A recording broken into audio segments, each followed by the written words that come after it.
नमस्कार साथियों।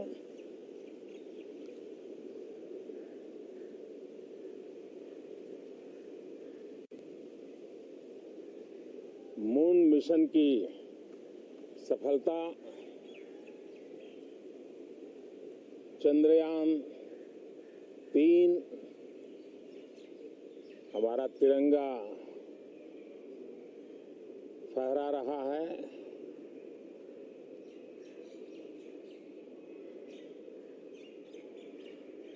शिव शक्ति पॉइंट नई प्रेरणा का केंद्र बना है।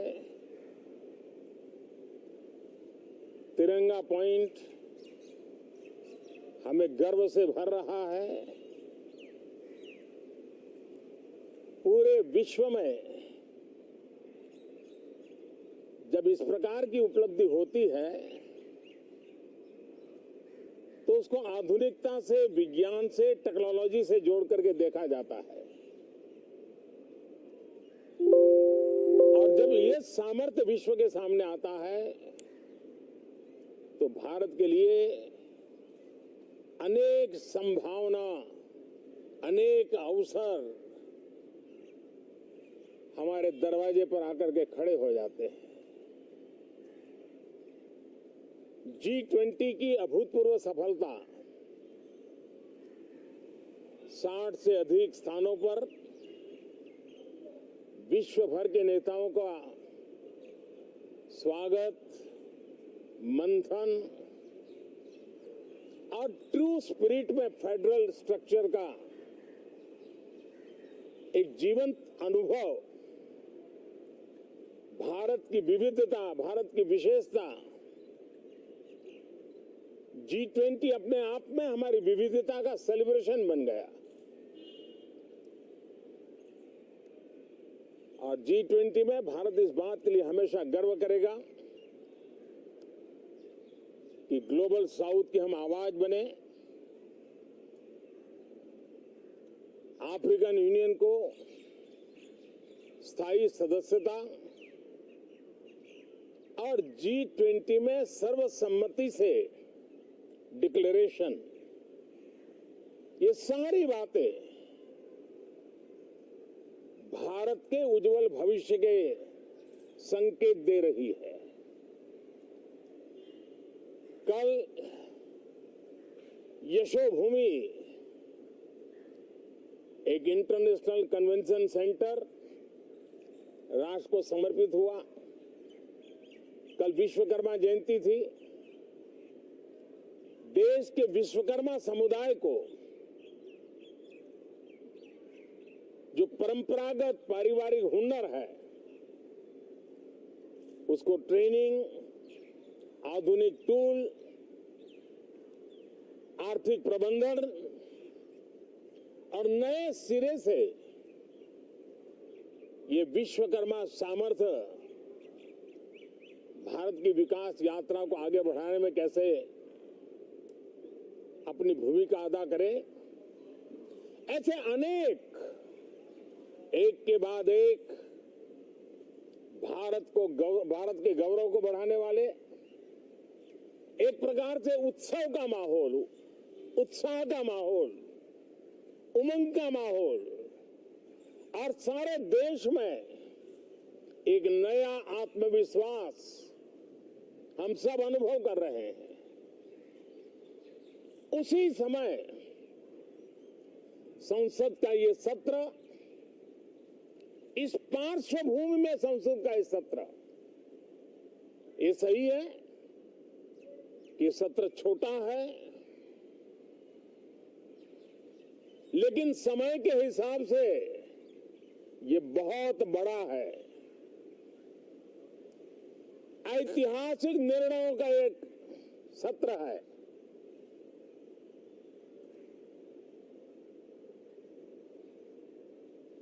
ये सत्र की एक विशेषता ये तो है कि आप 75 साल की यात्रा हम नए मुकाम से आरंभ हो रही है।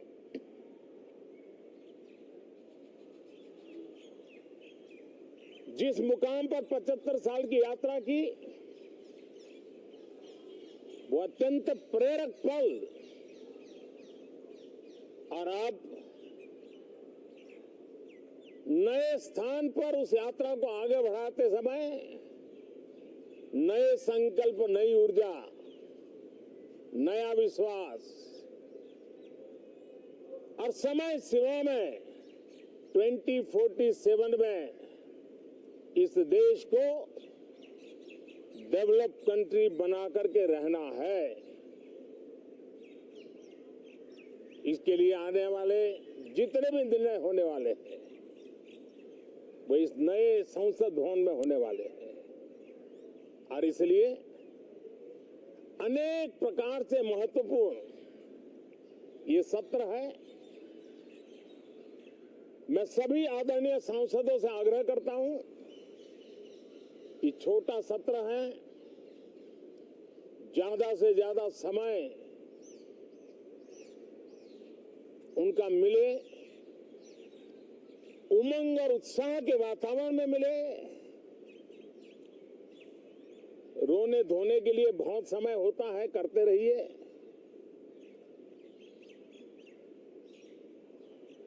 जीवन में कुछ पल ऐसे भी होते हैं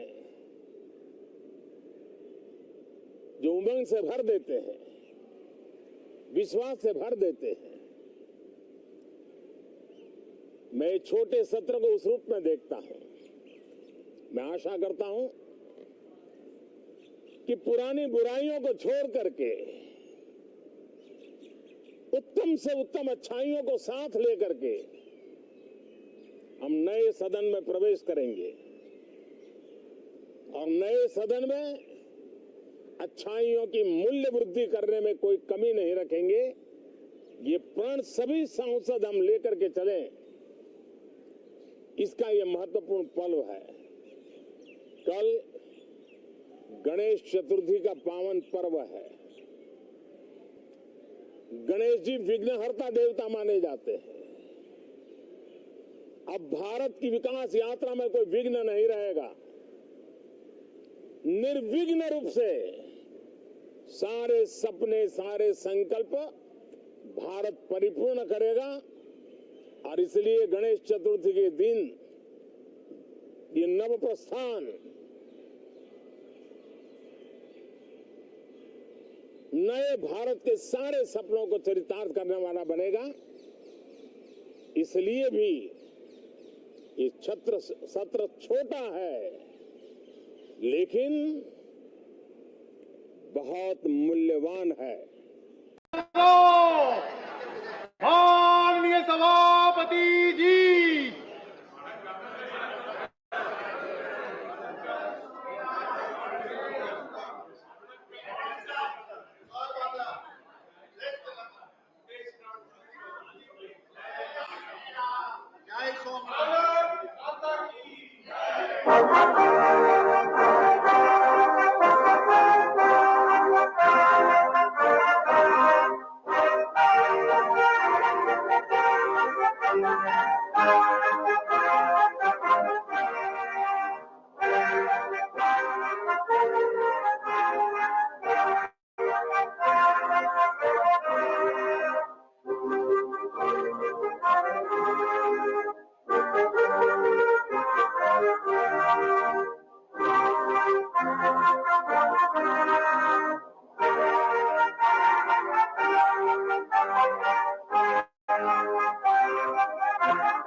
oath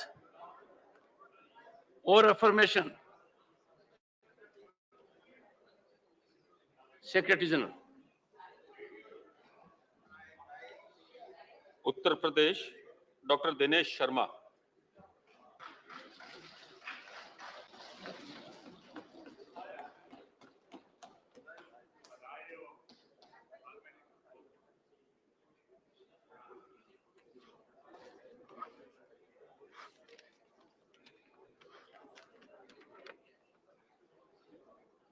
मैं डॉक्टर दिनेश शर्मा, जो राज्यसभा का सदस्य निर्वाचित हुआ हूं, ईश्वर की शपथ लेता हूं कि मैं विधि द्वारा स्थापित भारत के संविधान के प्रति सच्ची श्रद्धा और निष्ठा रखूंगा।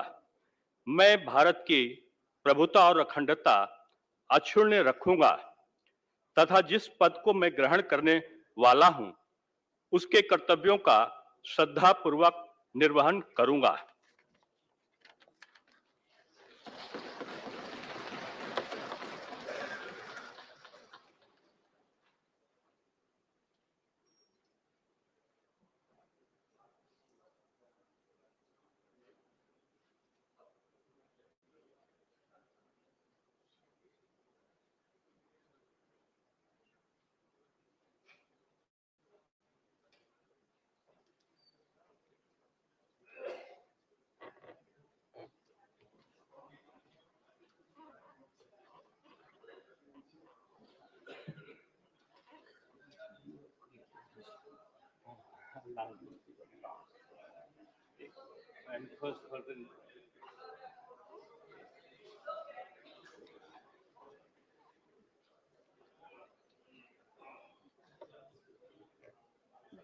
Birthday greetings.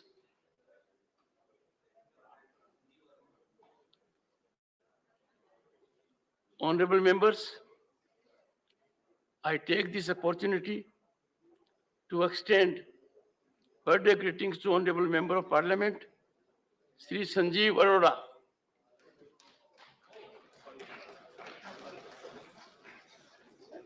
Sri Arora has been a member of this August House since April 2022. He is an industrialist by profession with a passion for social service. His efforts to promote cancer care in India is highly laudable.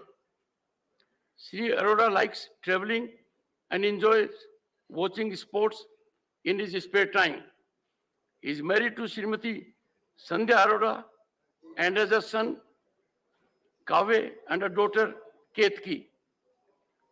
Honorable members, on my own and your behalf, I wish him a long, healthy, and happy life and extend greetings to his family and friends.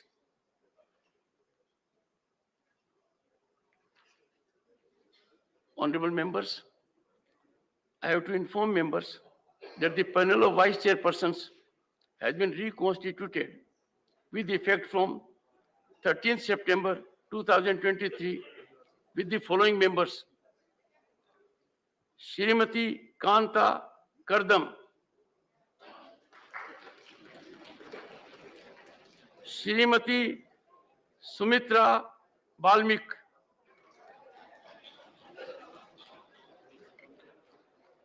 Shrimati Mamta Mohanta, Shrimati Geeta alias Chandra Prabha, Shri Akhilesh Prasad Singh, Shri Narayan Das Gupta, Shri V. Vijay Sai Reddy, and Dr. Santanu Sen.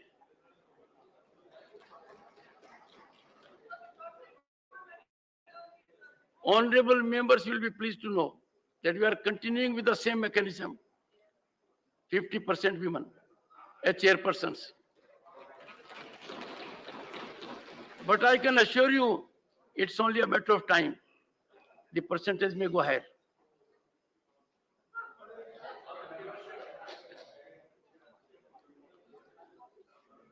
Honorable members, it gives me immense pleasure to congratulate the entire nation at the successful conduct of G20 New Delhi Summit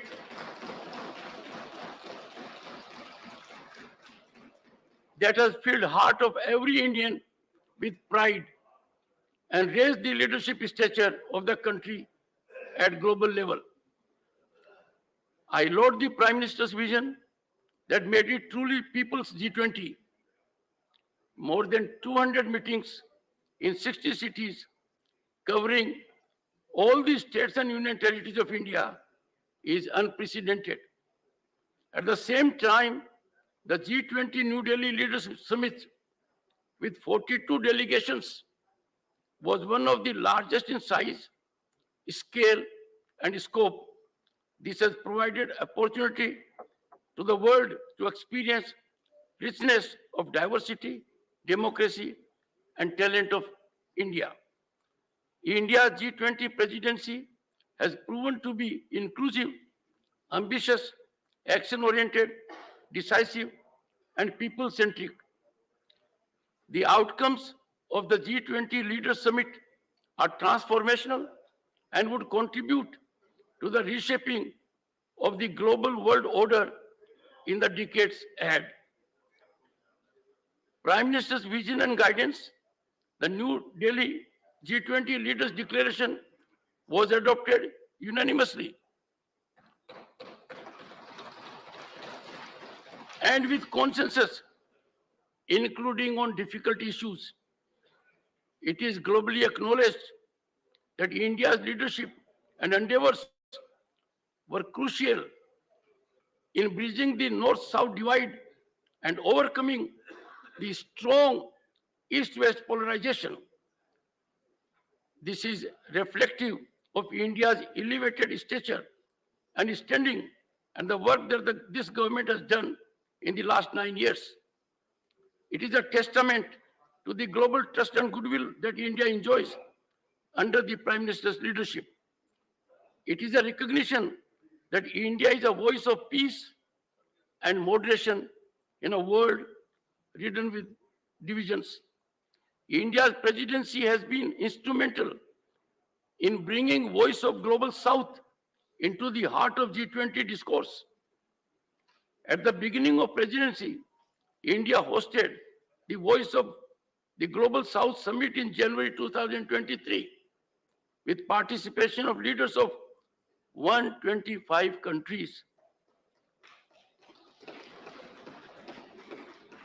The priorities and expectations of the countries of the Global South were brought into G20 agenda.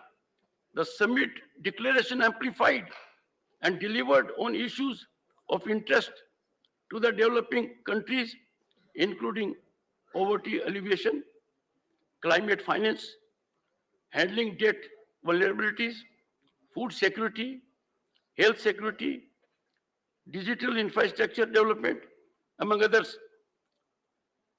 Prime Minister's initiative led to the historic decision to accept African Union as a permanent member of the G20.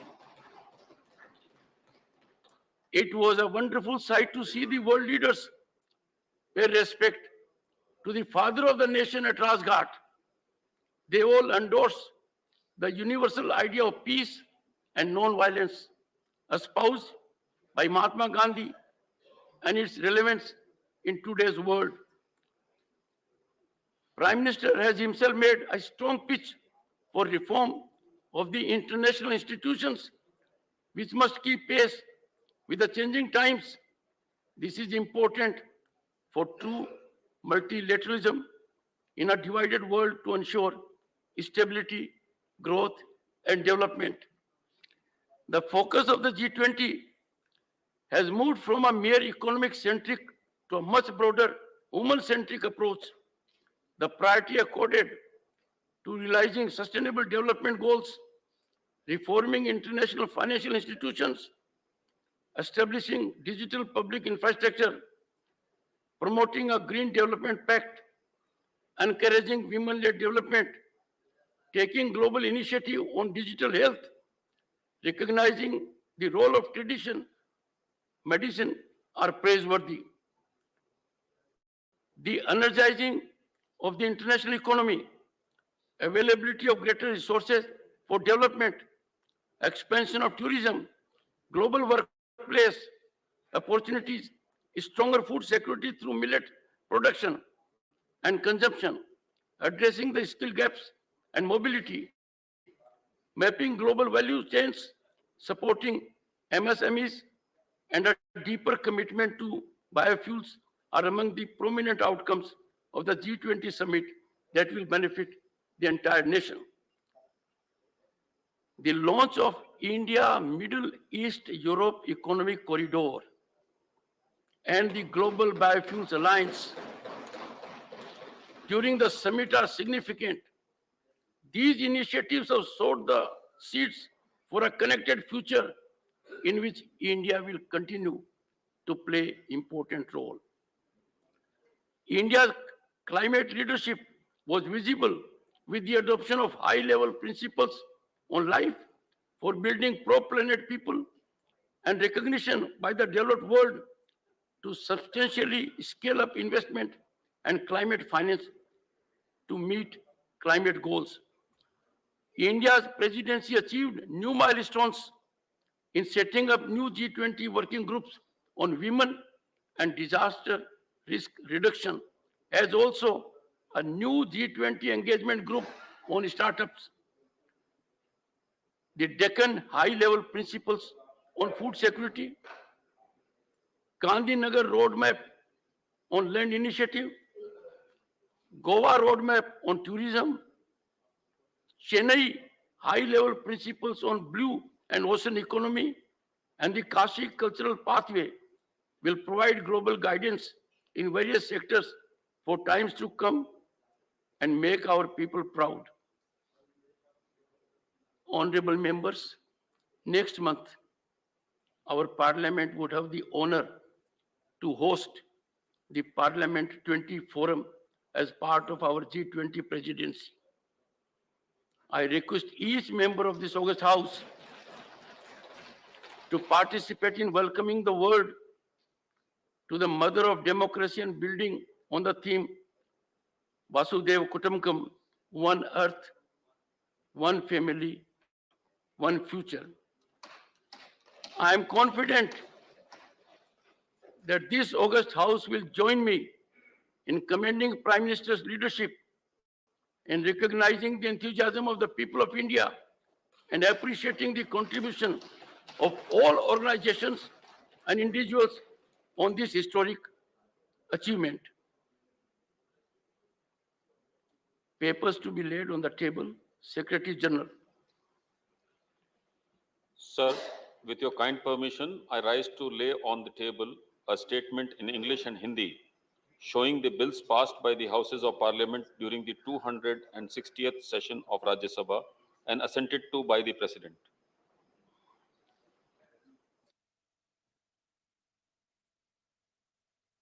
Honorable members,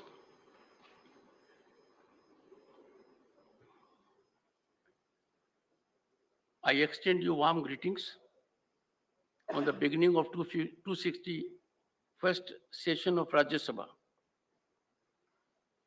Honorable members, this session makes available a befitting opportunity to reflect and introspect on parliamentary journey of 75 years, starting from Hindustan Sabha, achievements, experiences, memories, and learnings.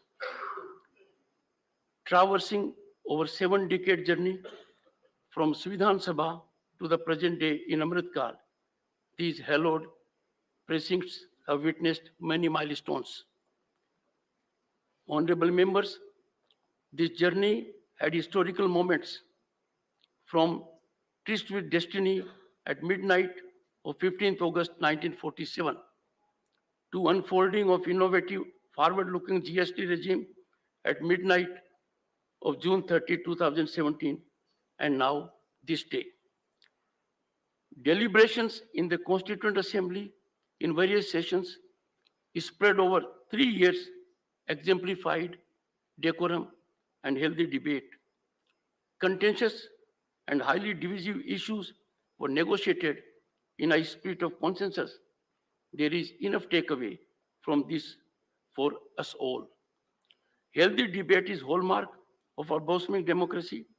We must eschew confrontational posturing Weaponizing disruption and disturbance as a strategy would never secure sanction of the people. We all are constitutionally ordained to nurture democratic values and must so justify and vindicate the trust of the people. We owe it to the nation to optimally utilize the opportunity and time to subserve public interest. Honorable members, this is also an occasion to recall and glorify our tenacious freedom fighters. They were the pioneers in true sense to fight for democratic rights. Our erudite constitutional forefathers, they were far-sighted visionaries who, after much deliberations and discussions, provided us a constitution which has stood the test of time. Our statesmen and politicians have time and again respected and abided by constitutional ideals and have democratized the constitution itself by taking its essence to the masses. The civil service, the bureaucrats who have been steadfast day in and day out in ensuring that the state machinery works in a free and fair manner. And finally, it is the masses whose deep faith and unflinching belief in the parliamentary democracy sustained it and thwarted the worst possible attempt to deny democratic values. The success of our democracy, honorable members, is thus a collective, concerted endeavor of we, the people of India. Expectedly, the honorable members, during the course of the day, would enrich the House and enlighten the people at large as regards our 75-year journey and unfold vision for years ahead.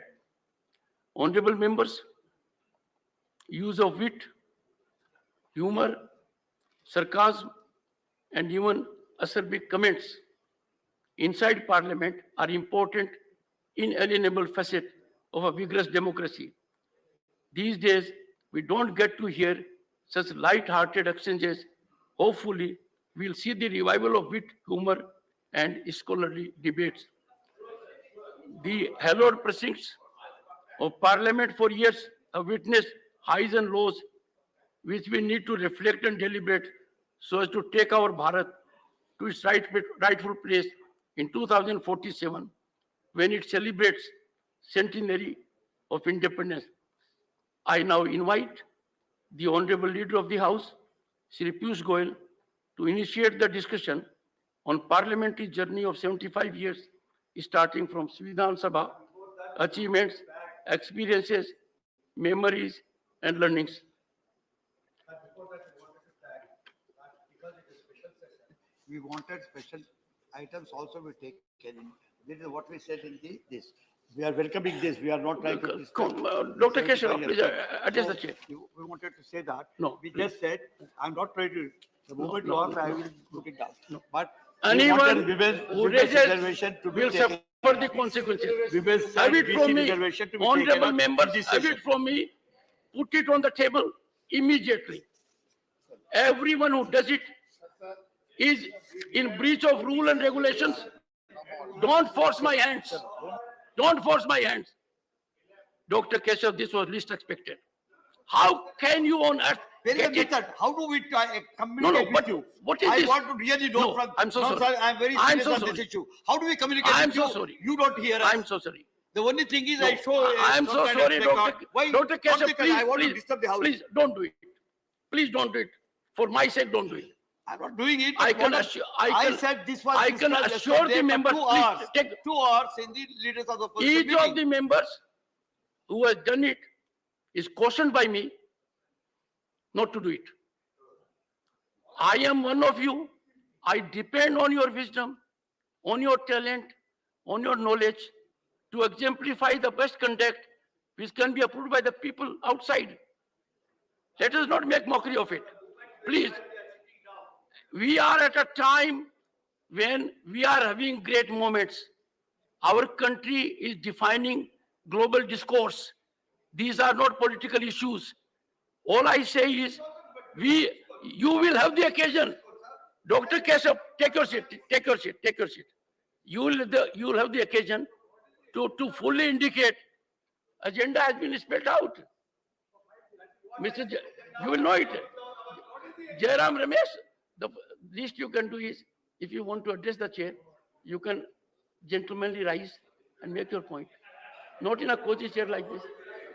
One second. No. Honorable, one second, leader of the opposition. Honorable leader of the opposition. और उसके पहले मैं खड़गे जी आपसे एक बात कहूंगा कि जो मैंने विट ह्यूमर की बात की है उसमें आप पर लागू नहीं है। आपने विट भी दिखाया है, ह्यूमर भी दिखाया है, सरकाज़म भी दिखाया है। वो बात मैंने बाकियों के लिए कही थी। नहीं,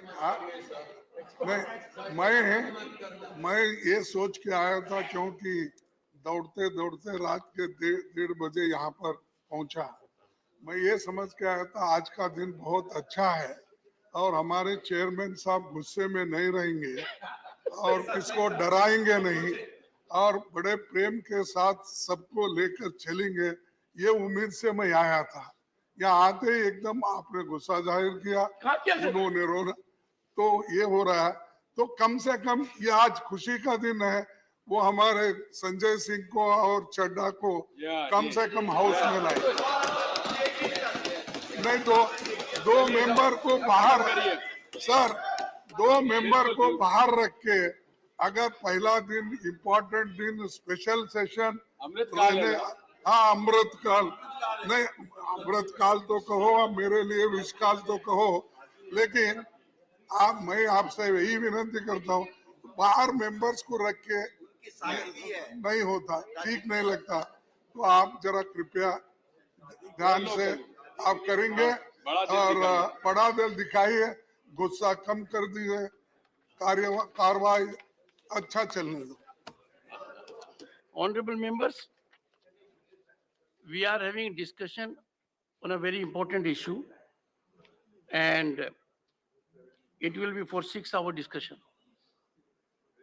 and everyone will get an opportunity. Apart from the floor leaders, we have presence of very distinguished members who have seen more than 3 decades of parliamentary performance. I am quite sure, and I have no doubt, the contribution by honorable members will enlighten the people at large. And therefore, let us have a scholarly debate dictated only by decorum and contribution. I call upon Leader of the House, Piyush Goyal, to me.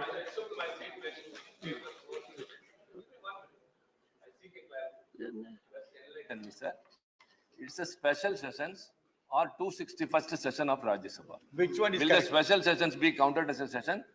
Kindly please enlighten, then I think we Okay. So it is 261st session, is special session. Mr. Piyush Goyal. Mr. Piyush Goyal. माननीय अध्यक्ष जी, मेरा सौभाग्य है कि आज गणेश चतुर्थी की पूर्व संध्या पर हम सब यहाँ पे इतने अच्छे वातावरण में चर्चा के लिए एकत्रित हुए हैं। सबसे पहले तो मैं आपको और आपके माध्यम से सभी साथियों को, सांसदों को और देशवासियों को हम सब की तरफ से गणेश चतुर्थी की बहुत बहुत बधाई और शुभकामनाएं देना चाहता हूं। माननीय अध्यक्ष जी, पार्लियामेंट, महामहिम राष्ट्रपति जी और दोनों सदन, लोकसभा और राज्यसभा का एक तीनों का समागम है। हमारा हाउस ऑफ एल्डर्स कहा जाता है, उच्च सदन कहा जाता है, और मेरे लिए बड़ा सौभाग्य है कि विश्व की सबसे बड़ी जनतंत्र, लोकतंत्र की जननी में मुझे इस उच्च सदन में अब तीसरे टर्म में सेवा देने का मौका भारतीय जनता पार्टी ने दिया, उसके लिए मैं सदैव आभारी रहूंगा।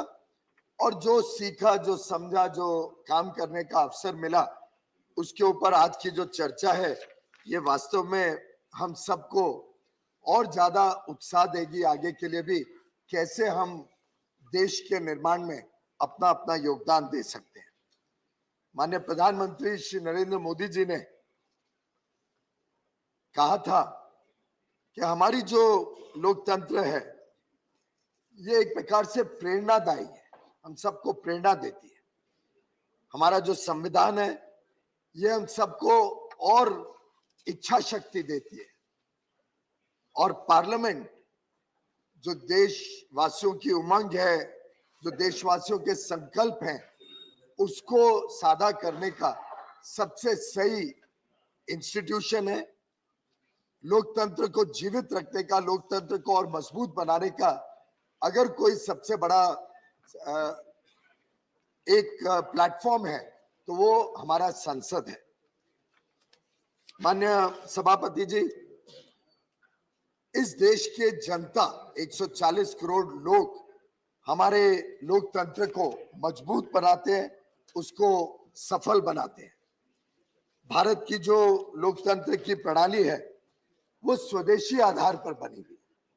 इसीलिए जब गुलामी से अलग अलग देश मुक्त हुए तो बहुत कम बड़े देश हैं जो आज भी लोकतंत्र के रूप में हैं। अधिकांश देशों में लोकतंत्र टिक नहीं पाया, अलग अलग प्रकार की समस्याएं आई, पर इतने बड़े देश में गुलामी के बाद भी लोकतंत्र दिनों दिन मजबूत होते जाना, ये हम सबका सौभाग्य भी है और उसमें दोनों सदनों ने बहुत बड़ा योगदान दिया है। भारत, जिसको हम सब लोकतंत्र की जननी मानते हैं, इसमें पुराने वैदिक टेक्स्ट में भी जाते हैं तो वहां भी ये शब्द देखने को मिलते हैं। सभा, समिति, संसद, ये शब्द हजारों साल पहले भारत में कहे जाते थे, इस्तेमाल होते थे, सुने जाते थे। ये सिर्फ हमने शब्द नहीं यहाँ पे लिए हैं, उसकी आत्मा भी आज सदन में, लोकसभा राज्यसभा में देखने को मिलती है। और मैं समझता हूं कि उससे ज्यादा हमें दूर जाने की जरूरत नहीं है। अभी अभी माननीय अध्यक्ष G20 की भारत की अध्यक्षता की सफलता की बात कर रहे थे।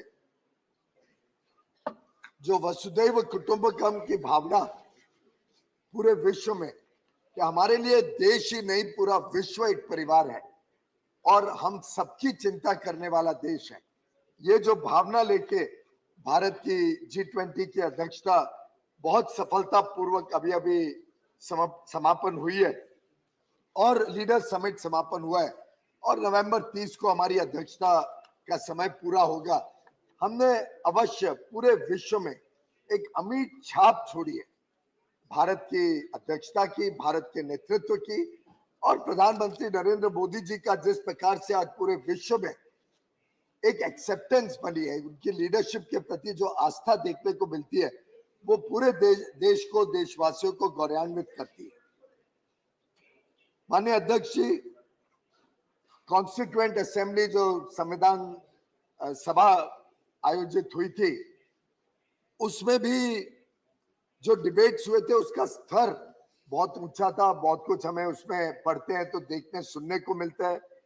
बड़े बड़े लोगों ने उस समय जब कॉन्स्टिट्यूएंट असेंबली की डिबेट्स चल रही थी तब कहा था कि दो सदन की आवश्यकता क्या है।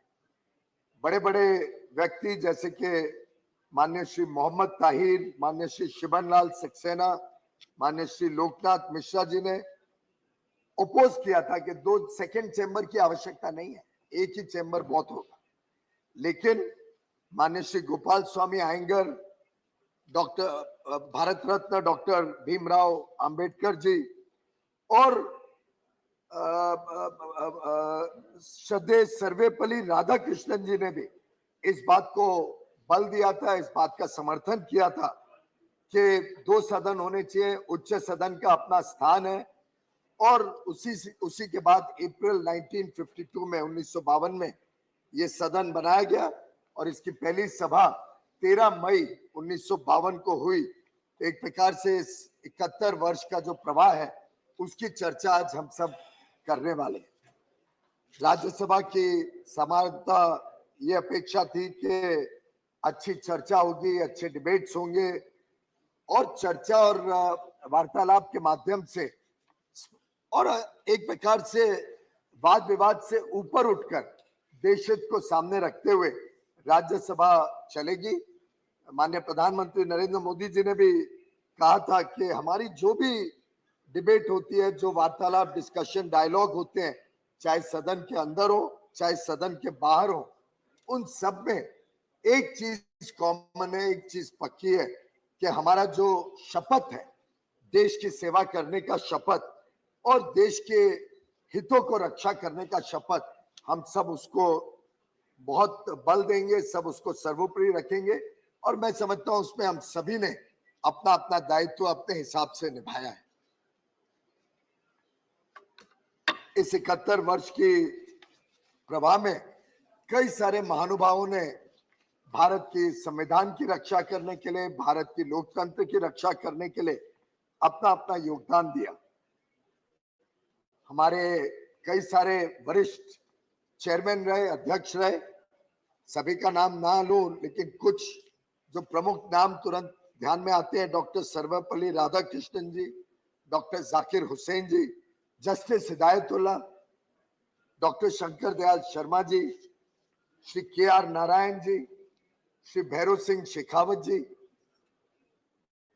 हामिद अंसारी जी, श्री वेंकैया नायडू जी और अब हमारे वर्तमान में अध्यक्ष श्री जगदीप धनखड़ जी, सभी ने अपने अपने कार्यकाल में इस सदन की गरिमा बनाई, सदन को और नए आयामों तक लेके जाने में बहुत अच्छा योगदान दिया।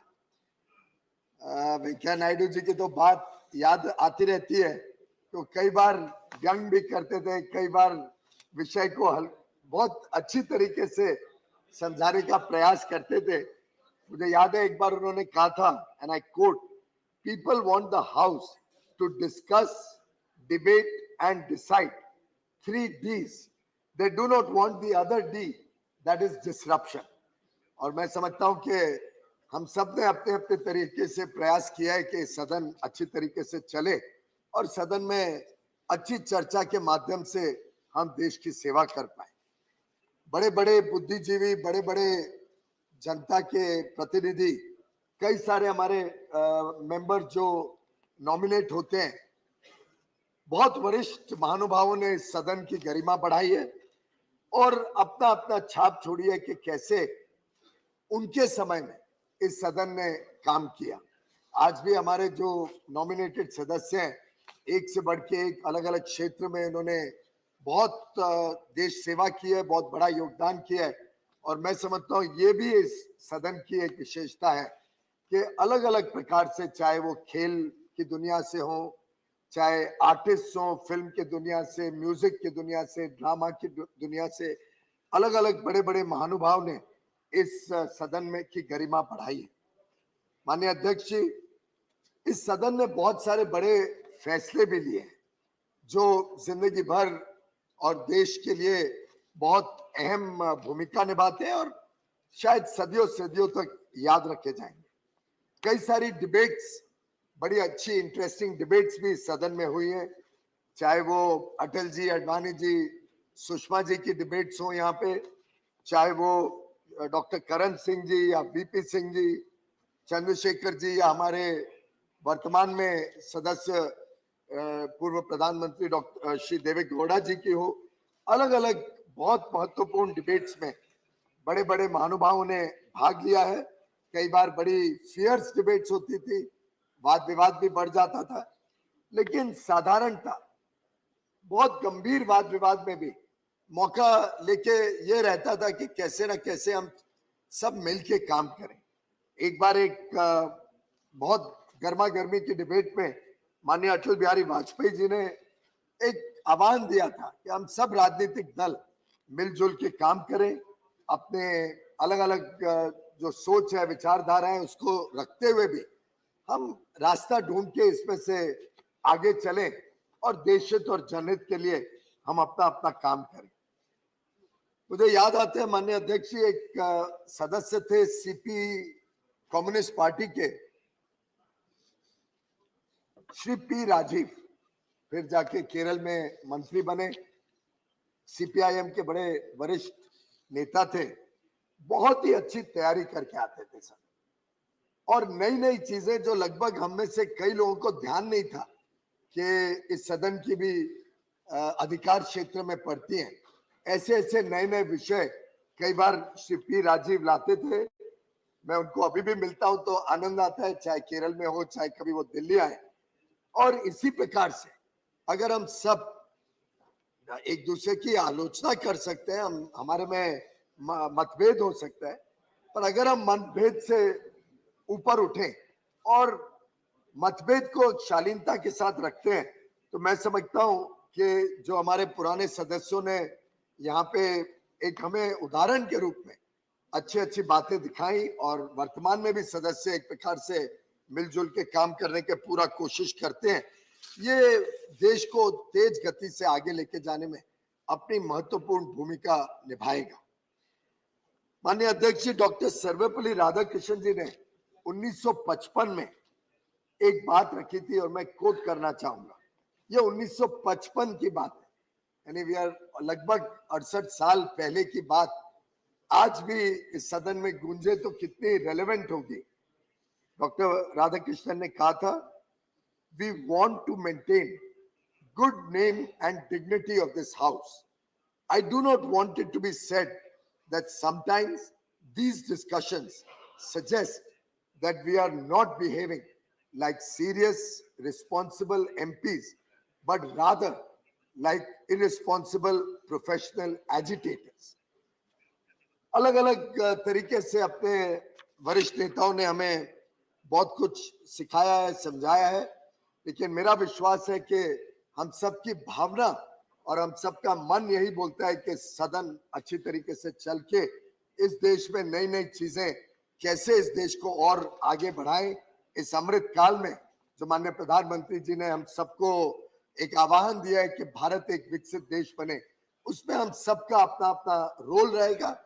विपक्ष का भी उतना ही अहम रोल है कि वो नियंत्रण में रखे सरकार को, सरकार का रोल है कि वो नए नए कानून, नए नए योजनाएं, नए नए तरीकों से देश की दिशा और दशा आगे बदले। और मुझे लगता है कि सभी माननीय सदस्य भली भांति अपनी अपनी जिम्मेदारियों को निभाने का पूरा प्रयास कर भी रहे, आगे भी करते रहे। कई बार अगर मेमोरी में जाए तो अटल जी की जो कविता सुनाने की आदत थी, कई बार वो कविता में चल पड़ते थे। माननीय अरुण जेटली जी जो लीडर ऑफ द हाउस भी रह चुके हैं, उसके पहले लीडर ऑफ द ऑपोजिशन भी रह चुके हैं, उनका कटाक्ष बड़ा शार्प होता था और अपने तरीके से बहुत विटिली, बहुत अच्छी तरीके से वो विषय को रखते थे। जैसे उन्होंने कहा था, this is the new normal. इस प्रकार के अलग अलग उनके भी हमारे पास बहुत सुंदर यादें हैं। माननीय वेंकैया नायडू जी के तेलुगु में प्रोवर्ब्स देने की आदत थी, बीच बीच में वो याद करते थे। माननीय गुलाम नबी आजाद जी शेर व शायरी में काफी माहिर थे, निकल पड़ते थे। कई बार माननीय खड़गे जी भी आजकल शेर व शायरी बहुत करने लग गए हैं। पर ये सदन की गरिमा रही है कि हम सब कई बार गर्मा गर्मी में भी विषय को बहुत सुंदर तरीके से संभाल लेते हैं, आगे बढ़ते हैं और इसी से लोगों का दिल भी जीतते हैं। माननीय अध्यक्ष जी, मुझे याद है जब माननीय प्रधानमंत्री जी ने गुलाम नबी आजाद जी को उनकी टर्म खत्म होने पर फेयरवेल स्पीच में याद किया था, उन गुलाम नबी जी का और प्रणब दा का, माननीय पूर्व महामहिम राष्ट्रपति जी श्री प्रणब मुखर्जी जी का जो काम सरकार में रहते हुए, एक विपक्षी सरकार गुजरात में थी, उस समय भी किस प्रकार से उन्होंने गुजरात के लोगों को कश्मीर से पुनः वापस जाने के लिए मदद की जब आतंकवाद चरम सीमा पे था। उस समय के जो अनुभव प्रधानमंत्री जी ने यहीं से बताए थे, एक प्रकार से हम सबको एक संदेशा देता है कि हमने सबने अच्छी बातें याद करके अच्छी चीजें करने के लिए अपना अपना प्रयास करना चाहिए। प्रधानमंत्री जी ने तो वास्तव में ये भी कहा था कि मैं सैल्यूट करता हूं गुलाम नबी आजाद जी को, और आगे भी मैं आपसे सलाह मशुरा करते रहूंगा। और यही एक मित्रता की भावना से हम सभी सत्ता दल या विपक्ष इस मित्रता की भावना से आगे भी काम करते रहेंगे, ये हमारा सबका विश्वास है। और एक प्रकार से सदन की गरिमा उसी में होगी कि हम देशहित और जनहित को अगर सर्वोपरि रखते हैं तो स्वाभाविक रूप से सदन की भी गरिमा बढ़ते जाएगी और अच्छा काम होते जाएगा। वैसे मुझे याद आता है जब मैं पहली बार मेडन स्पीच देने के लिए उठा था, मैं नया नया सदस्य था, जुलाई 2010 की बात है, और माननीय पूर्व प्रधानमंत्री मनमोहन सिंह जी जहां अब बैठे उसी के बाजू में नासिर हुसैन की सीट पे, जहां तक मुझे याद है मैं वहां पे बैठा था, और माया सिंह जी हमारी चीफ विप थी, आई बोला कि परसों तुम्हें IRDA और सेबी का कुछ वाद विवाद चल रहा था, डॉक्टर मनमोहन सिंह प्रधानमंत्री थे और प्रणब दा वित्त मंत्री थे, तुम्हें उसकी डिबेट को शुरू करना है। और मैं एकदम हैरान हो गया। 2 ही दिन हुए थे मुझे सदन में आए, शायद तब तक तो कुर्ता पजामा और जैकेट भी नहीं सिलवाया था, जब माया सिंह जी ने कहा कि 2 दिन बाद तुम्हें ये डिबेट शुरू करनी है। और मैं भी थोड़ा परेशान हुआ। मैं उसी दिन रात को मुंबई गया क्योंकि सब्जेक्ट भी मेरे लिए नया था, इंश्योरेंस या के बारे में बहुत ज्यादा जानकारी नहीं थी, सेबी तो समझता था, फिर भी तो वाद विवाद समझने के लिए पूरे 2 दिन, उस दिन से लेके अगले दूसरे दिन तक दिन रात रिसर्च करते रहे और पूरी समझी कि क्या ये विषय है, क्या समस्या है, क्या विवाद है। और इसके मुझे फायदा भी हुआ।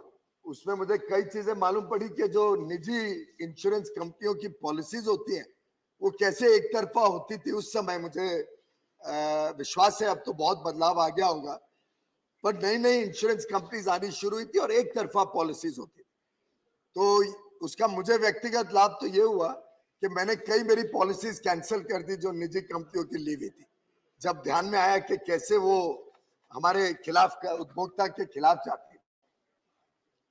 और फिर मैंने मेडन स्पीच जो दी, उस समय मेडन स्पीच में समय का सीमा नहीं होती थी, तो काम लगभग 30-40 घंटे मेहनत करके पढ़ाई की थी, तो स्पीच भी लंबी चली, लगभग 40-42 मिनट तक मैंने अपनी बात रखी।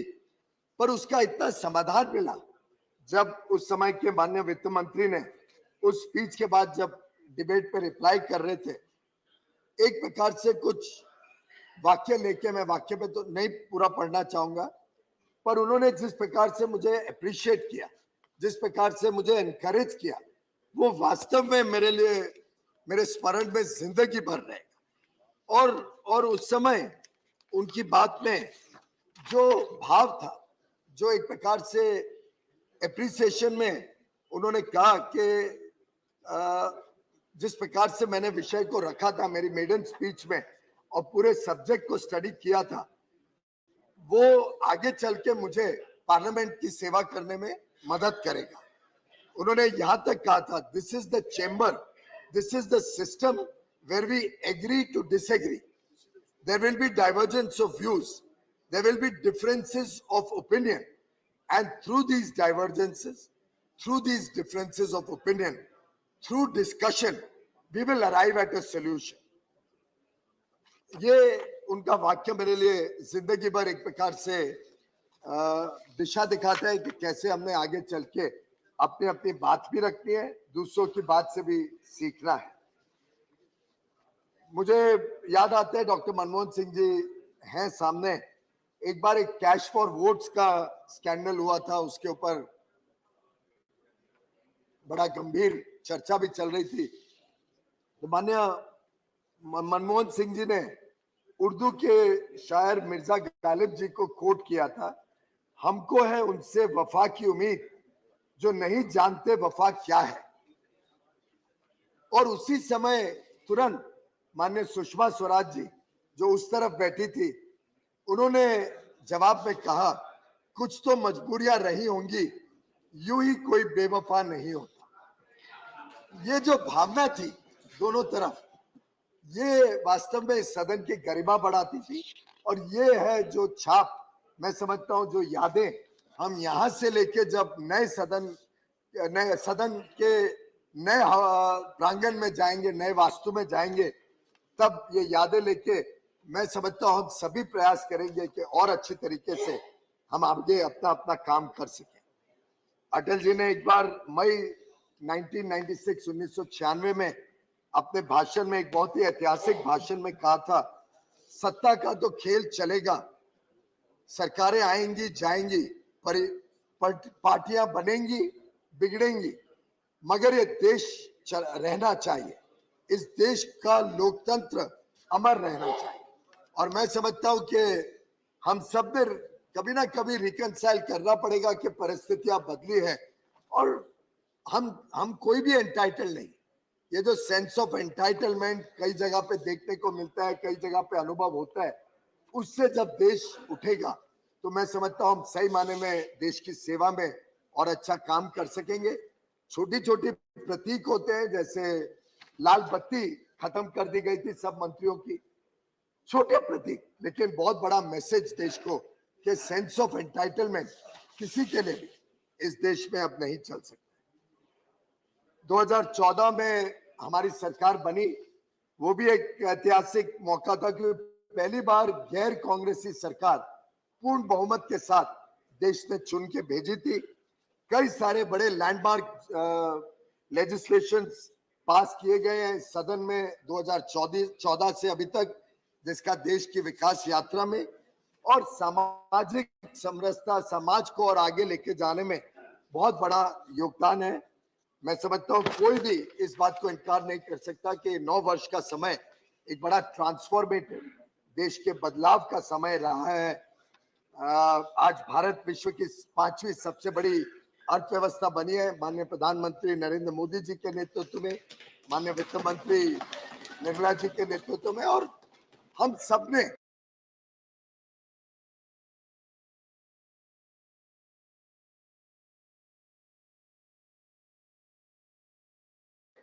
एक प्रकार से उस प्रवाह में 100 वर्ष लोकतंत्र के मनाएंगे।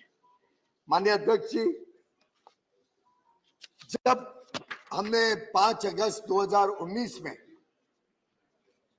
आर्टिकल 370 और 35A को समाप्त करने का एक बड़ा ऐतिहासिक निर्णय इस सदन में लिया, सही माने में एक प्रकार से देश को जोड़ने के लिए, देश को एक बनाने के लिए, जिस देश में हमारी सबकी इच्छा थी कि एक संविधान रहे, एक ही कानून व्यवस्था रहे, कानून व्यवस्था सभी के लिए सामान्य रहे, और जो लाभ देश के अन्य इलाकों में लोगों को मिलते हैं वो हमारे कश्मीर के भाई बहनों को भी मिले, उसके लिए एक बहुत अहम कदम इस सदन से शुरू हुआ था और फिर यहां से लोकसभा में गया। 5 अगस्त 2019 का वो दिन इस सदन के लिए एक बहुत ही यादगार और ऐतिहासिक दिन सदैव रहेगा। एक प्रकार से सरदार वल्लभ भाई पटेल की जो देश की एकता और एकजुटता को मजबूत करने का तीव्र इच्छा शक्ति थी, इच्छा था, काम था और प्रयास था, उसको हमने उस दिन पूरी तरीके से संपन्न करके देश को एक बनाने का काम पूरा किया। वैसे तो जब आर्टिकल 370 लगाई था तभी उस समय के वर्तमान प्रधानमंत्री जी ने इच्छा जाहिर की थी कि ये तो टेम्पररी प्रोविजन है, कुछ वर्षों में निकल जाएगा और कुछ समय लगेगा जम्मू कश्मीर को अपना खुद का भविष्य भारत के साथ अच्छी तरीके से बनाने में। वो कुछ समय थोड़ा लंबा समय हो गया, पर हम सबके लिए आनंद की बात है कि हमने वो निर्णय 2019 में लिया। माननीय अध्यक्ष जी, कुछ ऐसी चीजें ध्यान आती है जैसे उत्तराखंड, छत्तीसगढ़ और झारखंड बनाने का विषय था, कितने सुंदर तरीके से लगभग सबकी सर्वसम्मति से और एक साथ मिलजुल के ये 3 नए राज्य बने।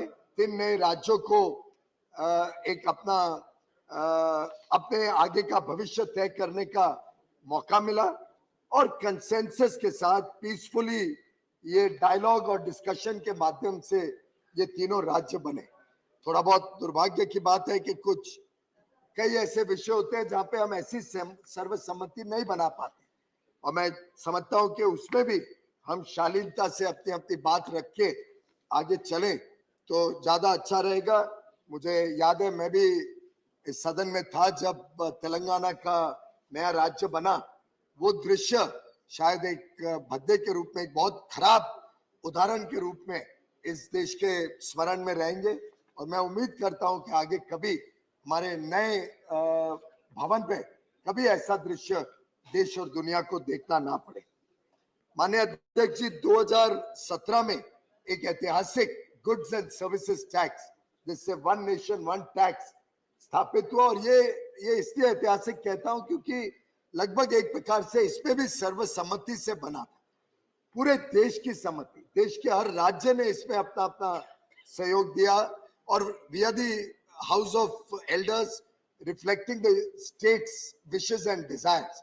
तो इस प्रकार से सभी राज्य मिलके हमारे पास ये प्रस्ताव लाए, और वो जो 2017 का दिन है, ऐतिहासिक मिडनाइट सेशन 30 जून 1 जुलाई की रात को 2017 में सेंट्रल हॉल में हुआ, और आज उसका लाभ पूरा देश अनुभव भी कर रहा है। व्यापार उद्योग को नया बल मिला है, बहुत तेज गति से देश आगे बढ़ रहा है। कई सारे ऐसे निर्णय जो बहुत महत्वपूर्ण रहे, एबॉलिशन ऑफ प्राइवेट पर्सेस, वो एक विषय रहा जिसमें अलग अलग व्यू पॉइंट्स थे, और पार्लियामेंट ने उसको पास करके एक बड़ा अच्छा संदेश दिया।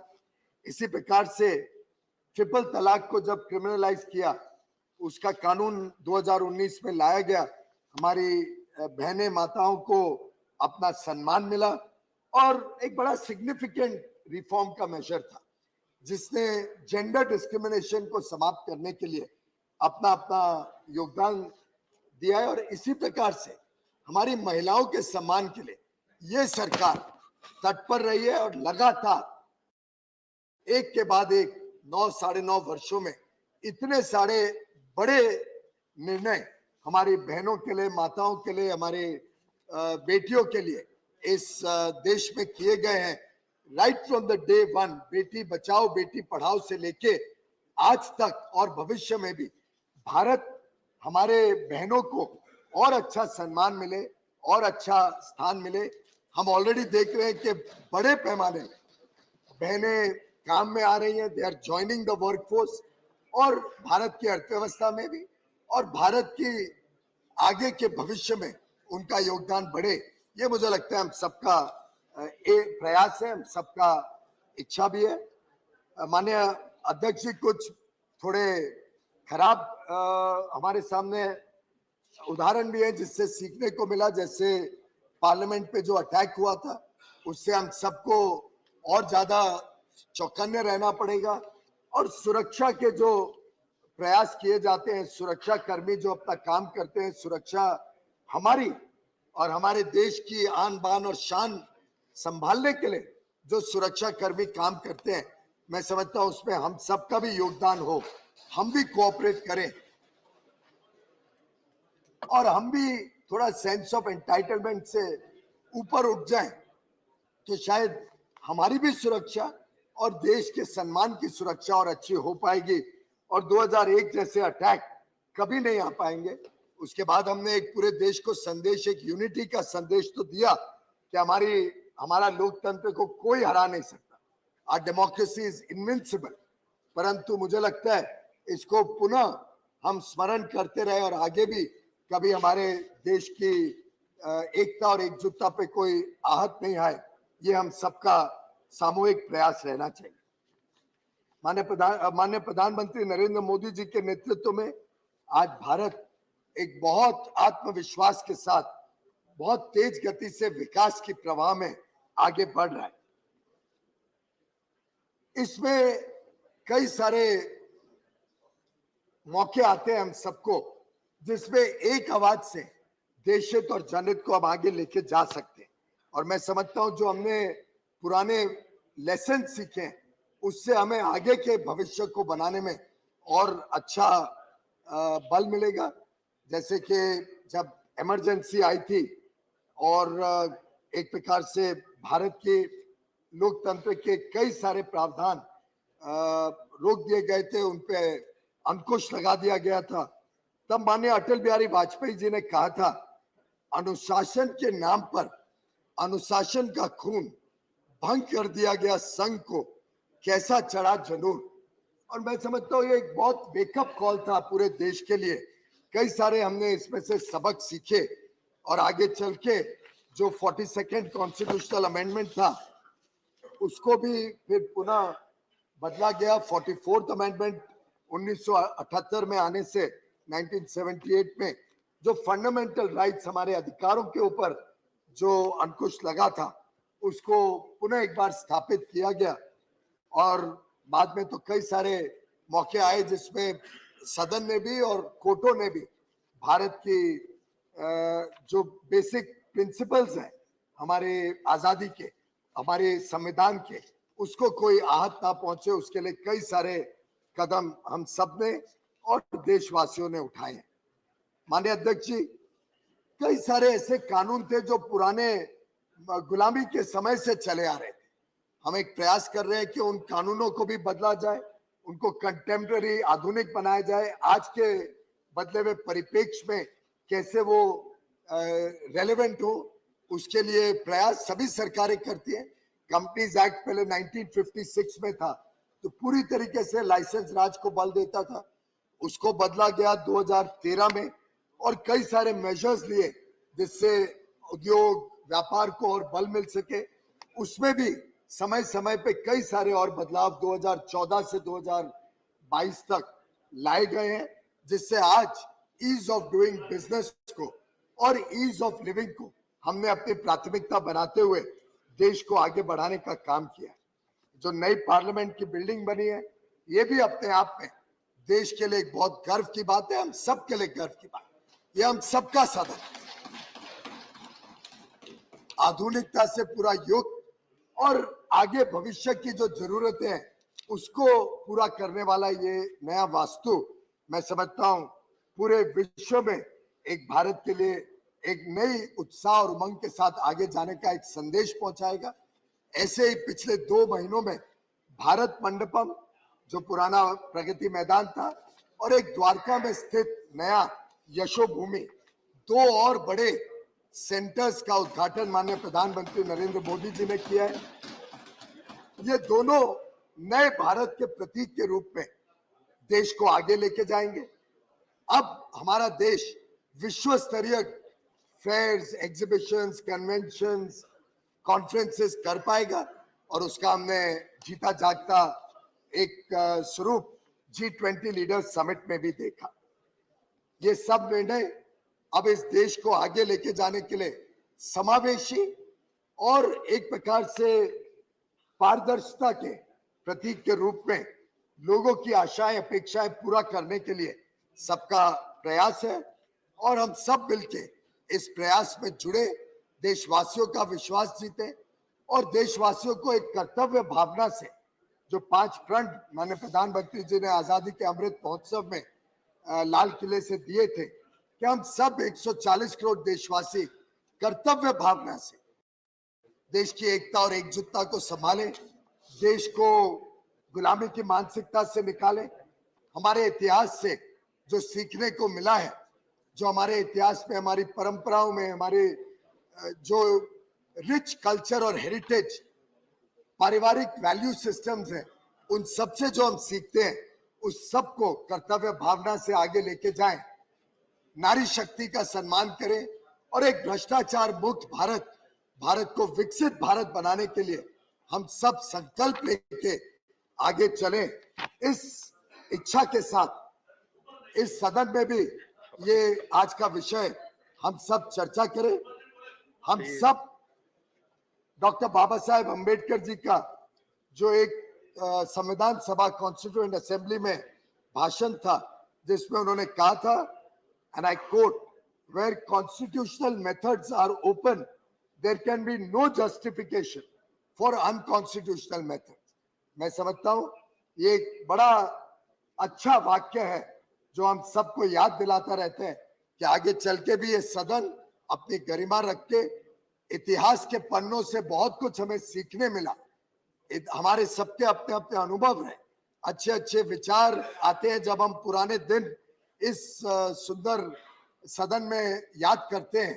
इस बहुत महत्वपूर्ण कक्ष में जो पल गुजारे हम सब ने मिलके, उन सबको जब यादगार के रूप में हम संवारे। लेकिन जब नए भवन में जाते हैं, नए वास्तु में जाते हैं, नई सोच के साथ इस देश की दिशा और दशा को नया रूप देने के लिए, भारत के 140 करोड़ लोगों की आशाएं अपेक्षाओं को पूरा करने के लिए हम सब संकल्प लेके प्रतिबद्धता के साथ नए सदन में प्रवेश करेंगे कल। उसके लिए मैं आप सभी को तहे दिल से बहुत बहुत बधाई देता हूं और नए सदन में शुभकामनाएं देता हूं। धन्यवाद। धन्यवाद माननीय पीयूष गोयल जी। अब लीडर ऑफ अपोजिशन माननीय श्री मल्लिकार्जुन खड़गे जी।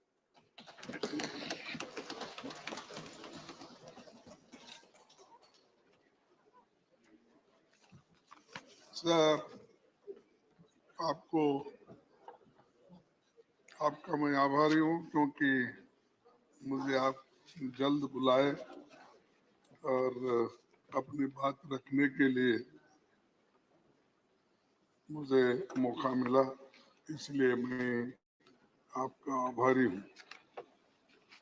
मैं इस शब्द से शुरू करूंगा ताकि कोई ये न समझे कि हमारे लिए ही ये बोल रहे हैं। मैं आम जनता जो बोलती है वही बात मैं यहाँ रख रहा हूँ। और संविधान, आगे ये भी बोलूंगा कि संविधान कैसा बना और संविधान के तहत हम कहाँ तक चल पाए और संविधान ने कितनी हमको आजादी दी है, उसका हम कहाँ तक किस ढंग से अच्छी तरीके से देश को बनाने में हम इस्तेमाल कर रहे हैं, ये बहुत बड़ी बात है। ठीक है, आपके भाषण में तो आपके अचीवमेंट भी आए, आपके अनुभव भी आए और आप जो चाहते थे उसको यहाँ पर रखने की कोशिश की, लेकिन मैं इससे शुरू करता हूँ। बदलना है तो अब हालात बदलो, बदलना है तो अब हालात बदलो, ऐसे नाम बदलने से क्या होता है।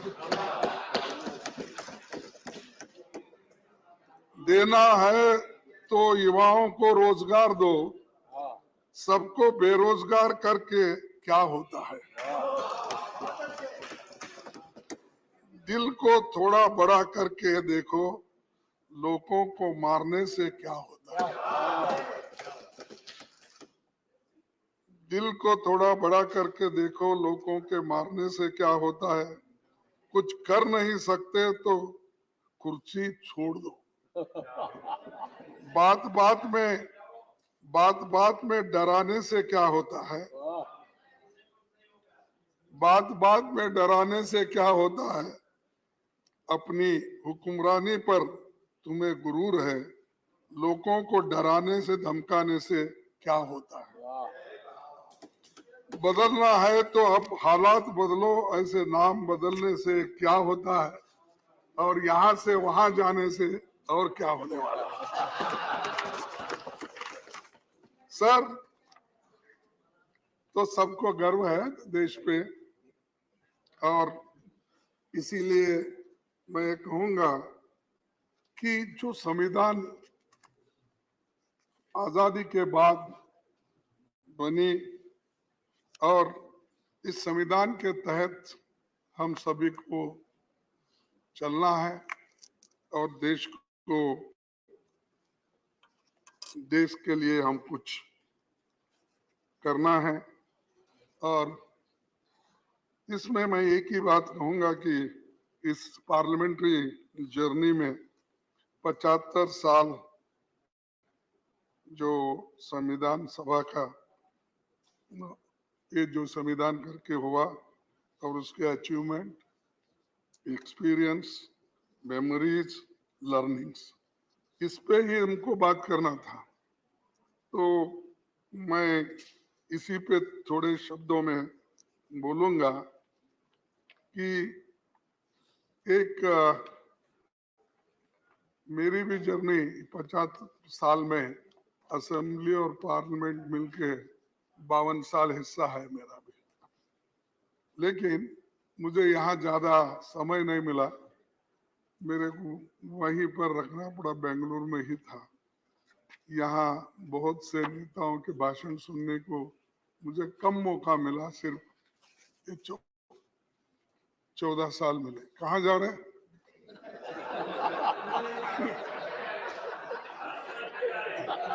नहीं, बड़ी गड़बड़ी में जा रहे थे तो मुझे लगा, बड़ी गड़बड़ी में जा रहे तो मुझे लगा, तो इसलिए पूछा था। ये टच करना कानून का उल्लंघन भी है। अब ये साहब हमारे हाउस में उल्लंघन बहुत होते हैं, फिर भी आप दिलदार हैं, उसको संभाल लेते हैं। उसीलिए मैं बोला उसको संजय सिंह को और चड्डा को बुला लो।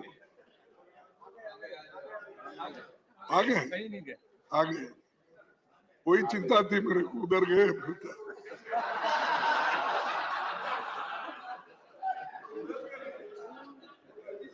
सर।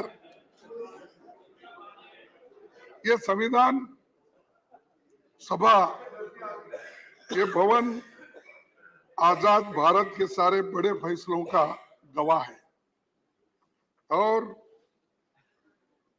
इसी भवन में हमारी संविधान सभा 11 सत्रों में 165 दिन बैठी। उसने 90,000 शब्दों वाला जो संविधान बनाया, वो 26 जनवरी 1950 को लागू हुआ। जब नवंबर 1949 को संविधान सभा ने इसकी मंजूरी दी। वहां की बहस सुनने के लिए करीब 53,000 लोग आए थे, विजिटर्स, यानी इस मौके पे।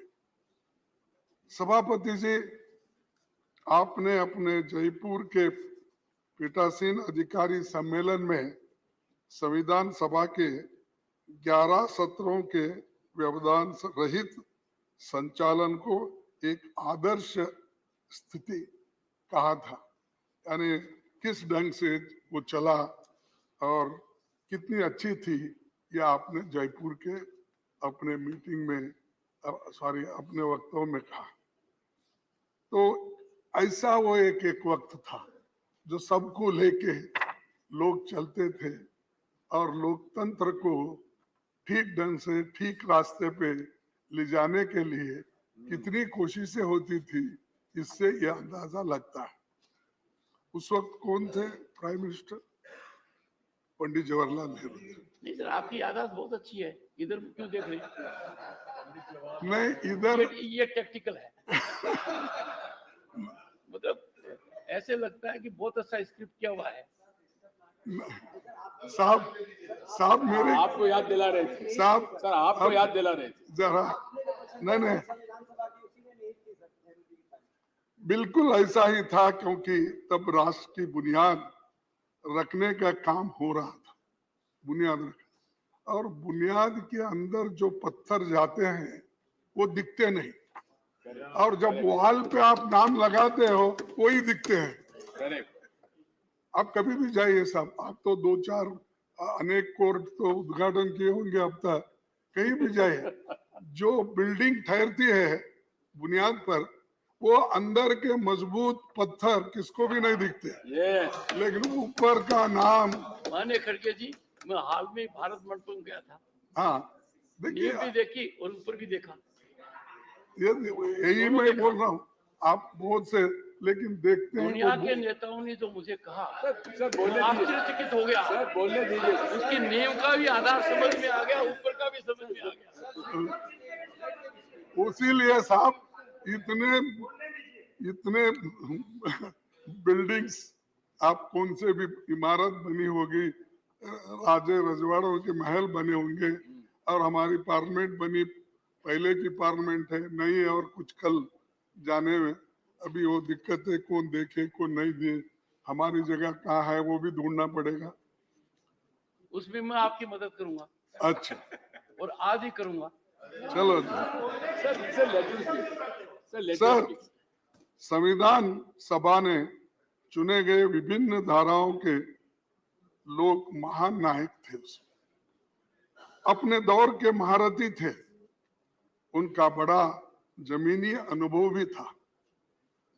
स्वतंत्रता, समानता, न्याय, मानवीय गरिमा और लोकतंत्र उनकी नसों में समाया था, क्योंकि उसके लिए ही तो वो लड़ रहे थे।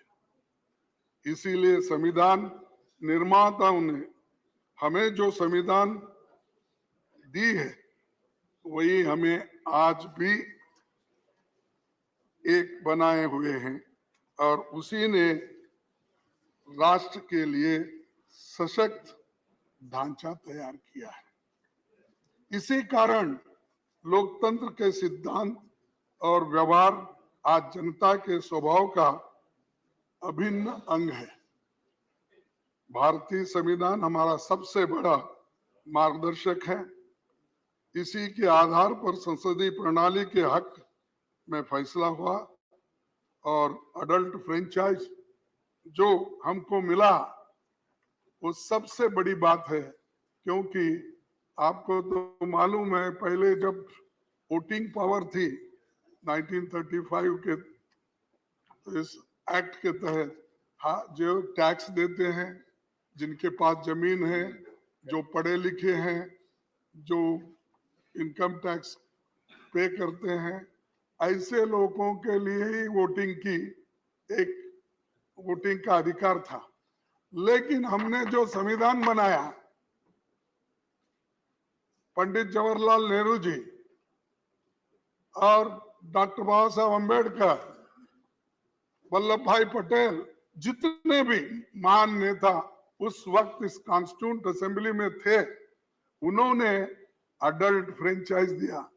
आप लिखो या आप पढ़े हो या अनपढ़ हो, आप गरीब हो या आप अमीर हो, सबको एक ही वोट और उसका वैल्यू भी एक ही। जो एक बड़ा अमीर आदमी, फर्ज करो अदानी के जैसा, उसको भी एक ही वोट, उसका वैल्यू भी एक ही वोट। लेकिन आज हमारे जो कर्मचारी है, छोटे लोग हैं, काम करते हैं, उनको भी एक ही वोट। ये किसने दिया? ये कॉन्स्टिट्यूशन जो बनाने वाले कांग्रेस के उस वक्त आजादी, जिन्होंने आजादी के लिए लड़े और ये दिलाए और ये ढांचा बना। इसीलिए आज भी अडल्ट फ्रेंचाइज से ये देश जिंदा है, एक है और इंक्लूसिव है। और ये इंक्लूसिव बोले तो थोड़ा सा डर होता है उनको। इंक्लूसिव बोले तो फिर इंडिया, उसको क्या करते, छोटा करने के लिए हमारे नड्डा साहब इंडी बोलते हैं। ठीक है, उसीलिए तो बोलो नाम बदलने से कुछ नहीं होता। इंडी बोलो और कुछ भी बोलो, हम है इंडिया। अरे आप कुछ भी बोलो, हम सब इंडिया। अरे भाई तो, अरे आप क्यों बात करते, बेंगलुरु से आए हैं, चुप बैठो। राजस्थान से बेंगलुरु। हमारे नायकों ने बहुत मंथन करके जो संविधान दिया, वो जनता की आकांक्षाओं को खरा उतरा है। बाबा साहब संविधान सभा के अपने अंतिम भाषण में उन्होंने कहा था, मैं ये कोट करना चाहता, अगर आपकी इजाजत है। इजाजत है? मसौदा समिति का कार्य बहुत ही कठिन हो जाता यदि ये संविधान सभा विभिन्न विचार वाले व्यक्तियों का एक समुदाय मात्र होती, विभिन्न विचारधाराओं के लोगों का एक समुदाय होता। एक एक उखड़े हुए फर्श के समान होती, जिसमें कहीं एक काला पत्थर होता तो कहीं सफेद, और जिसमें प्रत्येक व्यक्ति या प्रत्येक समुदाय स्वयं अपने को विधिवेता समझता, सिवाय उपद्रव के और कुछ नहीं होता। तो उस वक्त बोल रहे कि इतने सब रहने से उपद्रव के कुछ नहीं होता। सभा में कांग्रेस पक्ष की उपस्थिति ने इस उपद्रव की संभावना को पूर्णतः मिटा दिया, और इसी के कारण कार्यवाहियों में व्यवस्था और अनुशासन दोनों बने। कांग्रेस पक्ष के अनुशासन के कारण ही मसौदा समिति यह निश्चित रूप में जानकर कि प्रत्येक अनुच्छेद और प्रत्येक संशोधन का क्या भाग्य होगा, इस संविधान का संचालन कर बैठे। तो ये कांग्रेस के लिए बाबा साहब अम्बेडकर ने कहा है कैसा संविधान बना, क्योंकि उस वक्त इतने डिफरेंट लोग थे, इंटेलिजेंट लोग थे, और एक दूसरे से वो अगर लड़ते भी तो बाहर आकर एक होते थे। वो कभी किसी के ऊपर कुछ नुक्ताचीनी करके बैठते नहीं थे। सर, मैं और एक आपको बात बताना चाहता हूं कि ये बाबा साहब अम्बेडकर ड्राफ्टिंग यानी संविधान बनाने के लिए कितनी कोशिश की है, बहुत लोगों को मालूम नहीं। चूंकि ये कहते हैं ड्राफ्टिंग कमेटी चेयरमैन थे, वो क्या, ये क्या, ऐसा बोलने वाले बहुत है, क्योंकि कोई व्यक्ति को हम नहीं चाहते। ये खासकर ये हमेशा ये दलितों की हालत होती है, तो जब उन्होंने इतना कष्ट करके रात दिन बैठ के जो संविधान उन्होंने बनाया, इसीलिए उसमें एक टीटी कृष्णमाचारी का एक कहावत अपना स्टेटमेंट है, मैं आपके सामने पढ़ के। संविधान का निर्माण करने वाली चुनिंदा 7 सदस्यों की ड्राफ्टिंग कमेटी में सबसे बड़ी भूमिका डॉक्टर अंबेडकर ने बना। 7 लोगों, इसमें क्या होता, क्योंकि उसके एक सदस्य ने वो 7 में एक सदस्य त्याग पत्र दिया, कितने बचे? 6। एक सदस्य का निधन हो गया, कितने बचे? 5। जबकि एक अमेरिका चले गया, बचे 4। एक सदस्य रियासत के कार्यों में व्यस्त रहे, और 2 सदस्य दिल्ली से दूर थे।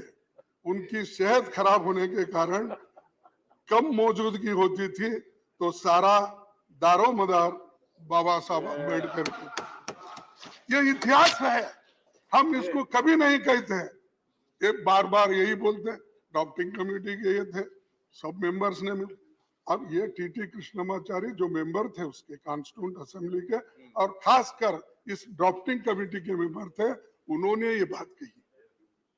तो एक व्यक्ति देश बदलने के लिए, संविधान को मजबूत करने के लिए, लोकतंत्र को मजबूत करने के लिए और कॉन्स्टिट्यूशन को जीवित रखने के लिए सबसे कंसल्ट करके कंसेंसस जो बनाते हैं, वो किसके जमाने में हुआ? वो कांग्रेस ने किया। उसकी रक्षा के लिए हम लड़ रहे हैं, उसी के लिए हम तैयार हो गए। सब कुछ हम ये नहीं समझते, हम जो कहेंगे वो हमको मिलेगा। हमारा एक सभी का एक इरादा है कि जो चीज इतने कष्ट से, इतने मेहनत से कमाई है, उसको हम गुमाना नहीं चाहते।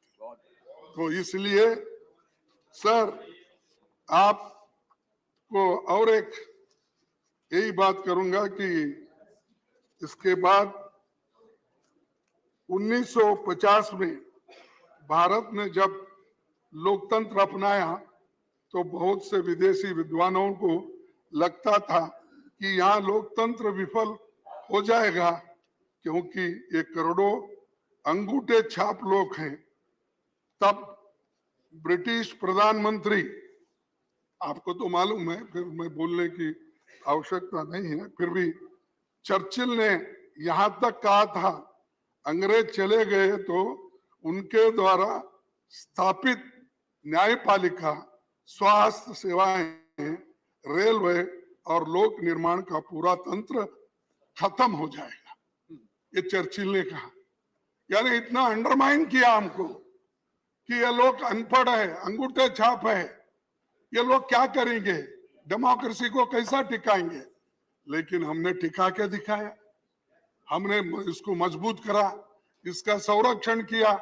और बार बार हमको टोका जाता है, 70 साल में आपने क्या किया। अरे 70 साल में तो यही किया हमने, इसको मजबूती दी, इसको मजबूती दी हमने, लोकतंत्र को बचाया हमने और संविधान को लेकर हमने आगे बढ़े। और बार बार आपके पास कुछ नहीं बोलने के लिए, ये बोल तो जाओ, और कितने दिन बोलते जाओ। सर, तब वर्ल्ड वार 2 में, उसके बाद में 7 आजाद हुए देशों में सैनिक तानाशाही थी, फिर भी हमारे लोग मजबूती के साथ इस देश में इस संविधान को टिकाया, डेमोक्रेसी को टिकाया। लेकिन हमारे यहाँ सत्ता का हस्तांतरण गोली या बंदूक से नहीं हुआ। महात्मा गांधी जी हमें जो आजादी दिलाए वो सिर्फ नॉन वायलेंस, नॉन कोऑपरेशन, और इसीलिए हमारी जो संविधान में हमारी जो आदर्श हमारे सामने है, उनके वजह से आज सभी लोग इसका पालन करते हैं और इसको आगे ले जाते हैं। दूसरी बात मैं कहूंगा कि इस भवन में 75 सालों के दौरान देश की किस्मत बदली है और देश की सूरत बदलने वाली तमाम कानूनें यहाँ बनी है। जमींदारी अबोलिशन, छुआछूत मिटाने का, ओबीसी का आरक्षण के लिए कानून यहाँ बने, यहाँ तक कि ईडब्ल्यूएस के भी बने। सभापति जी ने, मैं पहले प्रधानमंत्री नेहरू जी का खास तौर पर जिक्र करना चाहता हूँ। उनका मानना था कि संसद तभी तक प्रासंगिक है जब एक समय की बदलती जरूरतों के मुताबिक निरंतर विकसित गतिशील संस्था बनी रहती है। तेजी से बदलाव के दौर में संसद की तेजी से काम करना होगा, ये नेहरू जी का कहना है। तो हम तो कोऑपरेट कर रहे तेजी से काम करने के लिए, लेकिन कभी कभी झगड़े की बात ही ज्यादा होती है। सर, नेहरू जी के पहले कैबिनेट में कैसा, यानी मैं ये बता रहा हूं कि कैसे डेमोक्रेटिक वे से पहले चलती थी। नेहरू जी के कैबिनेट में वो सबको अपने साथ लेके चलते थे। उन्होंने जो पहली कैबिनेट बनाई उसमें सबसे योग्य लोगों को शामिल किया। जो कांग्रेस में नहीं थे वैसे 5 लोगों को शामिल किया। साहब, उन्होंने तो 5 अपोजिशन के लोगों को शामिल किया, उनसे सहमति नहीं होती थी उनको किया। आप तो हमारी छाया भी नहीं देखना चाहते। उन्होंने पहली कैबिनेट बनाई थी बाबा साहब और श्याम प्रसाद मुखर्जी साहब समेत 5 दूसरे धारा के विचारधारा के लोग थे। अब हो सकता है सर, ये कब तक चली सर? हाँ, ये परंपरा कब तक चली? नहीं, देखिए, जब तक नहीं, उसके बाद में तो हर पार्टी, हर विचारधारा के लोग अपना अपना फ्लैग लेके निकले ला। जब झंडे अलग हो गए, लेकिन इसको बुनियाद डालने के लिए, सहन करने के लिए, सबको लेके जाने के लिए ये काम उन्होंने किया। अब तक तो चल रहा है, लेकिन एक कि आप अपोजिशन को सहन नहीं करते, उन्होंने सहन करके अपने कैबिनेट में लिया। हाँ, बाबा साहब अम्बेडकर को देखो, मैंने, अरे सुनो जी, तुमको क्या इतिहास मालूम है, मैं बताता हूँ। जब कोई भी पार्टी बनाते हैं तो अलग अलग पार्टी में होते हैं, तो वो बाद में बहस करता हूं मैं आपसे, आओ मेरे पास में सब सबूत है। सर, नेहरू जी के बारे में बहुत बातें बोलते हैं अपोजिशन के लोग, खासकर बीजेपी के लोग। ये छोड़ दीजिए, जो आदमी 14 साल जेल में रहकर सब कुछ सहन करके देश के बुनियाद डाल के, बड़े बड़े कारखाने बना के, पब्लिक सेक्टर बना के, नौकरियां दे के इतने बनाए, वो बुनियाद डालने के बाद देश बढ़ा और 5 ही साल में हम आगे बढ़े। तो मैं आपको आगे थोड़ा सा दिखाऊंगा कि किस ढंग से, देखिए बोलते हैं नेहरू जी के कितना बड़ापन था कि अपने राजनीतिक विरोधी धारा को नेता श्याम प्रसाद जी को केंद्र में इंडस्ट्री और सप्लाईज मिनिस्टर बनाए। नेहरू जी संसद का बहुत सम्मान करते थे और अक्सर अपने सहयोगियों को और युवा सांसदों के लिए एक उदाहरण के रूप में उन्हें डिबेट्स के दौरान धैर्य पूर्वक बैठकर सुनते थे, धैर्य पूर्वक बैठकर सुनते थे। अब अंदर भी नहीं आते, वो तो धैर्य के अनुसार सुनते थे, लेकिन यहाँ अंदर भी नहीं आते प्राइम मिनिस्टर। दर्शन नहीं मिलते। हाँ, अब दर्शन तो हमको क्या भगवान है क्या दर्शन नहीं? तो हमारे को या कम से कम डेमोक्रेटिक तरीके से आने के लिए बोलो, थोड़ा गोयल को भी रिलीफ मिलेगा। नहीं तो हर बात को डिफेंड करना पड़ता है, वो गोयल जी उठना पड़ता है। थोड़ा उनको जरा बिठा के प्राइम मिनिस्टर जरा बोले, अरे हम भी बोलेंगे, हमारे प्राइम मिनिस्टर आए हैं, देखेंगे इस बार के बहुत दिन हो गए उनको देख के। तो अगर कोई पूछेगा तुम्हारे प्राइम मिनिस्टर कैसे है, बोले तो हम मैं क्या बोलूं, अपोजिशन लीडर हूं। तो ये सर, ये इसलिए कह रहा हूं कि ये संसद को जानकारी, अरे क्यों भाई, आपका तारीफ किया मैं।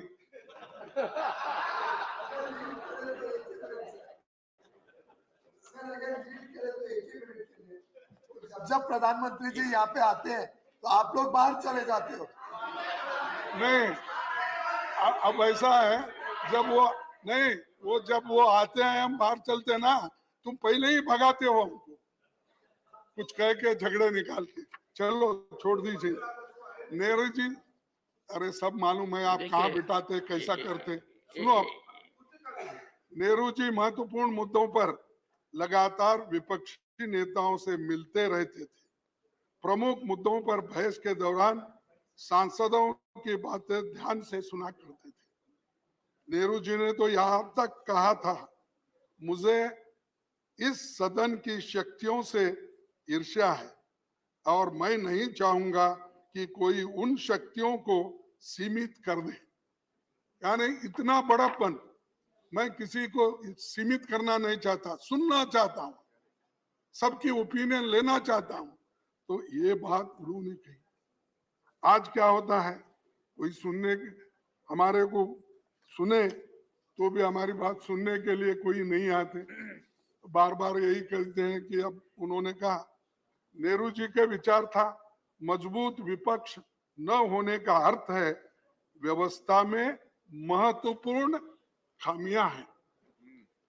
अगर मजबूत विपक्ष नहीं है तो वो ठीक नहीं है, नेहरू जी का कहना। अब तो मजबूत विपक्ष है तो उसको ईडी, सीबीआई कमजोर कैसा करना, कमजोर कैसा करना इधर है। अगर कोई है भी है, इमीडिएटली उसको लेना, कमजोर करना, फिर वॉशिंग मशीन में डालना, क्लीन होके बाहर आ जाना, वहीं पर परमानेंट है। सर, लेकिन आज क्या हो रहा है ये सब देख रहे हैं। संसद में पीएम साहब कभी कभार आते हैं, जब आते हैं तो इवेंट बनाकर चले जाते हैं। मणिपुर साहब, आपको तो मालूम है 3 मई से आज तक दंगे चल रहे हैं, आज तक लोगों को मार रहे हैं, घर जला रहे हैं, आज एक मर गया। तो कितने इसके बारे में एक स्टेटमेंट दो। हमने इतनी कोशिश की साहब, जरा आप कोशिश तो मैंने की थी। नहीं आपने की कोशिश थी तो मेरी तरफ से थी सर। नहीं कि हर हालत में चर्चा हो, नहीं आधी रात तक चर्चा हो। बोलने दीजिए सर, नहीं आप, अरे भाई तुम क्यों ये उनको इरिटेट करते हो? सर, आप तो कोशिश किए लेकिन आपके बातों को भी वो नहीं मानते, ये मुश्किल है ना।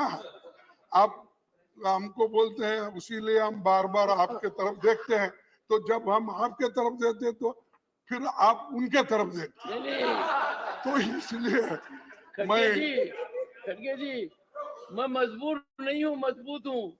आप मेरी मजबूत बात को मानते तो नहीं लोकसभा से पहले चर्चा होती, ज्यादा सार्थक चर्चा होती। अरे साहब, डेमोक्रेसी में प्रधानमंत्री और गृह मंत्री ने लोकसभा में कहा, मैंने बड़ी कोशिश की कि इस सदन में व्यापक चर्चा हो, आपने होने नहीं दी सर। नहीं आपने नहीं होने दी। ये देखिए 267 सर 267 ये देखिए ठीक। अरे वो बात गई, जाने दो, बात गई और रात गई कुछ सर, नंबर में नहीं आते। लेकिन आज क्या हो रहा है ये सब देख रहे हैं सर। वो देश के कोने कोने में जाते हैं लेकिन मणिपुर क्यों नहीं जाते? सर पहले आपको शिकायत थी कि वो आपकी कॉन्स्टिट्यूंसी में क्यों गए? नहीं बोल, आपने यहाँ पर कहा था। मैं नहीं बोला। माननीय खड़गे जी, आपने इस सदन में कहा था कि वो मेरे कॉन्स्टिट्यूंसी में क्यों जाते हैं? नहीं साहब, वो आने दो मेरे कॉन्स्टिट्यूंसी में। कुछ काम करके दिखा के, कुछ तो करते नहीं। लेकिन खैर डेमोक्रेसी में हार जीत तो अलग है, लेकिन आते हैं तो इवेंट बना के चले जाते। मैं चाहता था वो गुलबर्गे में एक डिवीजन बने, मैं चाहता था वहाँ एक फैक्ट्री मैंने बनाया था उसको शुरू करे, मैं चाहता था वहाँ पर सेंट्रल यूनिवर्सिटी है वो कुछ इम्प्रूव करे। और कहाँ हमारे यादव साहब, कहाँ है हमारे लेबर मिनिस्टर, उनसे तो मैं आते जाते नमस्ते करता हूँ, साहब मेरा क्या हुआ, एक एम्स बना के दो, वहाँ बहुत बड़ा हॉस्पिटल बनाए। तो वो उनके कंट्रोल में है, क्यों उसको इंटरेस्ट नहीं ले रहे? जब तक मोदी साहब का परमिशन नहीं मिलता तब तक वो नहीं देंगे। मेरी मुश्किल ये है कि आप सरकार के ऊपर, सरकार को क्यों रिक्वेस्ट नहीं करते? रिक्वेस्ट नहीं भाई, दबाव डाले तो भी नहीं कर रहे। और आते जाते मैं समझता 50 सलाम तो हो गए होंगे मेरे याद से। 50 सलाम? हाँ 50 मेरे बाजू में है ना फिर।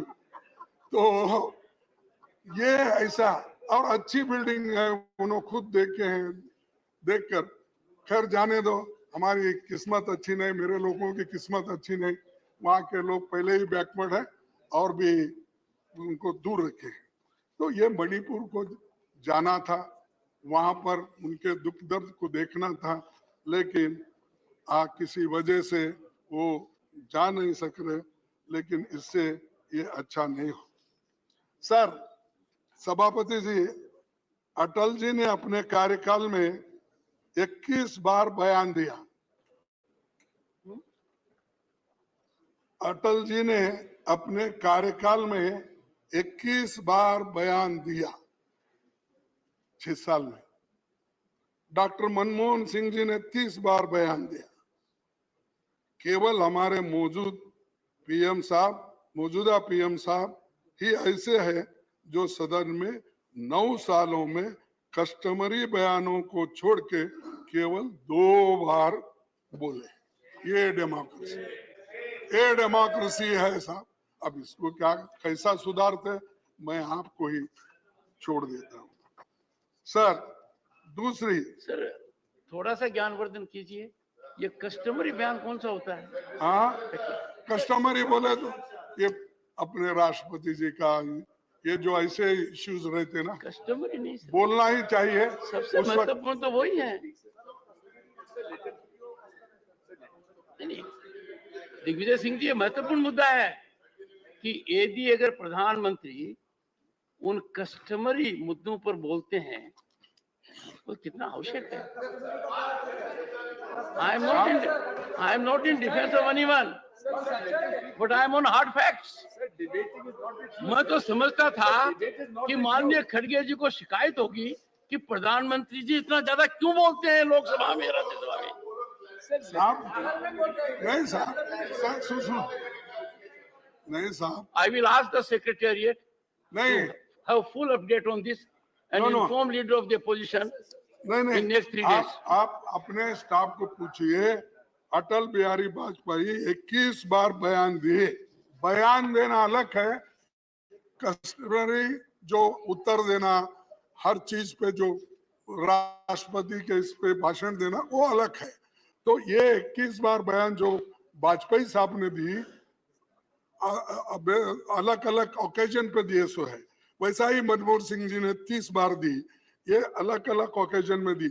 ये बात मैं बोल रहा हूँ, वो भाषण देते नहीं, बोलते नहीं, बाहर बहुत बोलते हैं, इतना बोलते हैं वो हजम ही नहीं होता हमको, इतना बार बोलते हैं। साहब, वो आपने बोला कि मैंने तो चांस दिए तो भी आप लोग नहीं बोलते, चर्चा नहीं करते। सर, हमने पहले 267 में 7 बार इसके इस सदन में 267 में 7 बार चर्चा हुई, क्वेश्चन आवर सस्पेंड करके 10 बार चर्चा हुई। कितने सालों में? हाँ, कितने सालों में? कितने सालों में? देखिए, देखो, मैं कह रहा हूं ये सदन में जो हुआ है, लेकिन आप एक बार भी नहीं कर रहे। मुझे कटघरे में खड़ा कर रहे हैं, इसलिए आपसे संरक्षण मांग रहा हूं कि जो फिगर दे रहे हैं, आपके हाथ में जिन्होंने फिगर दिया है, उनसे पूछिए कि कितने दशक में ये हुआ है। नहीं, मैं डेट वाइज, मैं बहुत नरम दिल का आदमी हूं, वो फिगर दे दूंगा।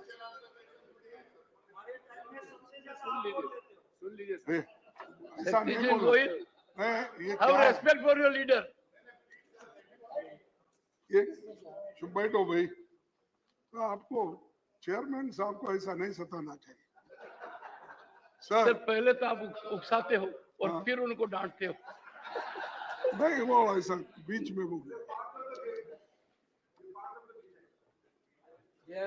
आपने पहले वाली बात भी बहुत सही कही थी।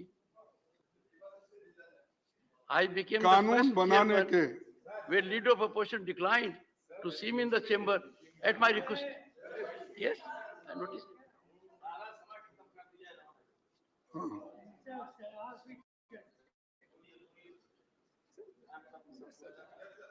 सर, संसद और विधानसभा जनता की सर्वोच्च प्रतिनिधि संस्थाएं हैं, जिनके माध्यम से जन आकांक्षाओं को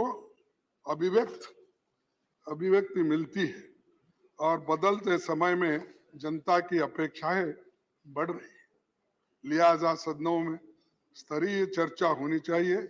इन चर्चाओं को पूरा देश लाइव देखना चाहिए। इसको जरा ठीक करिए। अब तो मेरा दिख रहा है, बाकी के वक्त तो किसी अपोजिशन का आता ही नहीं ज्यादा।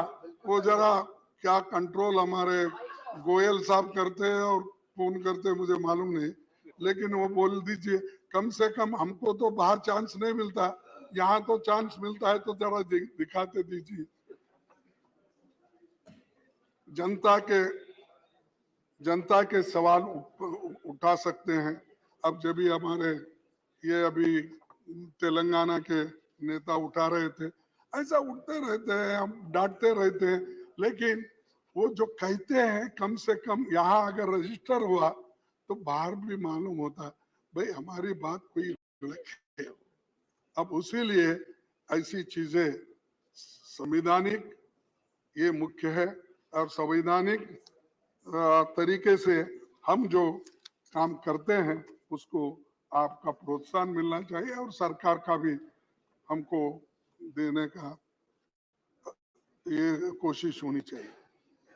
और ये संसद लोगों के हितों तथा अधिकारों का संरक्षक है और आप हमारे गार्डियन है और अगर हमारे ऊपर कुछ अन्याय हो रहा है फौरन आप हमारे अपने को संरक्षण देने वाले आप भी है। नहीं तो हम इतने कम लोग हैं, उतने सब लोग अगर हमको मारते पीटते रहेंगे तो फिर बाद में आपके पास कौन रहेगा, हमें रोना पड़ता। तो इसीलिए जरा आपका संरक्षण जरूरी है। और मैं ये कहूँगा कोरोना के महामारी में भी बहुत कुछ कमियां थी, फिर भी हमारे देश में उसको भी ठीक ढंग से निभाने की कोशिश हो गई। लेकिन चंद जगह जैसा यूपी है, दूसरे स्टेट्स हैं, उसमें जो भी कमियां थी वो भी यहाँ पर हमने पहले चर्चा में लाए थे और उसका पूरा जिक्र यहाँ पर हुआ। पहले का जो 33 दिन का था 20 में, फिर उसके बाद 21 में 58 दिन था, फिर 22 में 56 दिन था। ये कोरोना के जो बड़े बड़े जो भी ये थे वो तो खत्म। सर सभापति जी, दुनिया भर में वैसे तो 19वीं सदी में निर्मित 2 दर्जन संसद भवन उपयोग में लाए जा रहे हैं। भारत में लोगों की दिल दिमाग पर 144 खंभों वाली एक गोल इमारत छाई हुई है। यही देश की आजादी के बाद से 75 सालों में सारे महत्वपूर्ण फैसले यहाँ पर हुए। इस इमारत की वास्तुकला पर भारतीय परंपरा की छाप है, लेकिन इसको नफरत से नहीं देखना चाहिए, क्योंकि इस सदन में नेहरू जी बैठे थे, अंबेडकर बैठे थे और बहुत से नेता बड़े बड़े, वल्लभ भाई पटेल, ये सब बैठे हैं। इसलिए भूल ही जाना, उधर ही जाएंगे, ऐसा शुरू हुआ। कल लेके जा रहे शायद, हमको अभी मालूम नहीं मुझे।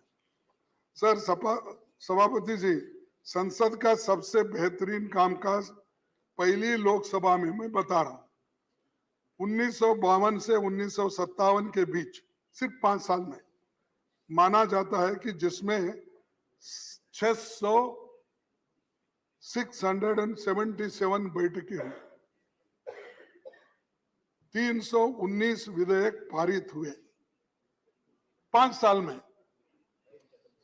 और उस दौरान कानूनों पर हुई बहसें जिज्ञासा और केंद्र बनी हुई। संसद का मुख्य काम कानून बनाना है, लोगों को सशक्त बनाना है, इसीलिए ये नीतियां यहाँ पर तय होती थी और सभी लोग एक मत से ऐसे नीतियों को सपोर्ट करते थे। सर राज्यसभा और लोकसभा में एक से एक अनुभवी संसद आज भी है, पहले भी थे, और उसके लिए सबको जरा बोलने की आजादी भी मिलनी चाहिए, क्योंकि अगर बोलने की आजादी नहीं मिली, सिर्फ हम लोग, हो सकता है मेरी भी गलती हो सकती है, नहीं बोल के नहीं बोलता, लेकिन मेरी गलती, एक छोटा गलती को, मेरे छोटे गलती को आप बहुत बड़ी सजा देते हैं और वो इतना बड़ा गलतियां करते हैं, सारा देश देखता है, सब उधर माफ कर देते हो। तो इसीलिए मैं कृपया करके दोनों बैलेंस करके चलिए, दोनों बैलेंस करके अगर चलेंगे तो हमको भी एक मौका मिलेगा बार बार आपको कहने का, विनती करने का, ये सब चीजें होती। सर और एक कानून बनाते समय बिलों की स्टैंडिंग कमेटी में छानबीन के लिए नहीं भेजा जाता, तो कम से कम ये तो करना चाहिए सर, ये तो आपको हक है। नहीं, इस बिल में खामियां हैं, इसीलिए इसको स्टैटिक कमेटी को भेजना चाहिए। और इसके लिए सभी लोग, मैं आपको उदाहरण के तौर पर चंद चीजें बताऊं। कमेटियों को भेजे जाने वाले बिल्स का प्रतिशत 2009 और 14 के दौरान 71% था, 71% था। वहीं 16वीं लोकसभा में 2014 से 2019 के बीच घटकर 27% हो गया, रह गया। और 2019 के बाद इसमें इतनी गिरावट आ गई 13% रह गया। साहब कहा 71%, और फिर पूछते हैं आपने क्या किया, क्या किया? यही किया हम, 71% स्टैंडिंग कमेटी को भेजा छानबीन करके, और आपने क्या किया? 13%, 27%। ये इससे बिल कैसे स्क्रूटनाइज होंगे? जैसा दिल में आया वैसा हो जाएगा, फिर बाद में हम पछताएंगे, फिर सुप्रीम कोर्ट बोलेगा इसको छानबीन करके नहीं लाए, और वहां के सभी एमपी और राज्यसभा के मेंबर, लोकसभा के मेंबर शायद अनपढ़ होंगे, समझते नहीं, वैसा ही भेज दिए। तो उधर से एक टिप्पणी हमको सुप्रीम कोर्ट से, बाकी के जनता लोग ये कहते हैं कि भाई हमारे बारे में ये सोचते नहीं, सोच कर कानून नहीं बनाते। लेकिन आप गड़बड़ी में इतने कानून भेज देते हो, वो बुलेट ट्रेन से भी फास्ट आता है, बुलेट ट्रेन से भी फास्ट बिल पास होते हैं। तो इसीलिए सर मैं अभी 5 मिनट लूंगा, फिर आपको बोर नहीं करूंगा। आपने देखा समय खत्म हो गया, 5 मिनट से। आज आलम यह है कि सरकार विधेयकों को सीमित समय में पारित कराने से लेकर सदनों की बैठक कम से कम कराने की कोशिश में चली। इस कारण कानून की गुणवत्ता वैसी नहीं रहती जो व्यापक विचार मंथन या छानबीन से गुजरे कानूनों की होती है। आज आलम यह भी है, 2021 में भारत के प्रधान न्यायाधीश ने कहा कि बिना व्यापक बहस के जल्दबाजी में संसद में कानून बनाने से गंभीर खामियां रह जाती है, कई पहलू अस्पष्ट रह जाते हैं। वही बात मैंने कहा। और ये इसके हालत ये नहीं होती थी कि लोग यहाँ पर बॉर्डर पे किसान हमारे बैठ नहीं सकते थे। 3 कृषि कानून ऐसी जल्दबाजी में किए कि वो तीनों कानून फिर बाद में एजिटेशन होने के बाद ठहरना पड़ा। तो ये ऐसे करने से किसान भी है आज हमारे ऊपर नाराज है कि पार्लियामेंट ऐसा क्यों करती है। और एक सर 30 जनवरी 2011 को तत्कालीन विपक्ष नेता अरुण जेटली जी ये बात किए थे। संसद का, क्योंकि हमारे को बार बार वो बोलते हैं आप गए, भाग गए, नहीं सुने, ये बोलते हैं। लेकिन हम जब अपनी बात रखने की कोशिश करते हैं, हम ये नहीं कि किसी से झगड़ा करना, डिस्टर्ब करना, शांति के साथ जब अपनी बात को नहीं रख सकते तब लोग हमारे इरिटेट होते हैं कि हम इतनी कोशिश करके लोगों के मुद्दों को आपके सामने रखना चाहते हैं, मौका नहीं मिल रहा। ये होता है, किसी से दुश्मनी नहीं है, हम सब एक ही है और सभी मिलके ही देश के भलाई में सोचते हैं। तरीके अलग अलग होंगे। सर राज्यसभा में इस जगह बैठते थे तत्कालीन नेता विपक्ष अरुण जेटली ने 30 जनवरी 2011 को कहा था, संसद का काम है चर्चा करना, लेकिन कई मौकों पर जब मुद्दों का अनदेखी होती है तो अवरोध पैदा करना लोकतंत्र के हित में होता है। मैं और एक बार पढ़ू सर, आगे पढ़ो। अच्छा, होती है, अवरोध पैदा करना लोकतंत्र के हित में होता है, लिहाजा संसदीय अवरोध को अलोकतांत्रिक नहीं कहा जाता, नहीं कहा जा सकता। तो ये उन्होंने जो सिखाया वही काम जब हमारे तरफ से होता है हमारे को ठोकते जाते हैं। तो सर ये जो अवरोध पैदा करना लोकतंत्र के हित में होता है, लिया जा, संसदीय अवरोध को लोकतांत्रिक नहीं कहा जा सकता, ये उनकी बातें हैं। और मैं ये भी आपको कहूंगा कि उस हाउस में सुषमा स्वराज भी यही बात कही थी, संसद को न चलने देना भी अन्य तरीकों की तरह लोकतंत्र का एक रूप है। तो ये सारे चीजें वहीं से आए और मैं आपसे ये विनंती करूंगा कि खास करके दिग्गज नेताओं को यहाँ पर जो उनके बारे में उनको जो समय देना चाहिए। और मैं और एक छोटी सी बात दो चार रख के मेरे भाषण को खत्म करता हूँ।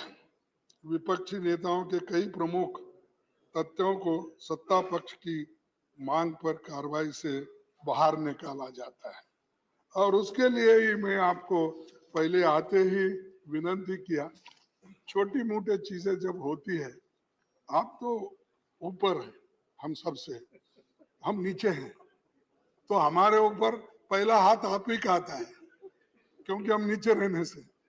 तो ये जो है सर, आज तो आपका पूरा अटैक मेरे पर ही है। आप मूल मुद्दे से भटक गए। नहीं, आप खुद देखेंगे कि आपने क्या कहा है अब तक, विषय से बिल्कुल भटक गए सर, नहीं, दूर दूर तक चले गए साहब, ये तो समय और देश की जनता उम्मीद करती थी कि यहाँ से ऐसा मैसेज आएगा कि आगे का रास्ता कैसे होगा। जैसे साहब, एक सेकंड, आपने खड़गे जी कहा, कौन बोल रहे हैं? You must learn to be decorous. He has yielded. He has yielded. पहली बार सदन में कुछ डेकोरम हो रहा है तो परेशानी क्यों होनी चाहिए?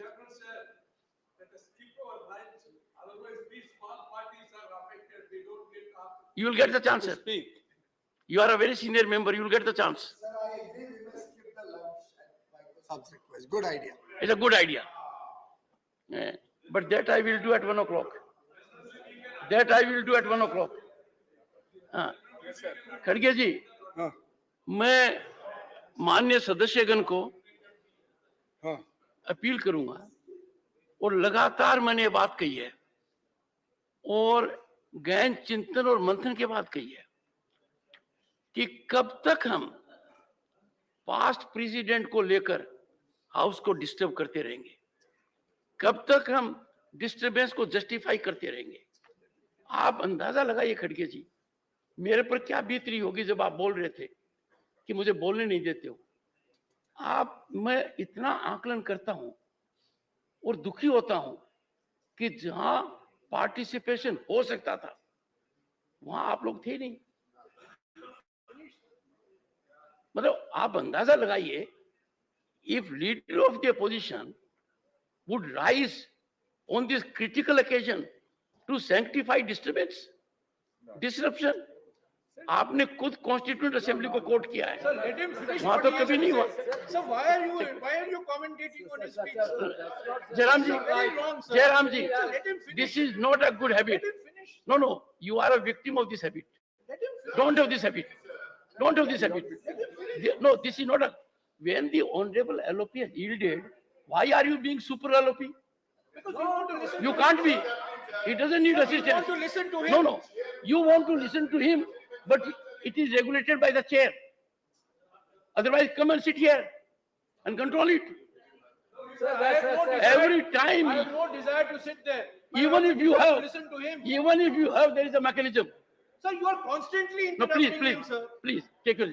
So, माननीय खड़गे जी, this is a rare historic occasion where after taking note of 75 years, we are required to unfold a vision for next 25-50 years. Sir, exactly. I know it. I know it what he knows. And in the entire discourse, you are focused on two things, sir. I find it. There is debate between you and him, sir. You are the This is the problem. There is no debate between me and you, sir. This is the problem, sir. Allow him to speak. The problem, Allow him to speak, sir. the problem is when there is time to participate, I have seen absence.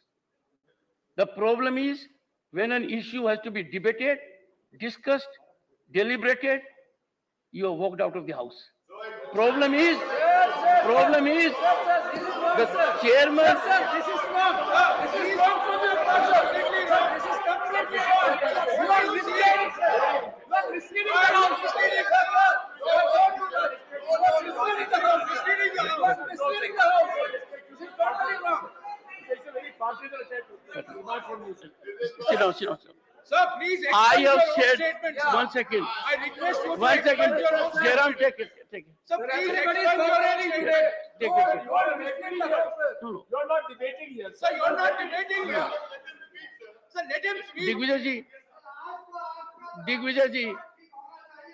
एक please. अरे आप बैठो यार। Sir, let him speak. Digvijay ji, with my modest understanding, I can tell you, and I am a great judgment of myself. I self-judge. I can tell you, I am not a stakeholder in politics. I am certainly stakeholder that this upper house, the House of Elders, conducts itself in a manner so that it earns respect of others. We must exemplify our conduct by decorum discipline. One second. One second. Sir, please don't cast aspersions all on. One second. Sir Would you approve that two honorable members should every time come to the rescue of LOP? Is it not an insult to the position he holds? Sir, allow him to speak. Put some people in discipline court. I would urge, if you do not curb these tendencies of other members, let me tell you, things will get on a tangential route. There was an occasion when you wanted to speak and somebody said, give Digvijay Singh ji an opportunity. In the process, the honorable member was insulting you, insulting me. We don't want that. Okay. So all I say is, we have had some discussion. We have to emanate from this theater sir a मैं तो most खत्म करता important हूँ message to the world outside. Sir, that applies to all of us. including the Conclude, sir. Honorable members, with the sense of the house, we are continuing during the lunch recess as well. Go ahead. Sir thank you sir क्या tolerance अच्छा बस आपने thank you तो कहा। Sir सभापति जी मैं ज्यादा बात नहीं करना चाहता हूँ क्योंकि अब टेंशन में आ रहा मामला। तो सर हम बहुत दिन से ये कोशिश कर रहे हैं, सभी की इच्छा है कि महिला रिजर्वेशन का बिल आना चाहिए और महिलाओं को देना चाहिए जो ड्यू है। आज तक हमने सब कोशिश की, लेकिन अब मैं समझता हूँ जब आप ये मुद्दा उठाएंगे तो जरूर आपके बात को मान्यता वो दे देंगे। तो मैं ये आंकड़े इसलिए देता हूँ थोड़े से। सर सभापति जी, दुनिया बदल गई है। इस समय राज्यसभा में 10% और लोकसभा में 14% महिला सांसद है। विधानसभाओं में महिलाओं की भागीदारी 10% है। 1952 में नेहरू जी के प्रधानमंत्री काल में पहली लोकसभा में केवल वो भी 5% सांसद महिलाएं थी, लेकिन 70 साल के बाद भी आज 14, 15, 10 के अंदर ही है महिला थी। तो अमेरिकी, मैं और भी आंकड़े देता हूं कि महिलाओं को दूसरे जगह भी ऐसा ही हो रहा। अमेरिकी संसद में 2%, ब्रिटेन में 3% महिला सांसद थे। आज अमेरिका की संसद में 28% और ब्रिटेन में 33% महिला सांसद आज है। तो इसीलिए मैं आपसे गुजारिश करूंगा कि इस महिलाओं का जो बिल है इसको आप ये कर दीजिए। और दूसरी चीज अनएम्प्लॉयमेंट की बात चल रही है कि क्योंकि इस 75 साल में हम जब बात करते हैं इधर इधर अनएम्प्लॉयमेंट इतना बढ़ रहा है, इतना बढ़, 8 करोड़ लोग एजुकेटेड वो आज रास्ते पे है। और इन्फ्लेशन तो सब बढ़ रहा है, आपको मालूम है। वो कोई टमाटर डाल के आए तो आपने बहुत उसको डांटा, वो हकीकत थी। 400 रुपए 500 रुपए, शायद आप मकान में नहीं पूछे शायद कि आजकल टमाटर की, प्याज की, तेल की, दाल की क्या कीमत है। वो हिसाब आप नहीं पूछ रहे क्योंकि पूरा जिम्मेदारी उनको वहां छोड़े और बाकी का जिम्मेदारी आप यहाँ लिए, और इसीलिए जरा मुश्किल होगा हमका। लेकिन ये जरूरी है, इन्फ्लेशन कंट्रोल करना इम्पोर्टेंट है, नहीं तो डिस्ट्रॉय हो जाएगा डेमोक्रेसी। अनएम्प्लॉयमेंट अगर बढ़ती गई तो डेमोक्रेसी नहीं रहेगी। इसीलिए मैं आपसे विनती करता हूं कि इन चीजों को कुछ उत्तर दे। सिर्फ हमने वो किया, ये ठीक है, G2 ठीक है, G2 क्या G20 सर नहीं, क्योंकि वो जीरो में कमल का फूल ही दिखता था। अब देखिए साहब, वो आप देखिए, वेरी गुड। हाँ आप देखिए वो कभी भी एडवर्टाइजमेंट। खड़गे जी आपका स्तरीय नहीं है, आपका स्तर नहीं है, आपका स्तर नहीं है। तो मेहरबानी करके G20 की मजाक मत उड़ाइए। G20 बहुत अरे बड़ा मजाक समूह नहीं है। भाई, लेकिन सर शायद माननीय leader of the opposition Congress के अध्यक्ष भी है, उनको तो सिर्फ 2G दिखता है, 1G एंड सन-जी, 2G दिखता है। अरे ये देखो सर, मैं ईमानदारी के साथ कहता हूँ, देश की जब बात आती है उसमें हम सब लोग एक है, उसमें कोई फर्क नहीं। लेकिन तुम बार बार वो गुत्ता मत लो, तुम भी पैट्रियट हो। पैट्रियट हमारे लोग हैं, जान हमारे लोग दिए, मर गए हमारे लोग, मजा आप उठा रहे हो और हमको सिखाते हो। सर आखिरी एक बात कह के आज आप बहुत एजिटेटेड हो। मैं खत्म करता हूँ। नहीं, आज आप बहुत एजिटेटेड हो। हाँ? आप बहुत गुस्से में हो आज। नहीं ना ना सर, हमारी वतन परिस्थिति के अनगिनत तारीखें हैं, हमारी वतन परिस्थिति के अनगिनत तारीखें हैं, बेशुमार किस्सा है। हो भी क्यों ना वतन से मोहब्बत, हो भी क्यों ना वतन से मोहब्बत, ये तो हमारे ईमान की हिस्सा है। तो धन्यवाद सर, आपने इतना टाइम दिया। आपने खड़गे जी, आपने आज पढ़े शुरू में और आखिर में, और पहले भी पढ़ा था जब माननीय वेंकैया नायडू जी का फेयरवेल था, और आपने कहा मौसम कैसा होगा, कितना सताएगा। नहीं उसी क्या आपका एटीट्यूड देने के बाद रियली मौसम फिर जो पीछे का पहले का जो था वो आ गया। Honorable members, Honorable LOP has reflected. I would again appeal to everyone. It is not a time for us to be agitated. We have to send a message from this place how our Bharat will move for next several decades. And therefore, when we make light of certain things like G20, G20 can't be reduced to G2 and then Lotus. One second. The world order has been defined.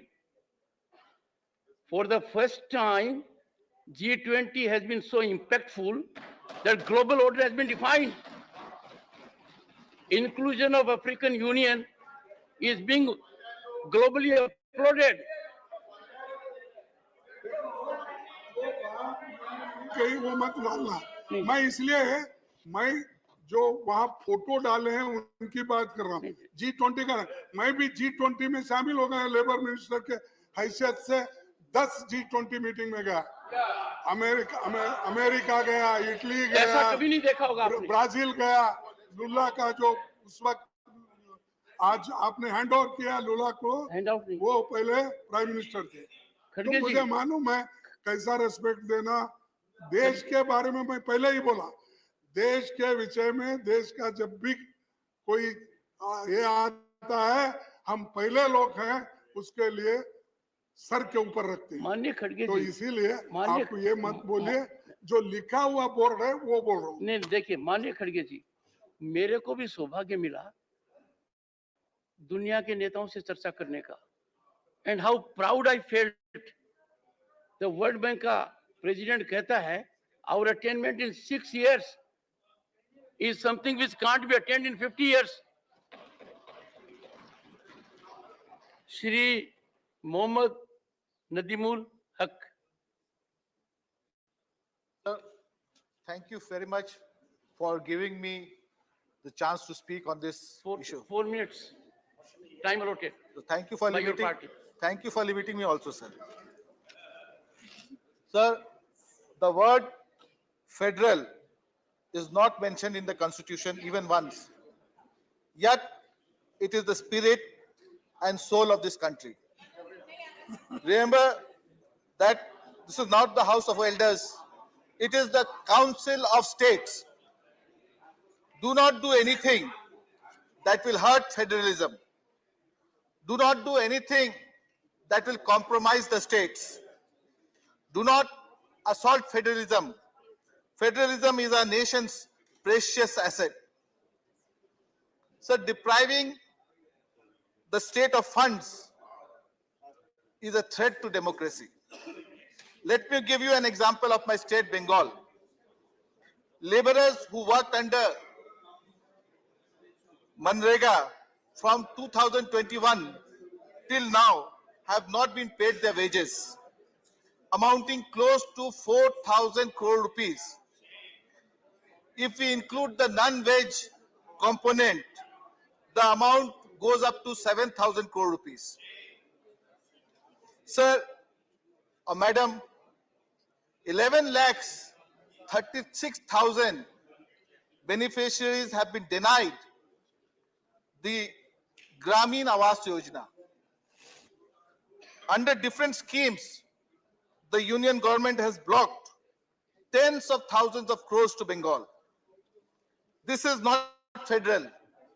This is against the states. 75 years ago, Dr. B.R. Ambedkar said, and I quote, "The Indian Constitution is a federal constitution in as much as it is established what may be called a dual polity, which will consist of the union at the center and the states at the periphery, each endowed with sovereign powers to be exercised in the field assigned to them respectively by the Constitution." Unquote. Remember that the double engine government that you propose is against the federalism that our founders envisioned for this country. It is against the very spirit of India. Sir, madam, today in 2023, I quote Arundhati Rai, and I quote, "It is no longer just the leaders that we must fear, but a whole section of the population.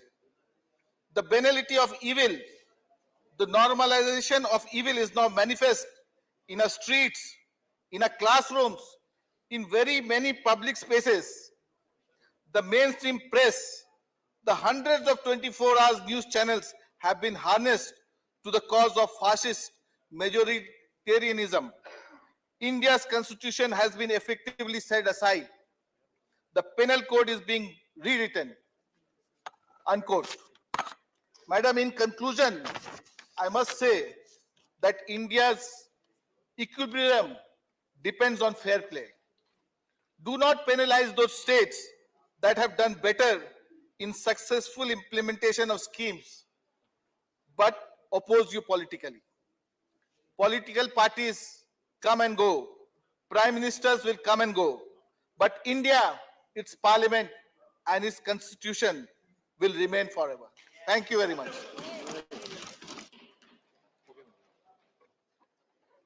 Shri R K Rajesh Kumar.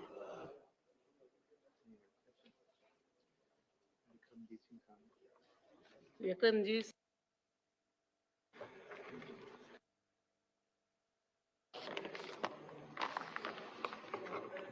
सकरीम Patra. Going through a change, ma'am. We'll come in the second sequence. We'll come little later in the sequence. We come little later in the sequence. Shri Amar Patnaik ji.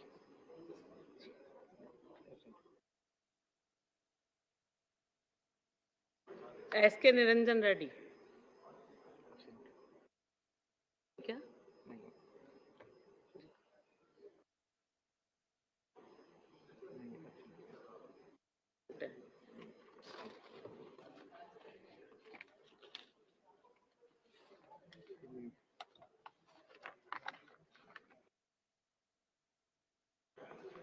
Ramnath Thakur absent absent है। शक्ति सिंह गोयल।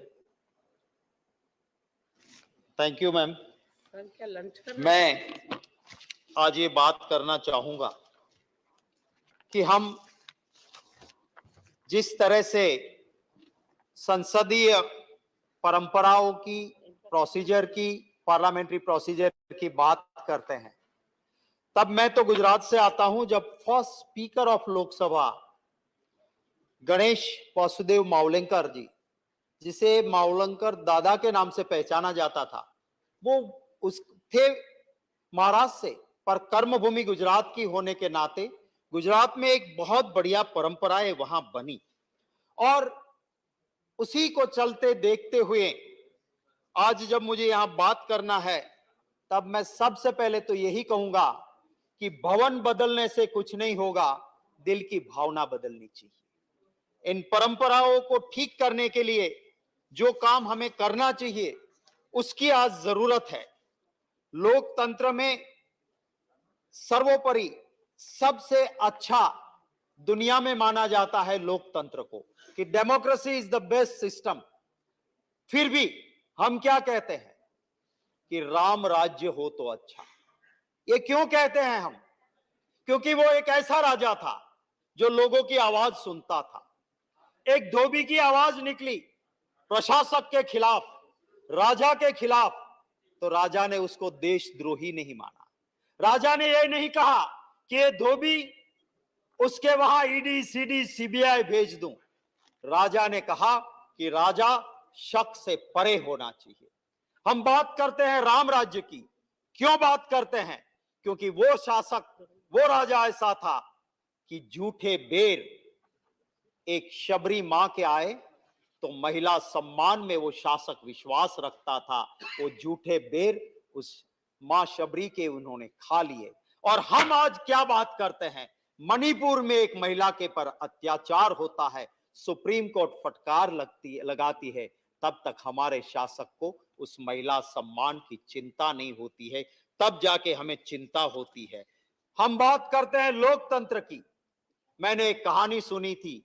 वो कहानी ये थी कि एक गांव में एक शासक था, बड़ा ही डिक्टेटर था, पर वो पूरे गांव को इकट्ठा करता था और फिर कहता था मैं ये करना चाहता हूं, और गांव के लोग हाँ बोलते थे। एक दिन उसी गांव का एक आदमी का बेटा जो बाहर के राज्य में पढ़ने गया था, वो आया और उसने सुना कि बड़ी अच्छी बात है, हमारे राजा तो, हमारे शासक पूरे गांव को पूछते हैं और फिर तय करते हैं, मैं भी आऊंगा।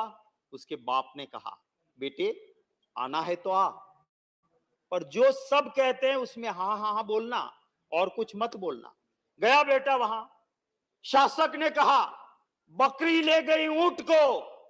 पूरे नगर ने कहा हाँ जी हाँ जी। वो लड़का खड़ा हो गया कि बकरी इतनी छोटी सी ऊंट को कैसे ले जाएगी, मैं सहमत नहीं। ठीक है, सभा बर्खास्त हुई। जैसे ही घर आए बाप ने थप्पड़ लगा दी। क्या कर दिया तूने? बोले कैसे? मैं सच बोला।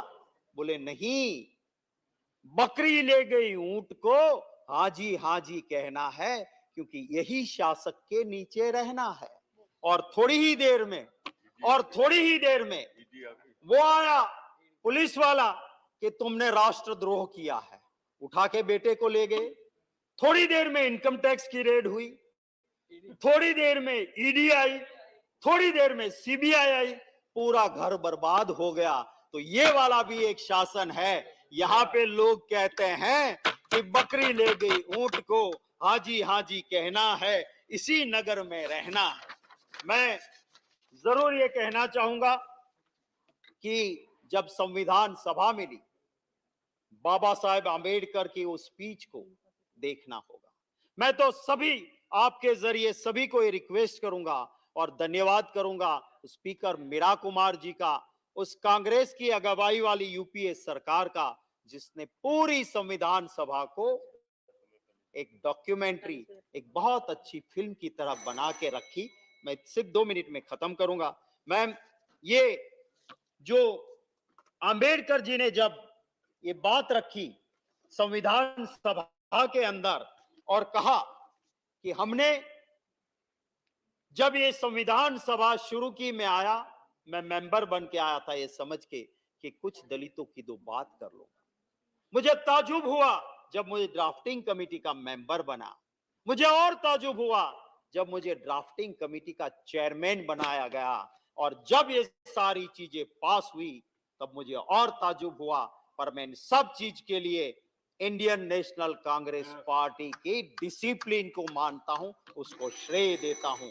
और एक ही लाइन में बात खत्म करता हूं कि जब ये कहते हैं नेहरू जी के लिए, मैं कहता हूं कि अटल बिहारी वाजपेयी जी ने पार्लियामेंट के अंदर जो लफ्ज नेहरू जी के लिए कहे थे, कम से कम उसको एक बार पढ़ लेना, उसको एक बार दिल से लगा लेना। वो बोलने वाले विपक्ष के नेता थे वाजपेयी जी, जिन्होंने कहा था नेहरू जी के लिए, उसको कम से कम याद कर लेना। तो फिर आपको नेहरू जी के खिलाफ बोलने की कभी भी दिल से इच्छा नहीं होगी।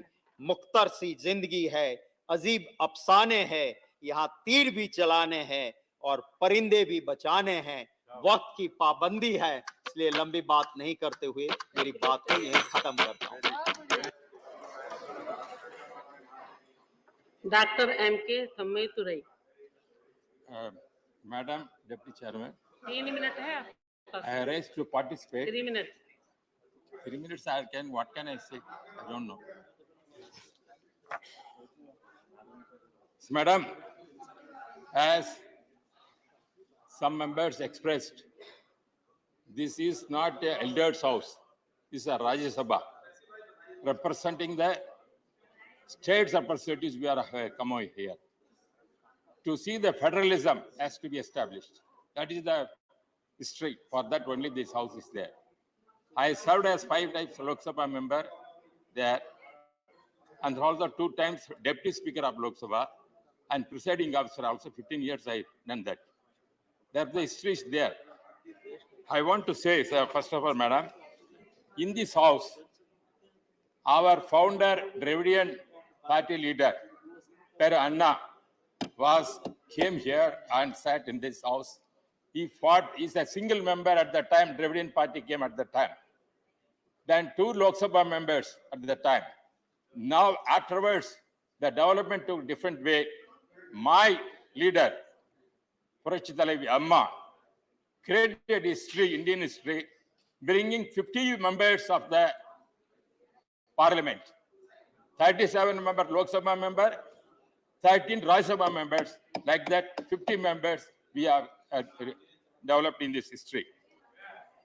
In parliament, 37 Lok Sabha member, the highest member we got the Dravidian party, then 13 members here Rajya Sabha, that total 50 members we started. When Anna started for number 1 and took, like that history took place. Madam, when Anna was here, he fought for the federalism under the language issue. Because here the language is one of the important issues we are discussing. Every time the federalism is not respecting the regionalism, especially for Tamil Nadu, we all fight for our language. Where Anna said, we want Tamil has to be made as the official language of this country. That is the spirit of the thing.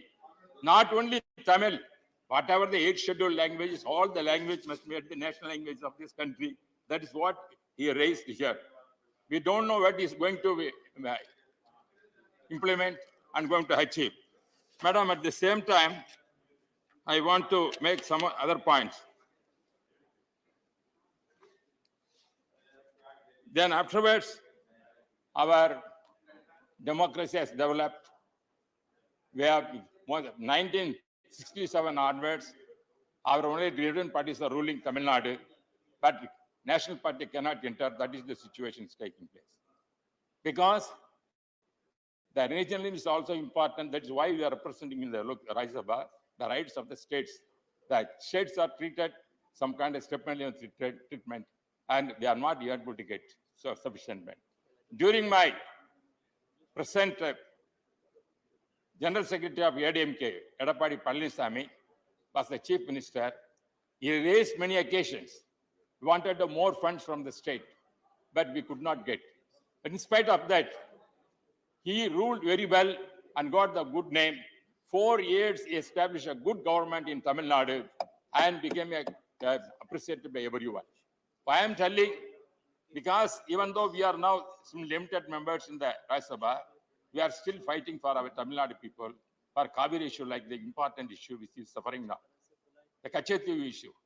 They, in spite, without the approval of the Parliament of the both houses, the 1972, 74, 75, at that time, the Congress people only given the Kachethi to the Sri Lanka government.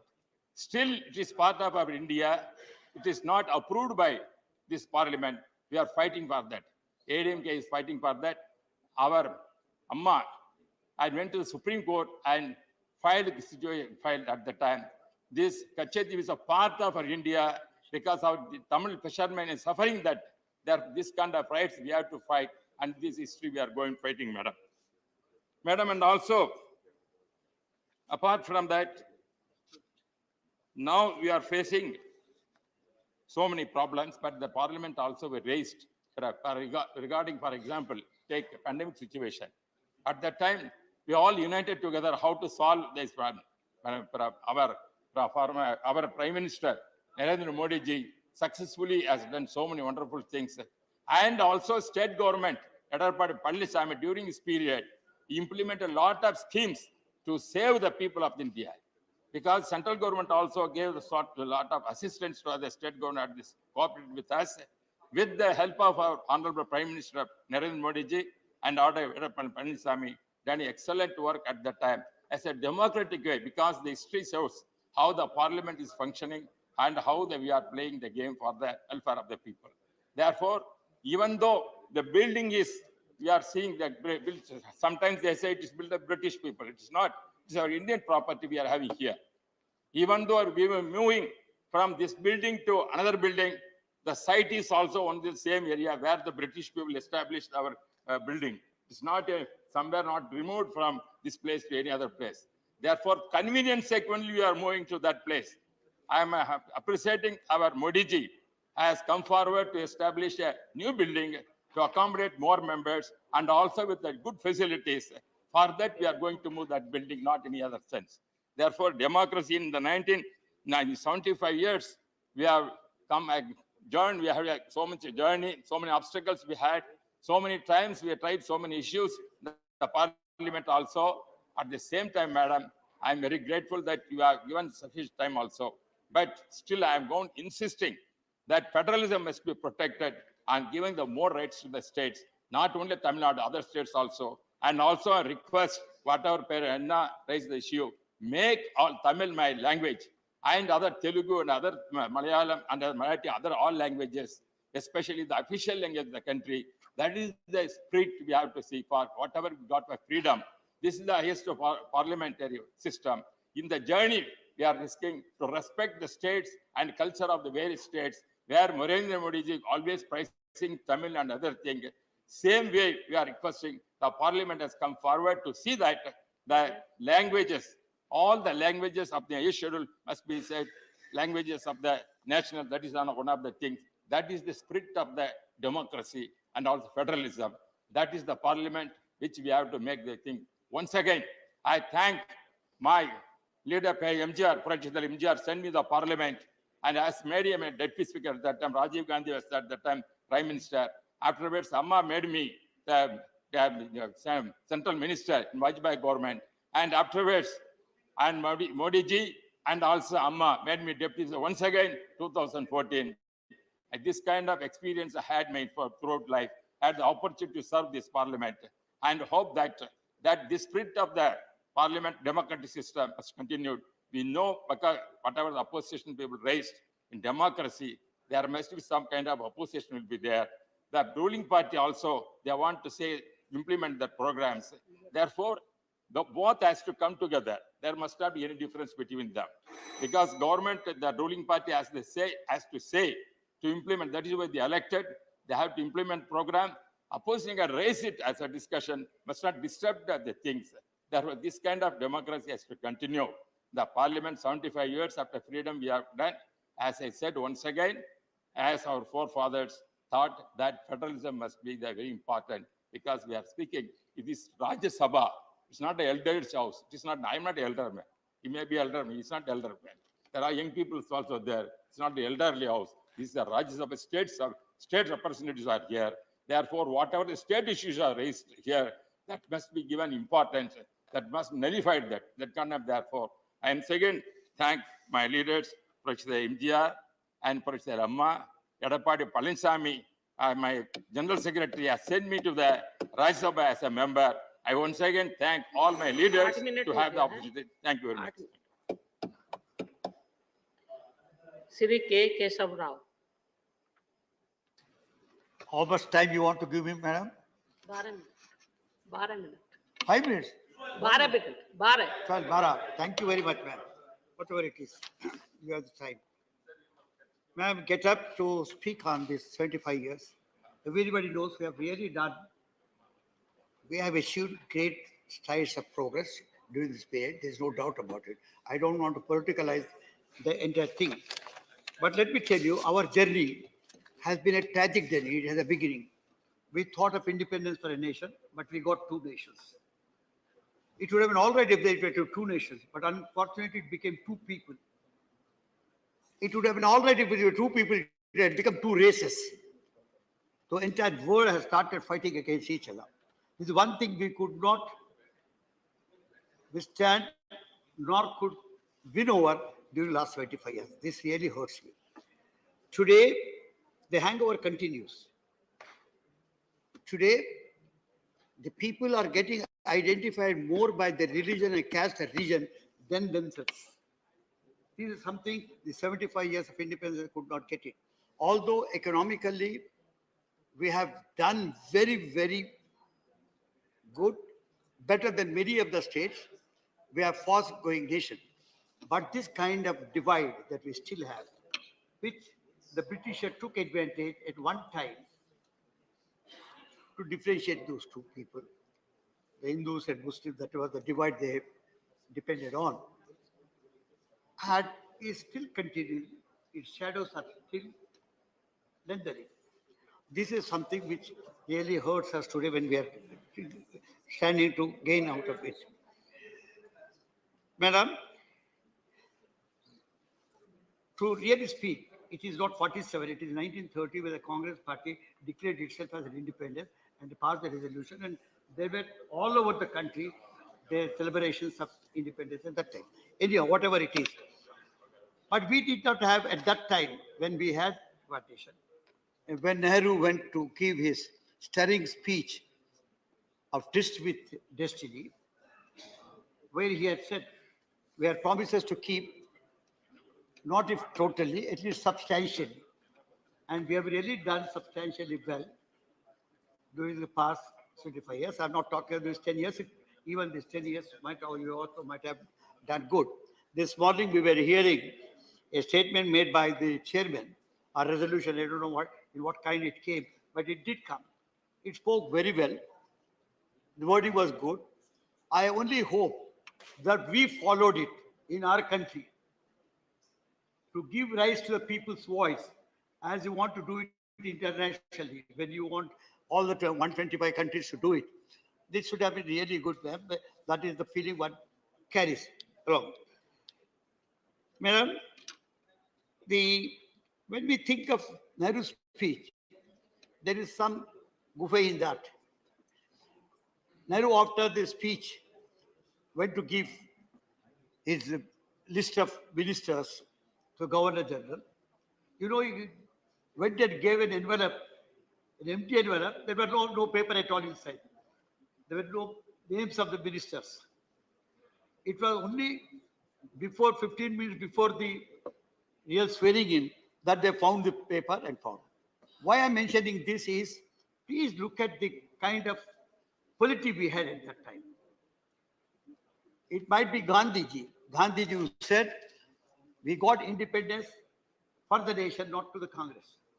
We had in that cabinet, we had people who were adversarially opposed to Congress.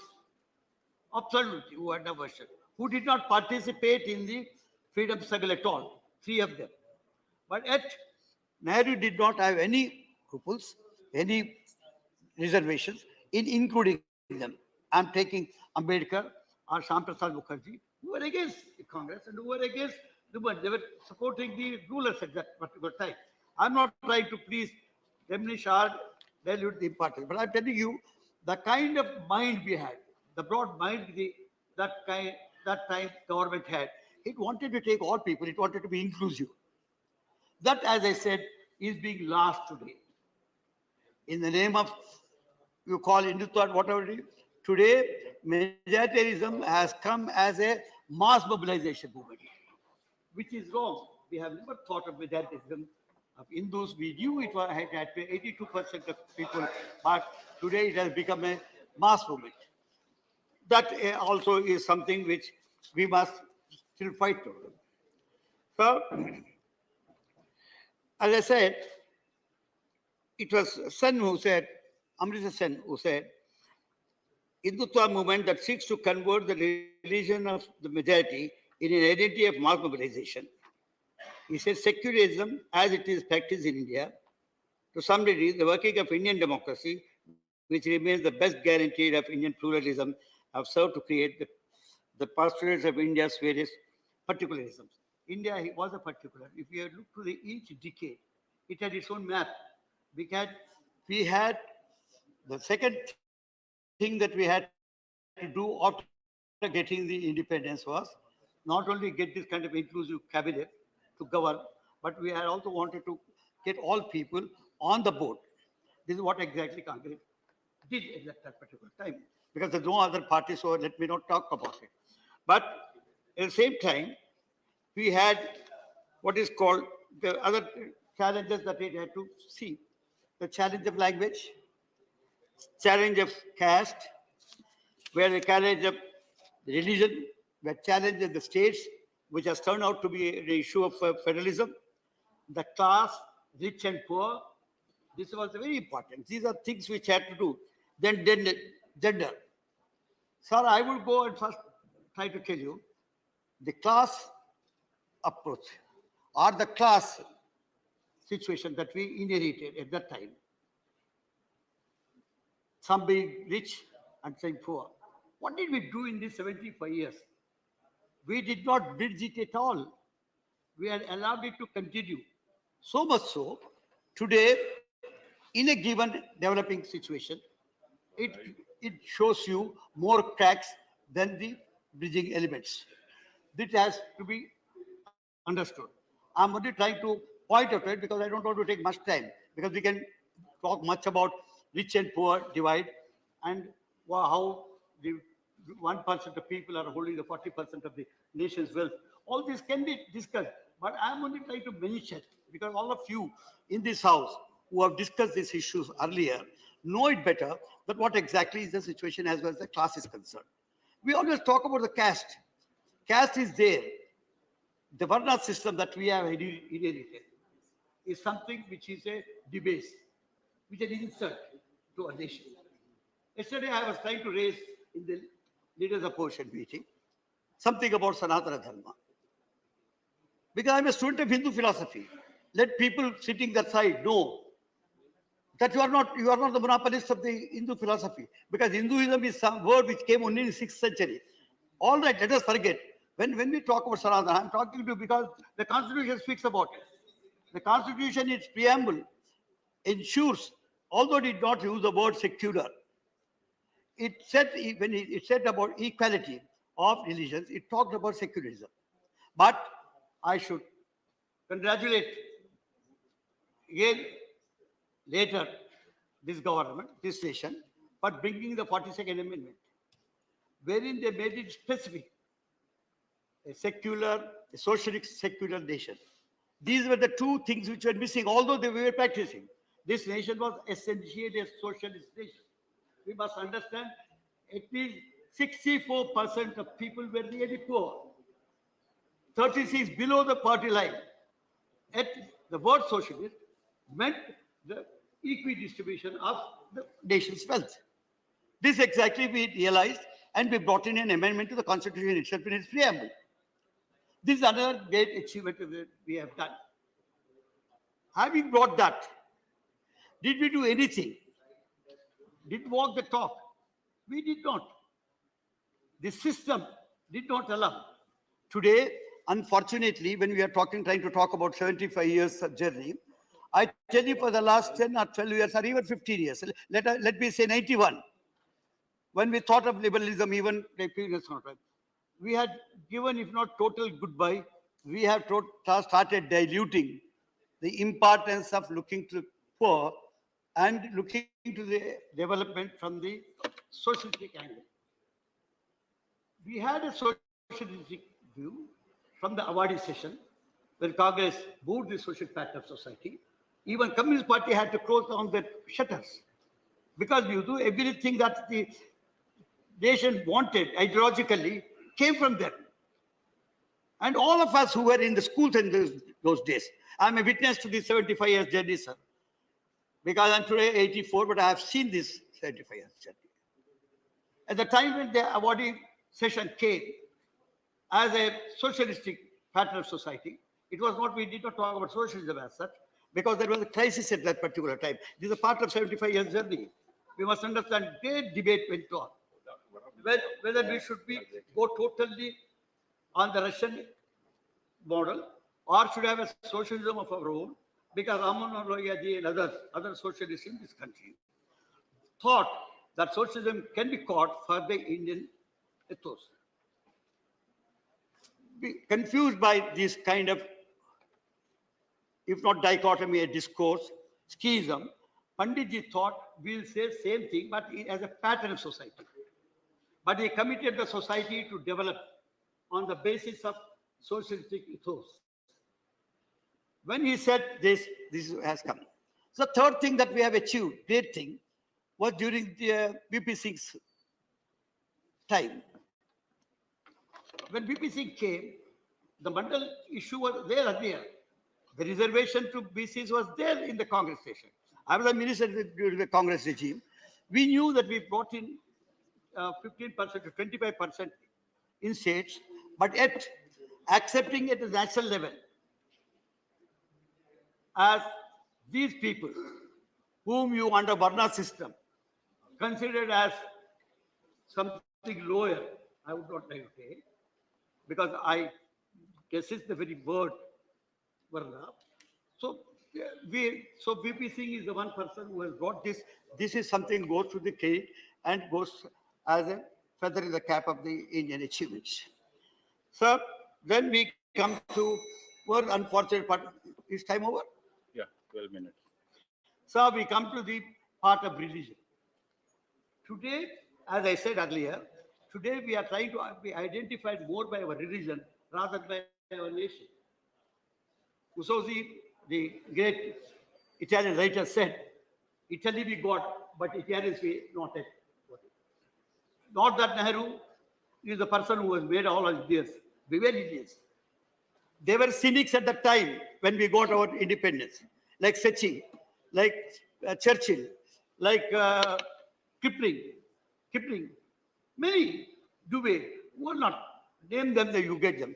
All of them thought that India will not be able to sustain democracy at all.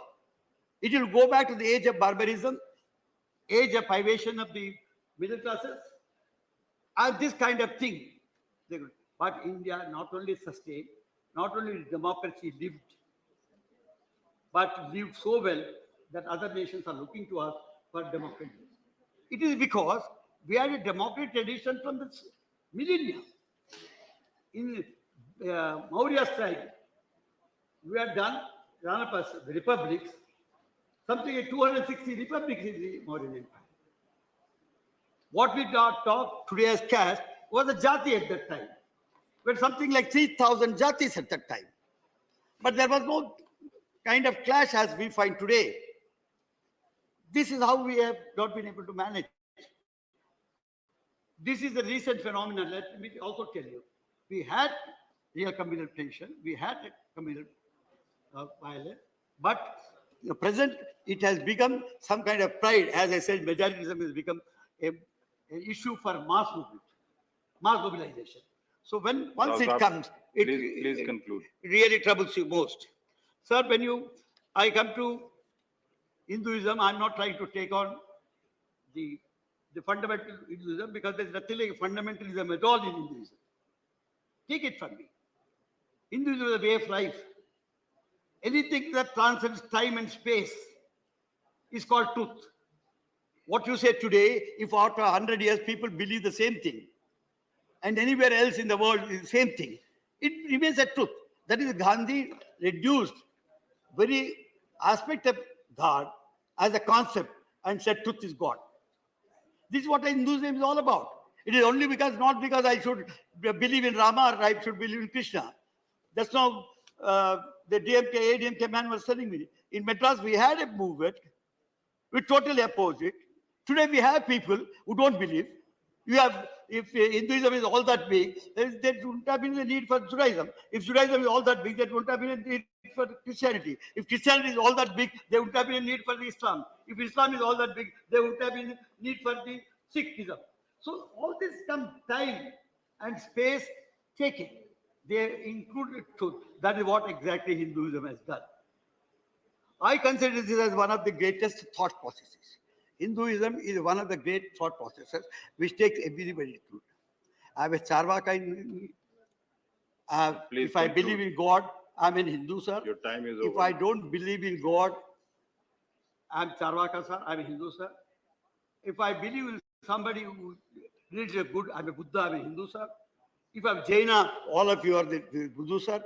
Karnataka, yesterday I was telling the leaders of opposition, they have got their funds. They don't believe in God, they believe in Shiva, they believe in... So what is Hinduism? It is self-realization. So let us all believe that. Let not the Prime Minister of the day say that all Sanatanis should join it, as if it is a war crime. I think at this age, this is not something which is good to come from a people, because we accept all religions. Yesterday, Mr. Chidambaram was saying something, all sorts of. Mr. Chidambaram was saying, he was quoting Madhavacharya, 16th century saint, Indian saint. When he said, Sarva Dharman Samahava, so same thing, it is quoting Madhava or other saints. But all the believers in Hinduism believe that all of it. That is why we say, Ekam Sat Vipra Bahuda Vadanti. People may call it by different names, but truth is only one. We believe in it. Unlike others, I'm not trying to criticize other religions at this time. They believe that mine is there. There is no Mr. Christ or no Mr. Muhammad or no Mr. Zoroaster or no Mr. Confucius. We had a Hindu thought process as such. So this, I don't know, we are losing track. We must get on to that. We must build a nation, Indian nation as such. We are first Indians, last Indians. We are Indians. There is no question of first or last. Saying, like Sanathan is saying, there is no beginning and there is no end. If there is no beginning, where is the question of it being there? So let us not think. It is there. It is truth. It is all pervading. So I tell you, sir, the 75 years journey has been really rewarding, has been very good. I also congratulate, we had beginning, I told you, Taddy, the G20 was a welcome thing. But as I suggested earlier, let us learn to live with what we always boast of. We have today morning gave the big statement. I think you give scope for expression from all sides. Then what I call freedom of expression, that should be respected. The people's urges should be respected. You should not use your own agency because you are powerful. If that were to be the case, earlier regimes would have done that. Nobody has done it. They have respected nation. We have allowed the nation to grow. As Gandhiji said, independence is not for Congress, independence for the nation. Let us all think this nation, development is for the entire nation, not for one party or one thing. Thank you very much. Thank you. Now, Mr. G.K. Vasan, 3-4 minutes. Sir, thank you, sir, for giving me an opportunity. We all understand, sir, historic Parliament building. Today is the last day of our speech in this building. Maybe tomorrow we are all moving to the new Parliament, sir. This is the time to salute and respect our leaders who fought for our independence and got independence for us. This is the 75th year of our independence, sir. We remember the father of nation, Mahatma Gandhi, and all our leaders from various parts of India who were with Gandhiji and who fought for this country's freedom and who taught us ahimsa in this country, sir. Sir, we also have to be very proud that we are the largest democracy in this country, sir. We have genuinely, sir, preserved the sovereignty, integrity, security, solidarity of this country with pride, sir. We have made remarkable progress in the 75 years in the field of education, agriculture, healthcare, industrial growth, economic equality, and even in scientific space research, sir. Above all, as Indians, we are all proud today that our nation is looked upon by foreign countries for our helping hand and support even in international problems today, sir. This is the parliament where legends have spoken, sir, in various subjects for the interest of this great nation, sir. We should be very thankful to our regional leaders, sir, who have been in this parliament, spoken for the interest of the country. From Tamil Nadu, sir, I would like to proudly quote Rajaji and Kamarajji, sir, who have been the pioneers, and even today, sir, they are leaders who are the icons for youth in this country, sir, especially Tamil Nadu, sir. The national approach and outlook of leaders from the south, sir, has been great in the development of this country, sir. I must also place in record, sir, that India has achieved great heights during this 9 years under the Prime Minister of Modi ji, sir. To conclude, sir, I would say that schemes, plans, and programs launched by the government has embraced every citizen and have enhanced and improved the living conditions of every Indian, sir. With this, sir, I conclude my speech. Thank you very much, Chairman, sir, for giving me opportunity. Thank you. Ramnath Thakur ji. धन्यवाद श्रीमान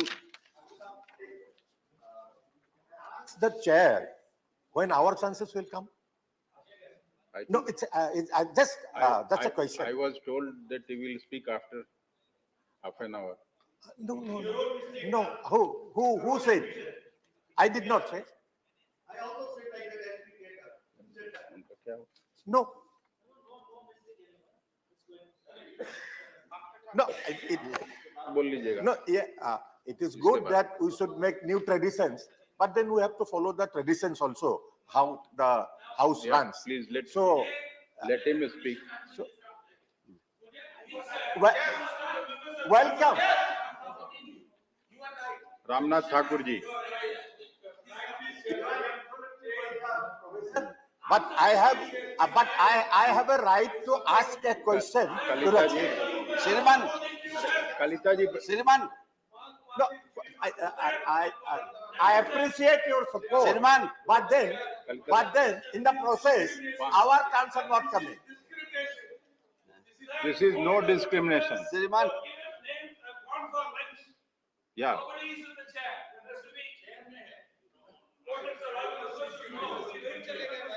He will also give you a chance.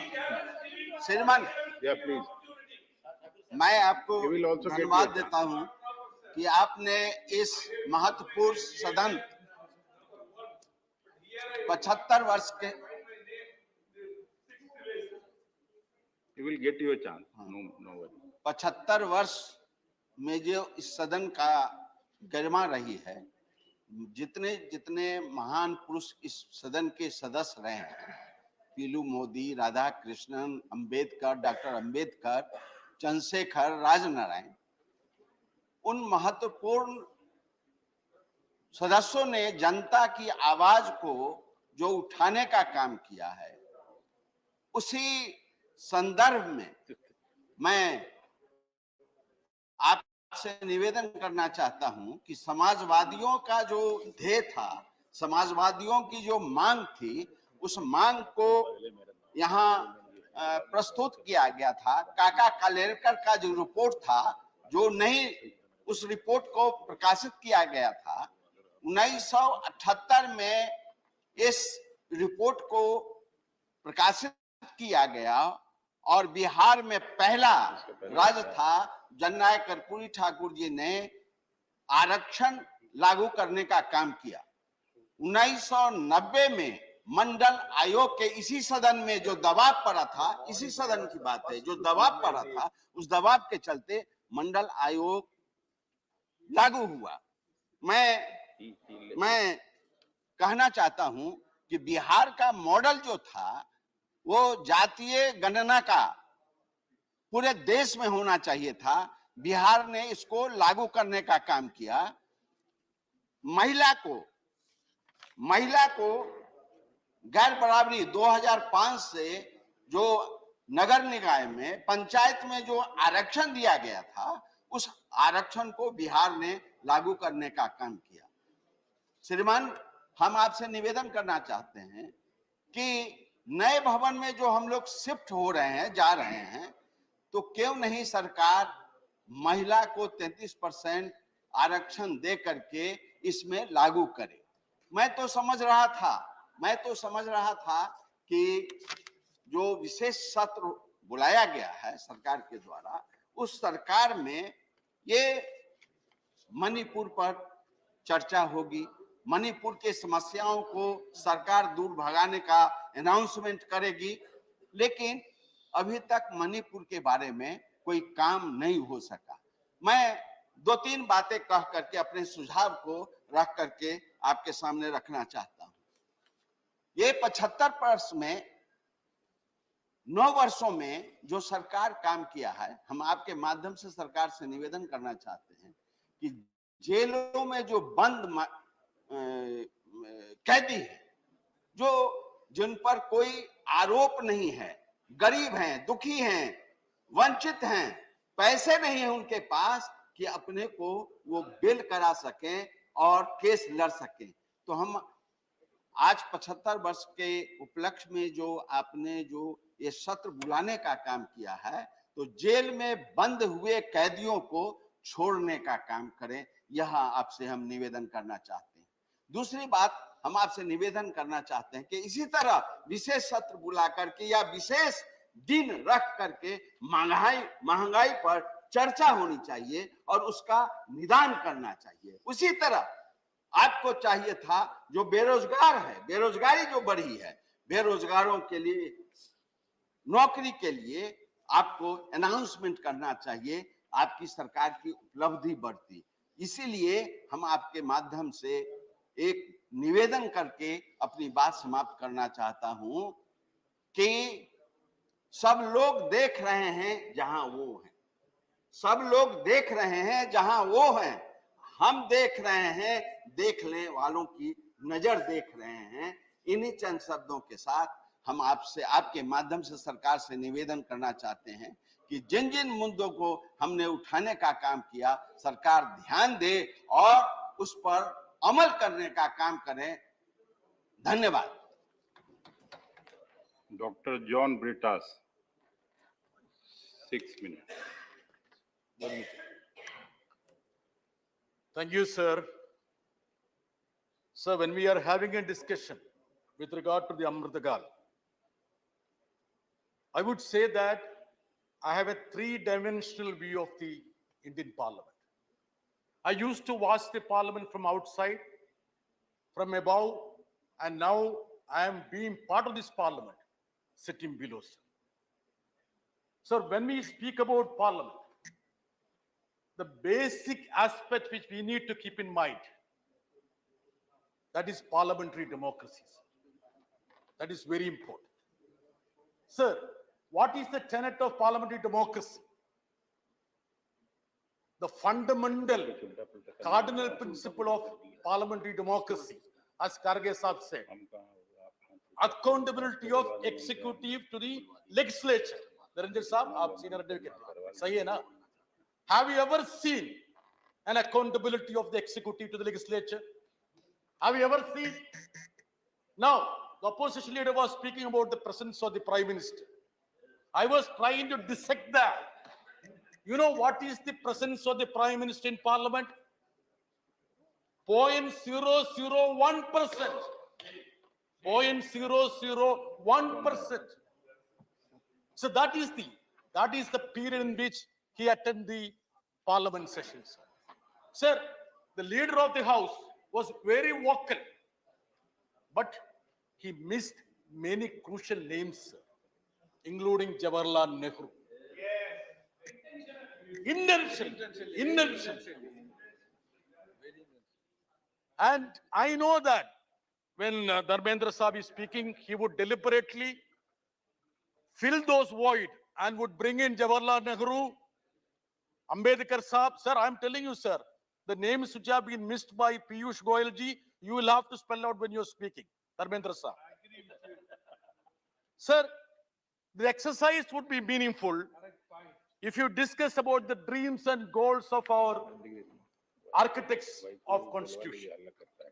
Sir, I will just dwell on the preamble of it, sir. So it speaks about, say, what does it say? Liberty, equality, and fraternity. Sir, if you take justice, you will notice that we have reached the bulldozer era. That is justice now. The justice that is being imparted is the bulldozer era.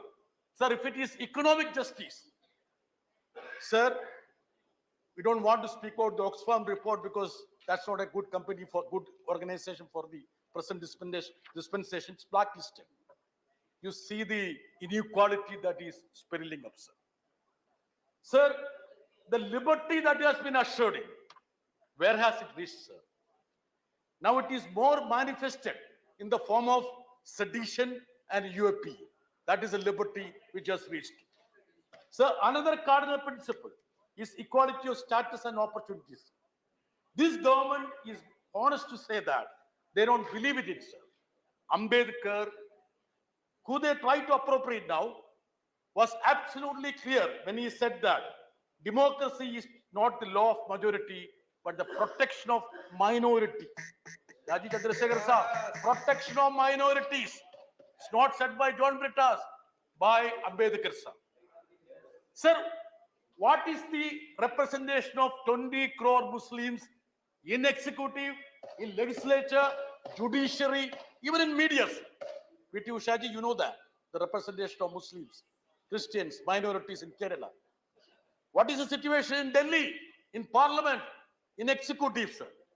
Sir, we all talk about this government's pet topic is to, discuss about Mughals. I said they talk about Mughals more than the Indians now, actually. Sir, in Akbar's court, or even in an Aurangzeb court, more than 50% of the ministers were Hindus. Dheeraj Saab, Birbal, aapko jante hain na kaun Birbal tha? He was a Hindu, sir. Can you spot somebody in this executive now? What is the status of the representation of minorities, sir? Sir, Nehru's cabinet, that was the first ministry. It was a model government. It had given representation to every segment. Dharmendra Prasad Saab, 2 Muslim cabinet ministers.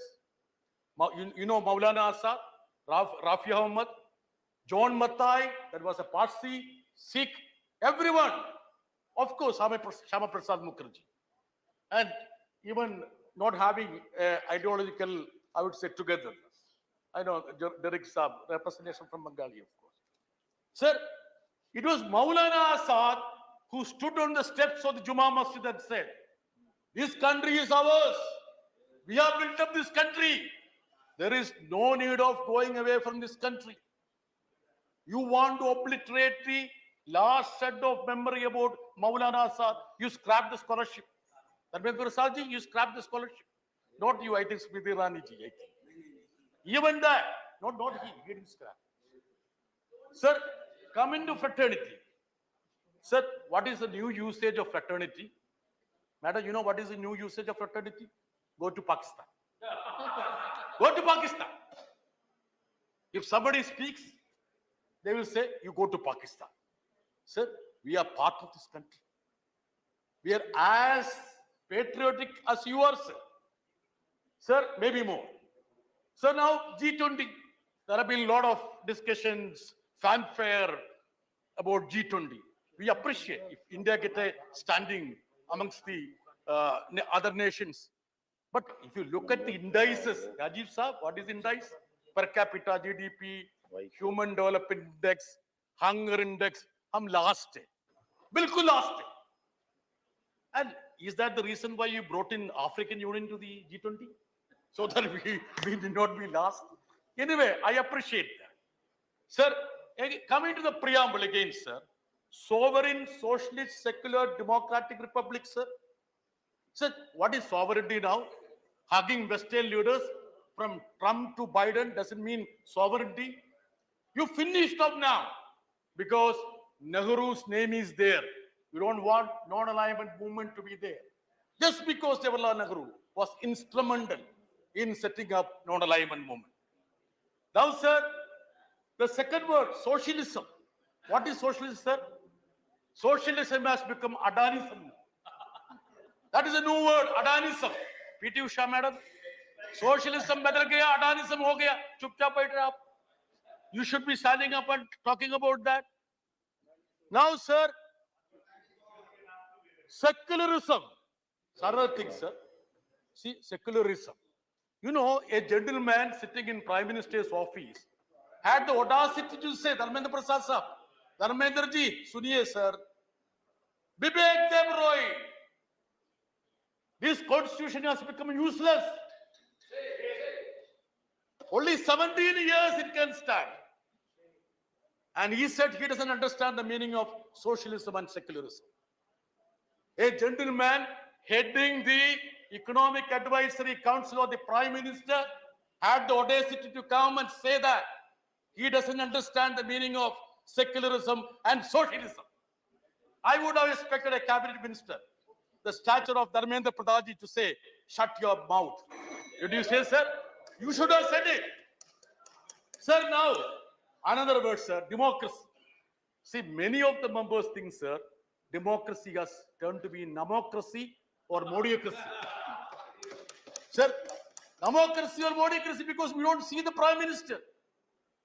My daughter was asking, did you get an opportunity to sit with the Prime Minister? Sir, I said, no. Very rarely only I get, sir. So, what does it mean, sir? Democracy means accountability of the executive to the parliament and parliament being accountable to the people. That is democracy, sir. So, republic. I know, where is Rajesh Sinha ji? For Rajesh Sinha and others, you know what is the meaning of republic? Vice Chairman, sir, you know what is the meaning of republic? Arnav Goswami.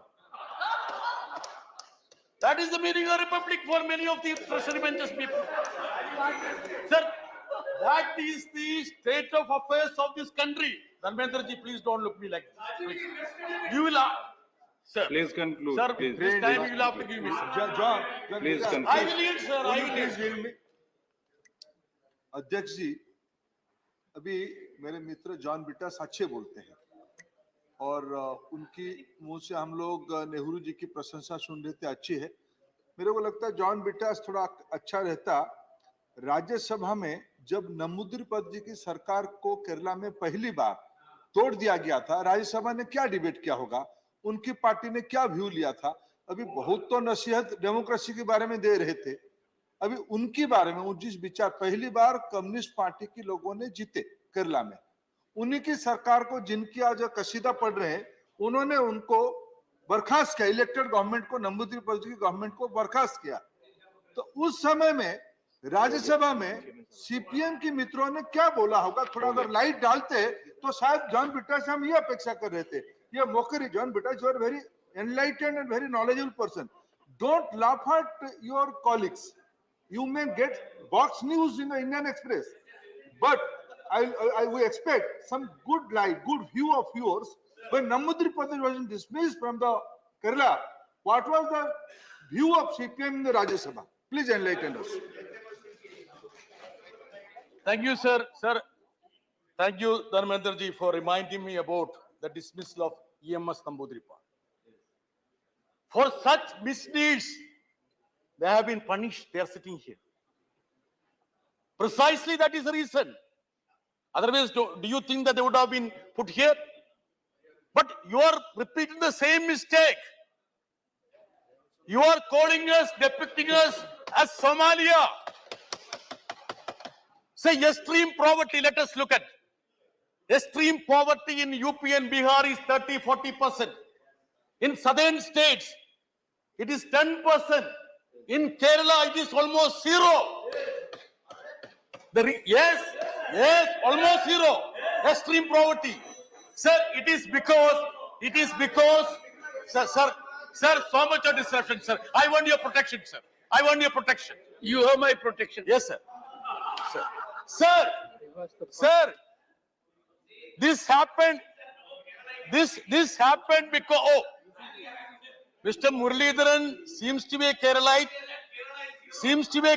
but his only job is to act against Kerala.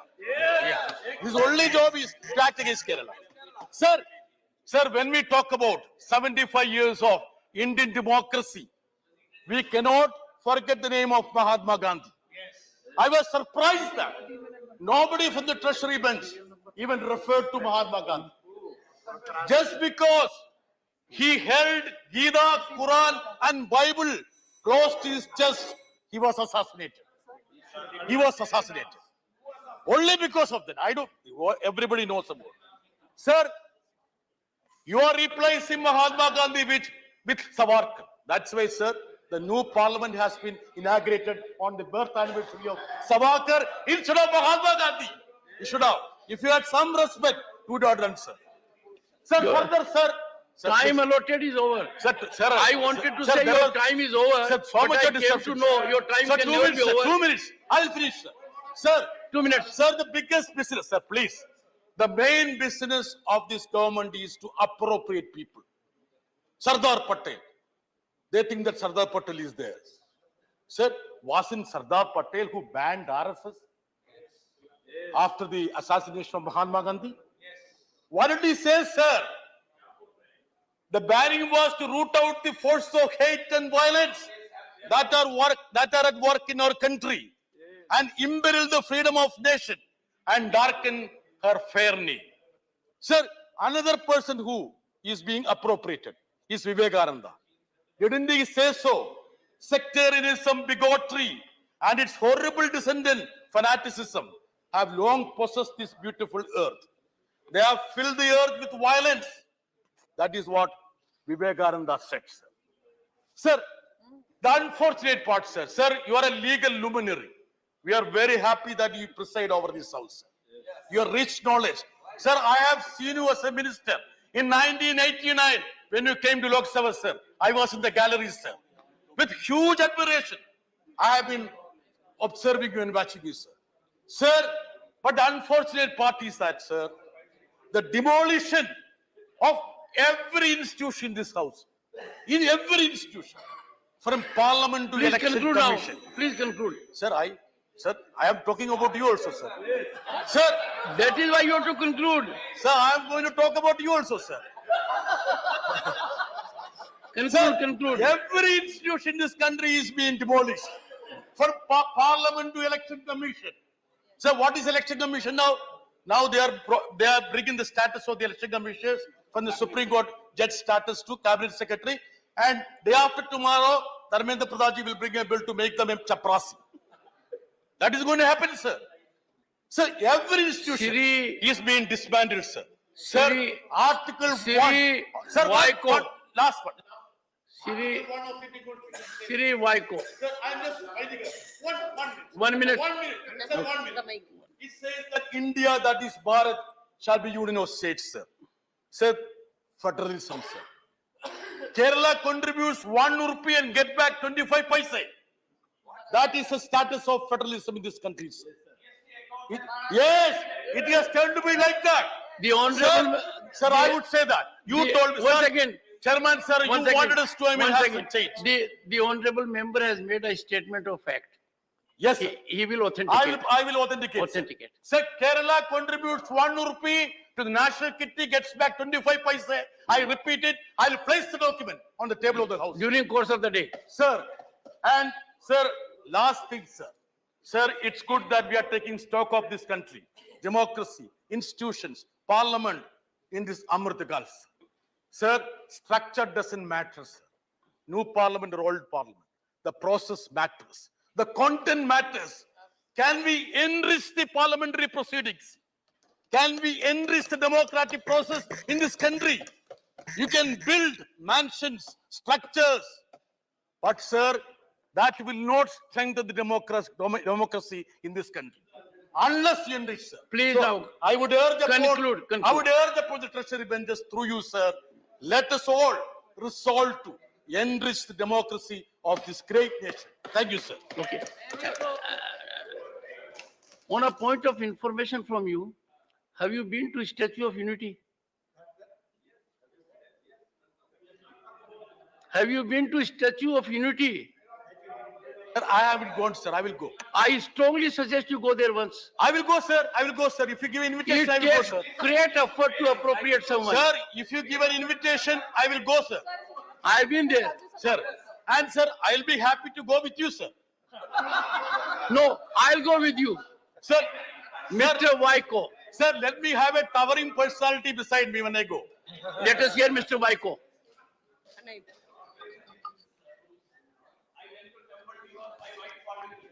Mr. Chairman,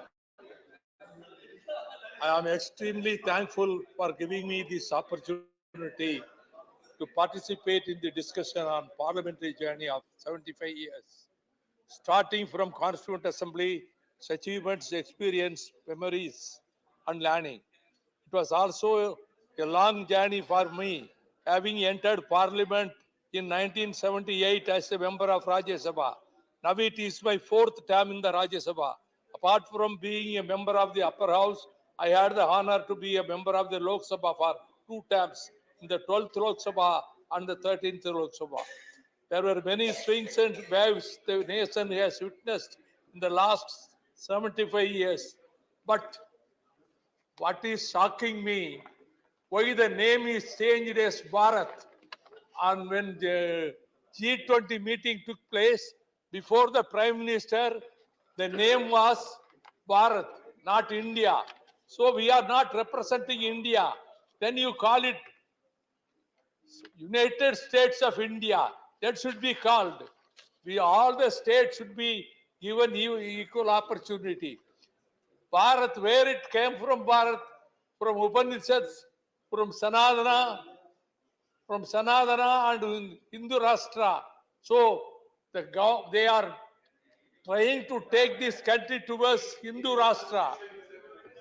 But one thing, I would like to tell them, you never entered our area. Guptas never entered. Mauryas never entered. Nobody entered from to Tamil Nadu. But we have come to Ganges. We have come to Himalayas.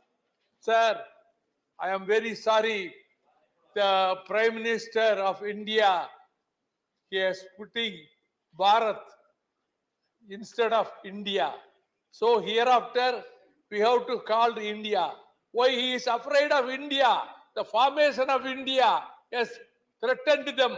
The formation of India has threatened them. Therefore, they have put their name as Bharat. Sir, I don't want to take much time because you have given me a privilege to take this time. I demanded installation of Ambedkar portrait in Central Hall of Parliament, allowing army men belonging to Muslim community to offer Jummah prayers on Friday. Sir, secularism is under threat. The Muslims are under threat. The Sanadana forces are threatening them. They are afraid because you leave India, you Muslims India. This is not your country. This is the voice of the Hindu Rashtra people.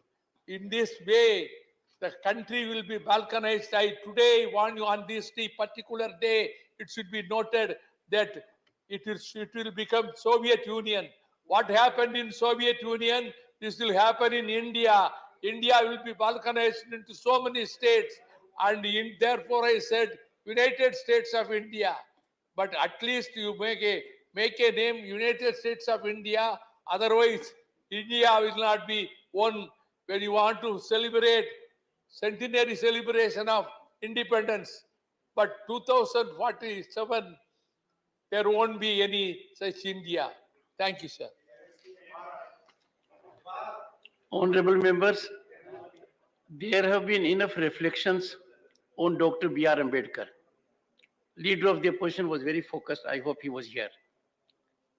But it was a glorious moment for me as a member parliament in 1989 that it was during our tenure of 9th Lok Sabha that we could give the great man something that was long overdue, Bharat Ratna.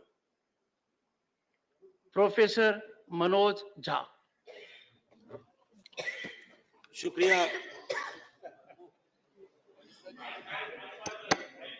शुक्रिया सभापति महोदय, बहुत बहुत धन्यवाद। आज का दिन बेहद महत्वपूर्ण है और इस महत्वपूर्ण दिन के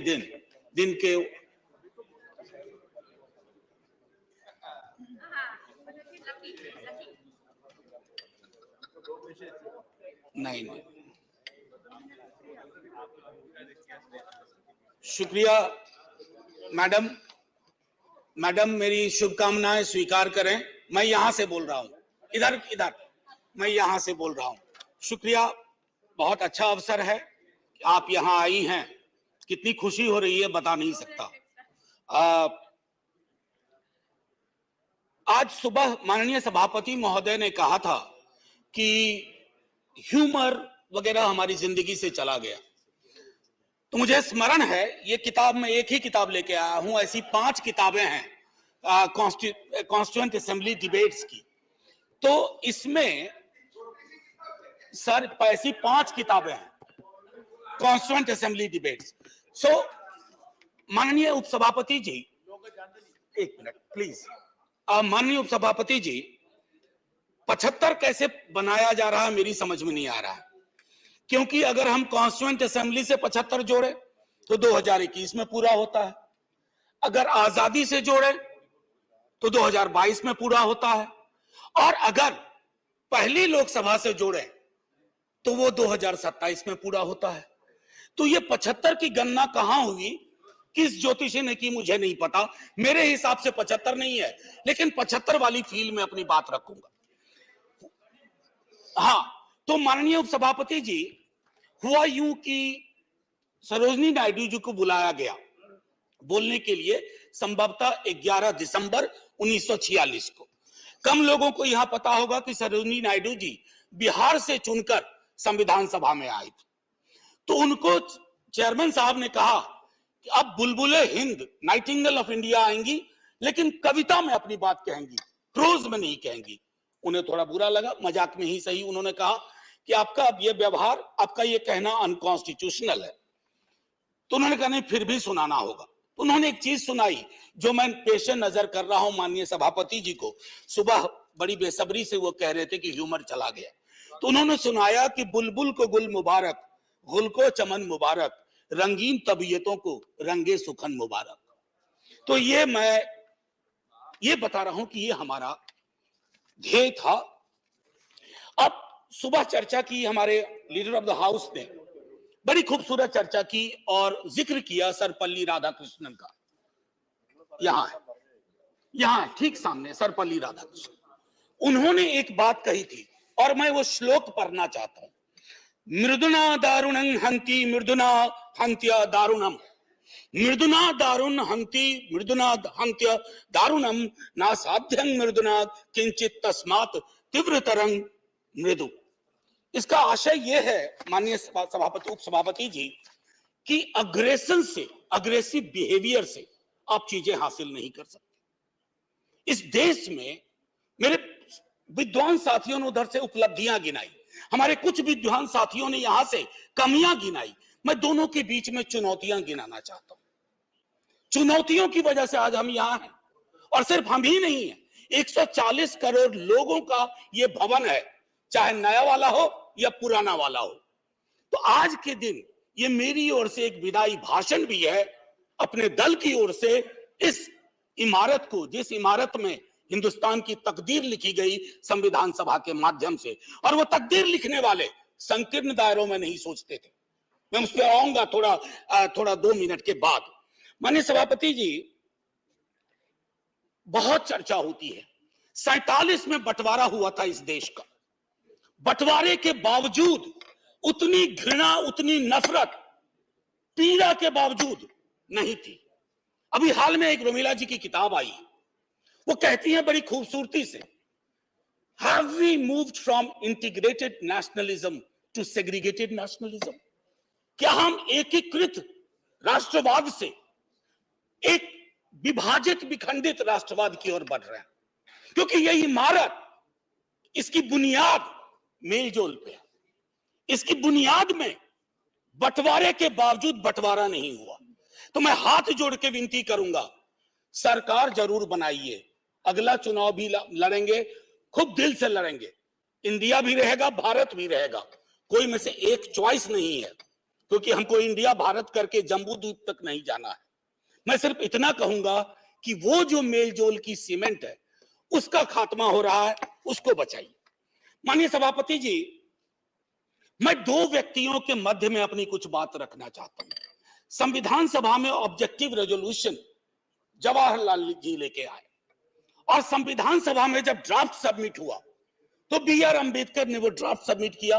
तो मैं सिर्फ कहता हूं, ऑब्जेक्टिव रेजोल्यूशन में बहुत सारी बातें थी, ये प्रस्तावना के बारे में, सॉवरेन डेमोक्रेटिक रिपब्लिक के बारे में काफी कुछ बोल चुके हैं, सॉवरेनिटी गिरवी ना चली जाए, मौलिक अधिकारों के बारे में।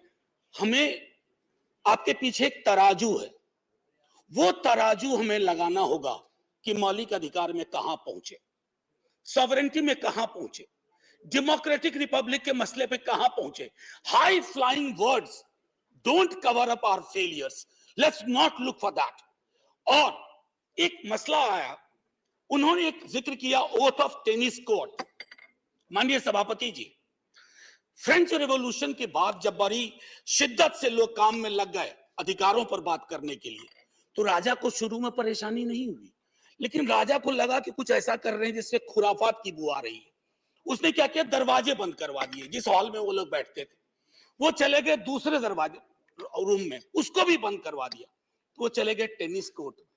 सारी कार्रवाई पूरी की, उसको कहा oath of tennis court. Oath of tennis court का जिक्र जवाहरलाल जी ने इसलिए किया था कि हमारे अंदर वो जज्बा हो, इमारत बनाने बिगाड़ने से इबारतें नहीं बदलनी चाहिए। हमारा जज्बा वही होना चाहिए जो ओथ ऑफ टेनिस कोर्ट में जवाहरलाल जी, हमारे फर्स्ट प्राइम मिनिस्टर, ने कहा। अब आते हैं कि बाबा साहब भीमराव अंबेडकर जी ने क्या कहा। माननीय सभापति जी, आप जिस इलाके से आती हैं, मैं जिस इलाके से आता हूं, वहां ये बातें बड़ी प्रबल है। आजादी का मूल्यांकन होगा तो इस आधार पर होगा कि राजनीतिक आजादी, सामाजिक आर्थिक आजादी में कितनी तब्दील हुई। अगर नहीं हुई तो क्यों नहीं हुई? उन्होंने कहा था कि एक दिन एक ज्वालामुखी बन जाएगा, और मैं उस ज्वालामुखी को बनते देख रहा हूं। वो इसलिए बनते देख रहा हूं कि जब मैं देखता हूं कि बिहार के जातिगत सर्वेक्षण पे देश के सॉलिसिटर जनरल कोर्ट में खड़े हो जाते हैं, तो मैं देखता हूं ब्लॉक करने की कोशिश हो रही है। यह एस्पिरेशनल वर्ग है, पिछड़ों की बड़ी आबादी, उसके एस्पिरेशन को आप सोशल डेमोक्रेसी के नजरिए से देखिए, जो बाबा साहब कह गए थे 31 में आखिरी हुई, उसके बाद पाकिस्तान बांग्लादेश बना।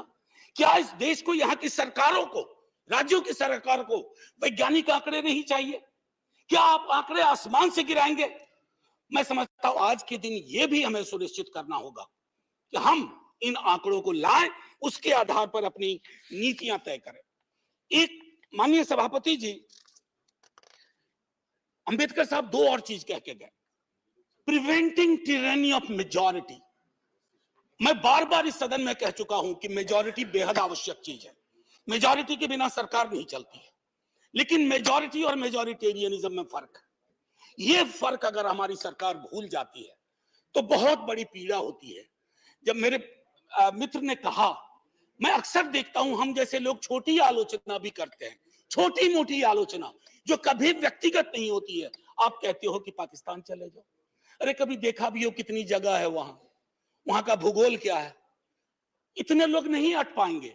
मान लीजिए कि 65% लोगों ने आपको पिछली बार वोट नहीं किया, सबको पाकिस्तान भेज दोगे? ऐसी कोई व्यवस्था होती है? यहीं मेलजुल से रहना है, यहीं मिलकर रहना है।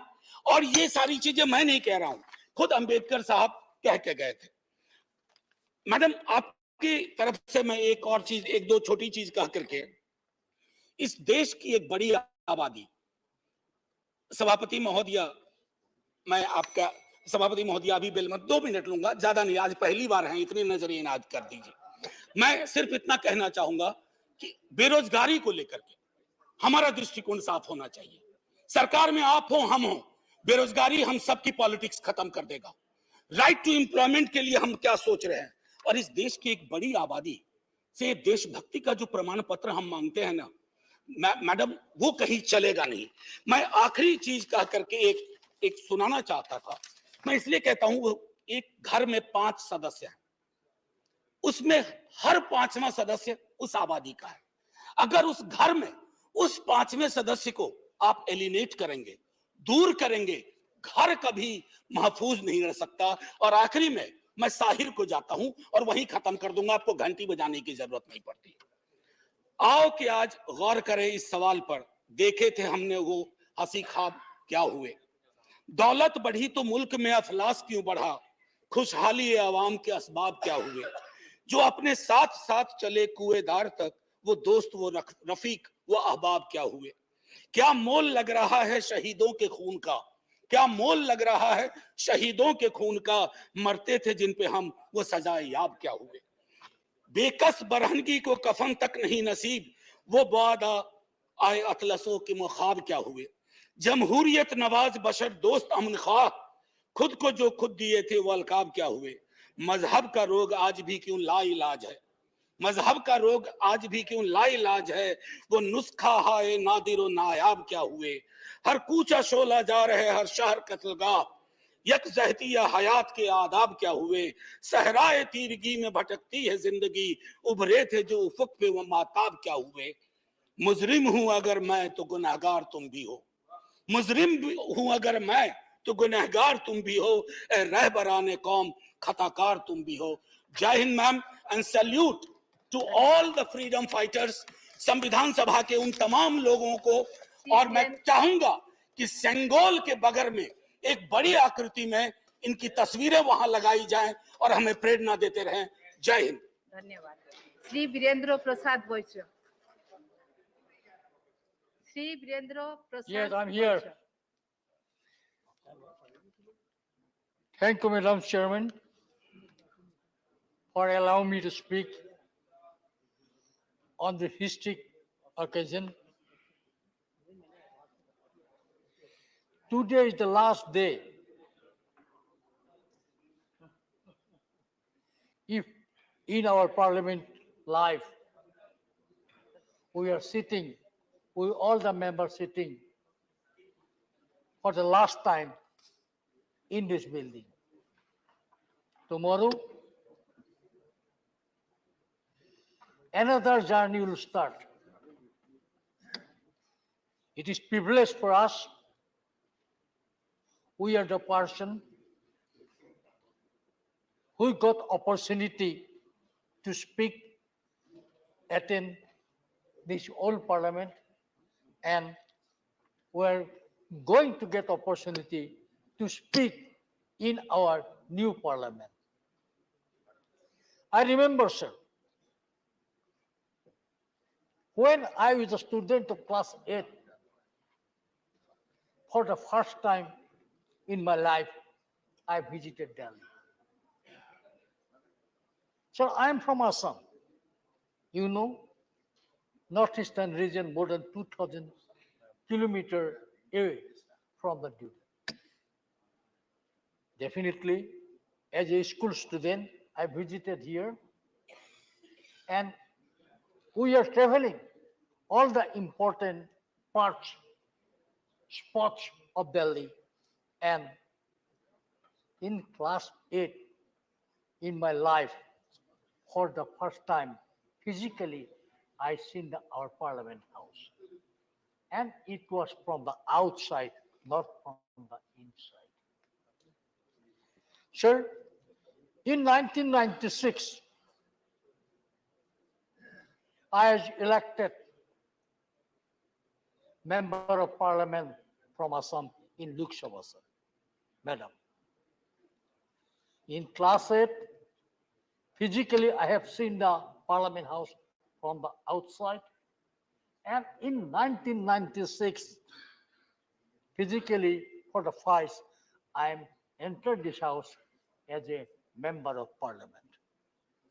And fortunately, I was the took responsibility as a cabinet minister of the country in the year 1996. And it was my privilege to attend both the houses, Lok Sabha and Rajya Sabha, although I was a member of Lok Sabha, but as a minister, I was attended this house also. It is painful, no doubt, from tomorrow, we are not here. But we are jubilant also. We are privileged, we are lucky from the next day, tomorrow, we are going to attend the new Parliament House with modern art and technology. The Parliament has a long history. I remember many things. This is the Parliament, this is the building where first Indian financial budget was passed by then Prime Minister Jawaharlal Nehru. Again, I'm speaking, I'm remembering when China attacked my country, my motherland in 60s, then Prime Minister Jawaharlal Nehru given goodbye people of northeastern region from India. This is the sentiment of us. This is the sentiment of. After them, many things was discussed inside this parliament meeting. When China came to near to Tezpur, China came up to Bombila. People of Assam, people of northeastern region, especially Arunachal people, they are crying. We are not equipped to fight against China. And at that time, Assam was given farewell goodbye to then Prime Minister Jawaharlal Nehru. But sir, after 61 session was assembled, at that time I salute great parliamentarian of India, great parliament from Assam, Hem Borua, who had spoke, who had fought for Assam, and who have given one to the government from this house. Sir, this parliament also equally witness of imposing emergency in our country. Because for the first time, emergency was declared, evoked in our country. And at that time, Parliament was not functioning, Parliament was dissolved. Our Honorable Prime Minister always says, India is the mother of democracy. Yes, Prime Minister is very right, India is the mother of democracy. But one thing, Shantanu Sanjay, you should remember, but historians said, ancient Greece was the first country of the world who evoked democracy. But this is not correct. This is not correct. In Bihar, first Indian democracy started in Vaishali. It was started in Vaishali, not 500 years ago. It was started 600 years ago. And Vaishali of our country is the first place of democracy started, where in Vaishali town, it was 600 years ago, 707,000 people, locally elected people, selected people, sit together to make a decision, and this is the first democratical decision of our country. Madam, we are going to new house today. This house will be the witness of modern technology, modern art. We hope, we believe in coming house where we are going to tomorrow will bring more important law for our country, for develop our country, and financially to improve our country. Many more discussion will take place.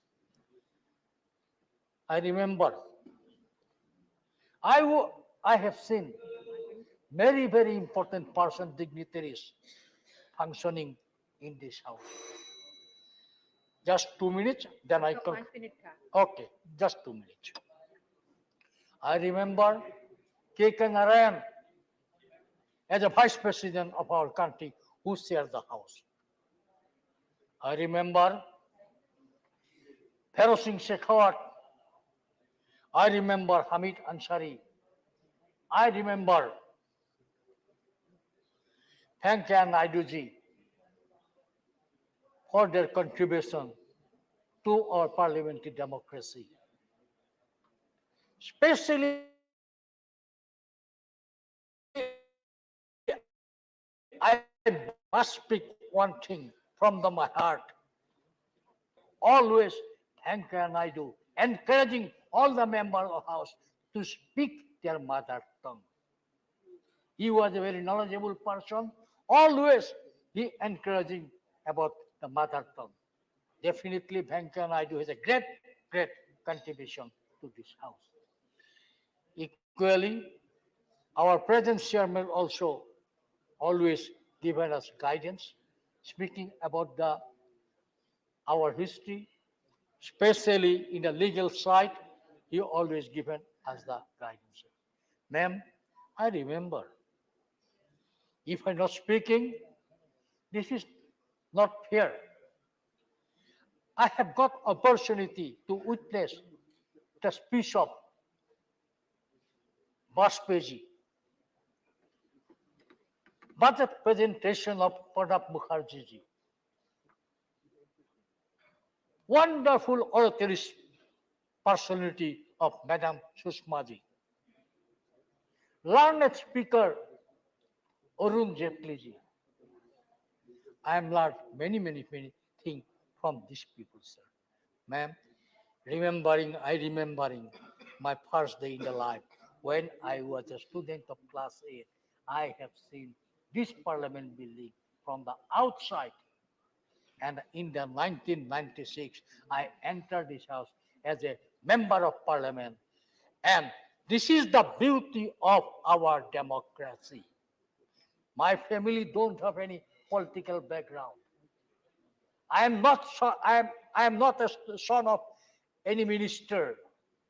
I am not a son of any MP. I was not a son of any politician. But I am a son of the soil. I am a son of the soil. And this is the beauty of democracy. I am elected from son of the soil of this wonderful parliament. Definitely, if I'm not speaking about my political party, then it will be not fair. I'm getting this opportunity. My political party, Assam Gana Parishad, is a regional political party with a national outlook. And I'm grateful for my country.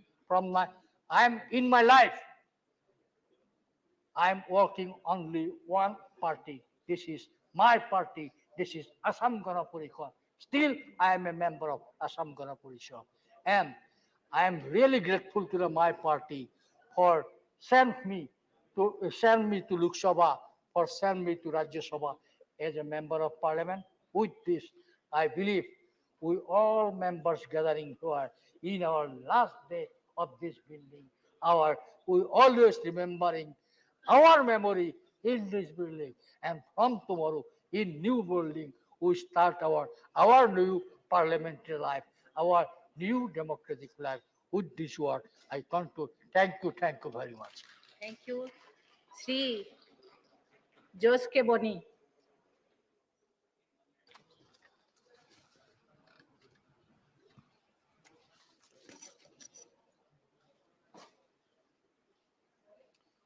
So today we gather here to reflect upon an extraordinary journey, more than 70 years of Indian Parliament. For 3/4 of a century, it has served as a cornerstone of our nation's governance.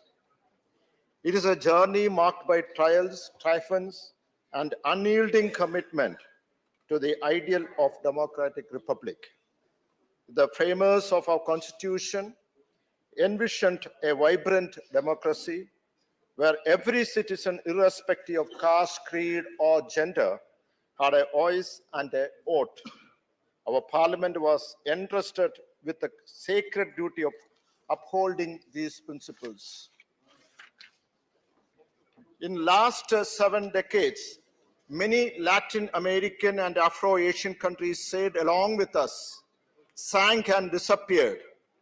Even the mighty USSR and the entire Eastern European nations collapsed like a palace of cards. But we keep on sailing because on the most of our ship, the flag of parliamentary democracy flutters.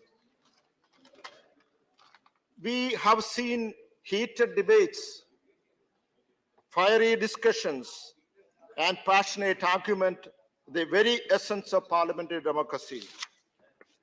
Over the years, it has played a pivotal role in shaping India's destiny.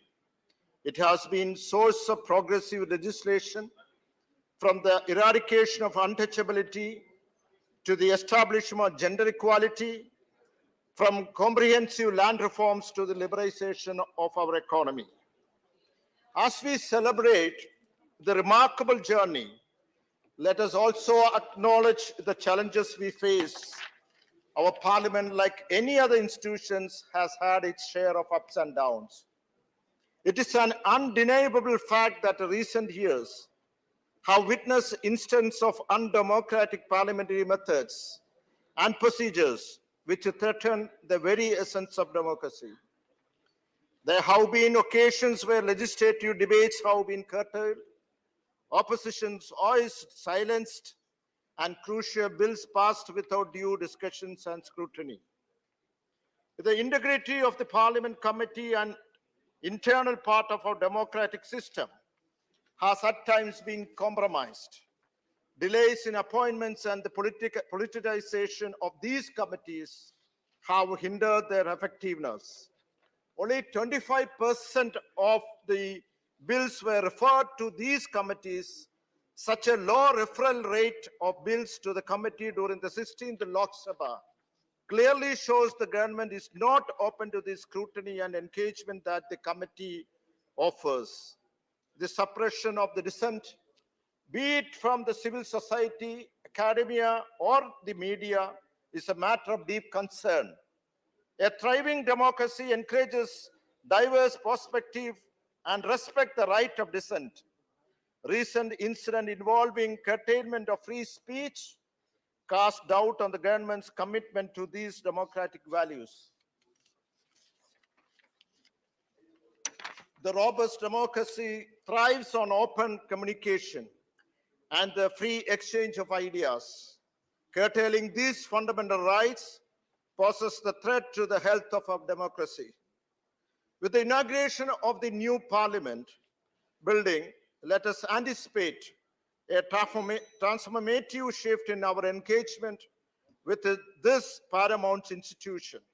May this symbol of progress empower us all to become the collective voice of the people of our nation, steering our democracy towards a brighter and more inclusive future. May our parliament continue to be the beacon of hope and the voice of the people for generations to come. Thank you. Mr. Praful Patel. Thank you, Chairman, sir. I get up to speak probably for the last. I get up to speak probably for the last time in this very august building. And how can you be so sure? Well, I said probably. And I'm sure we are all filled with a sense tomorrow of... we are meeting Dr. Keshav, therefore I'm saying. And of course, we are Me all... and Praful Patel go together in Parliament as members of 9th Lok Sabha. So we have all assembled here, sir, and obviously this is a feeling and a sense of nostalgia. As you have very rightly pointed out, not only our long association, but my very own long association with Parliament, with many times in the Lok Sabha as well as in the Rajya Sabha, having completed more than 32 years as a member of Parliament. So, sir, I definitely feel that I share the sentiments of most of my colleagues who have been speaking here. And definitely, 75 years of independence, our country has really come a long way. And our democracy, no matter what the assaults have been from within and outside, has withstood the test of time and has got stronger by the passing day. And this democracy, which we pride ourselves in, and which the world also now looks up upon us as something to be cherished. Dr. Ambedkar gave us a wonderful constitution. Along with him, many other stalwarts joined him and presented the constitution to the Constituent Assembly. And certainly, our constitution can be rated as one of the finest constitutions drafted anywhere for any country in the world. And I think that is something we should be very proud of. And a country which is so diverse as India, as vast as India, as populous as India, certainly requires a binding force, a glue, and that our constitution has very ably provided us and stood the test of time. A country, I think when we go abroad and we see many countries and we look at their democracies, of course, there are very many shining examples, but no country, as again I repeat, as populous as India, 140 crore people, speaking so many languages, so many dialects, so many religions, so many states, so many ethnicities, can be remaining together as one is sometimes, I think, really an astonishment for many people in the world. We recently had the G20 summit in India, and I'm sure whatever though we could not participate ourselves, but as government of India as projected and as seen by us and all the world, I'm sure that every single leader who came to India would have been proud of what India has achieved in its last 75 years. It is not a mean feat, sir. We have ourselves, when we came to Parliament, I remember, we were, you and me and all of us, many who were in there in the past, Ram Gopal ji को भी याद होगा कि हम पहले 25 telephone के connection किसको दें या गैस के सिलेंडर हम किसको हम अपने एमपी कोटा से दें, यहाँ से हमारी शुरुआत होती थी केशव राव जी। एंड वो दिन भी हमने देखे हैं कि टेलीफोन का कनेक्शन अगर नॉर्मल कोर्स में हम लगाएं तो 15-15, 20-20 साल के बाद हमको नंबर लगता था। तो उस और गैस के कनेक्शन की भी वही परिस्थिति थी और ये एक मेंबर ऑफ पार्लियामेंट का प्रिविलेज माना जाता था। तो उस जमाने से लेकर आज, हरदीप जी आप पेट्रोलियम मंत्री हैं, आपको मालूम है कि आज कितने बड़े पैमाने पर हमारे देश में न केवल गैस की बात करें या टेलीफोन की बात करें, लेकिन पूरी तरह से हमारे देश की जो आम तौर पर जो प्रगति हुई है, ये एक दुनिया के लिए बहुत बड़ा मिसाल बनी हुई है।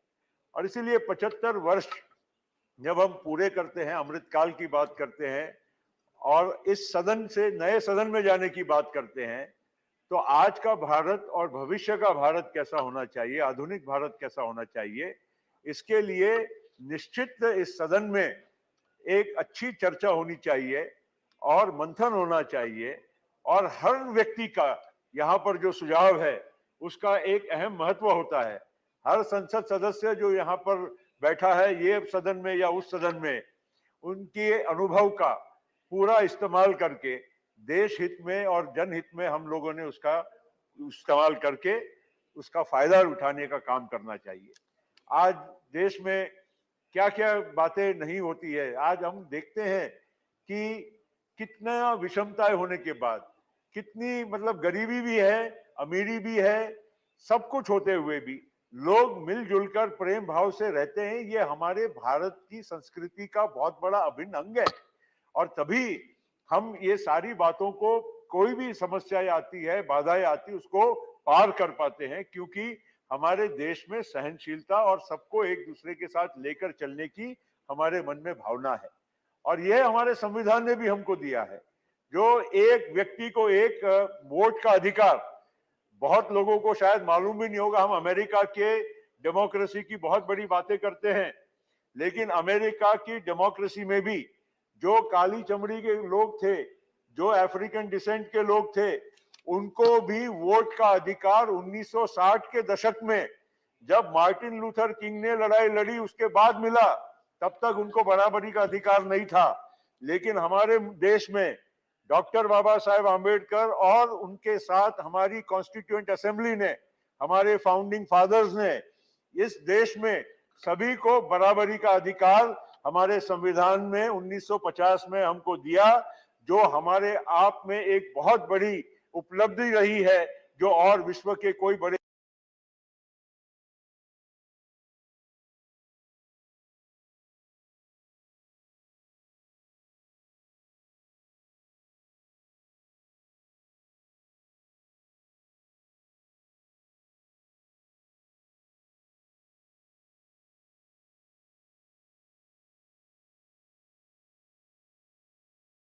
देशों में नहीं रही है। लेकिन निश्चित नए भवन में एक आधुनिक भारत की और भविष्य के भारत की, उसकी भी झलक हमको नजर आएगी। एक और हम चंद्रयान पहुंचे, एक और हम हमारे देश में इतना तक हमको नजर आएगी। एक और हम चंद्रयान पहुंचे, एक और हम हमारे देश में इतना तंत्र और विज्ञान का आज उपयोग कर रहे हैं। आज हमारा देश टेक्नोलॉजी में विश्व में एक अग्रणी स्थान प्राप्त कर चुका है। अमेरिका की और विश्व की बड़ी बड़ी जो कंपनी है, टेक्नोलॉजी कंपनी है, उन सारे कंपनीज के जो प्रमुख लोग हैं, वहाँ के प्रमुख इनोवेटर्स है, साइंटिस्ट है, वो हमारे भारतीय हैं। ये हमारे लिए बहुत बड़े गर्व की बात है। और ऐसे एक आधुनिक युग में जब हम जा रहे हैं और भविष्य के भारत का और नए भारत का सपना जब हम देख रहे हैं, नौजवान भारत का सपना देख रहे हैं, तो निश्चित नए सदन का भी एक अहम उसका एक महत्व रहेगा। और मुझे विश्वास है कि आपके नेतृत्व में हमारे सदन का सुचारू रूप से नए सदन में भी कामकाज जारी रहेगा और नए सदन के माध्यम से हमारी जो देश की जो युवाओं की और भविष्य की पीढ़ी की जो आकांक्षा है, अपेक्षा है, उसकी जरूर पूर्ति होगी। इसी विश्वास के साथ हमारे देश के 75 वर्ष पूरे हुए, हमारे देश के लोगों को और हमारे देश के प्रधानमंत्री जी को बहुत बहुत बधाई देते हुए मैं अपने 2 शब्दों को विराम देता हूं।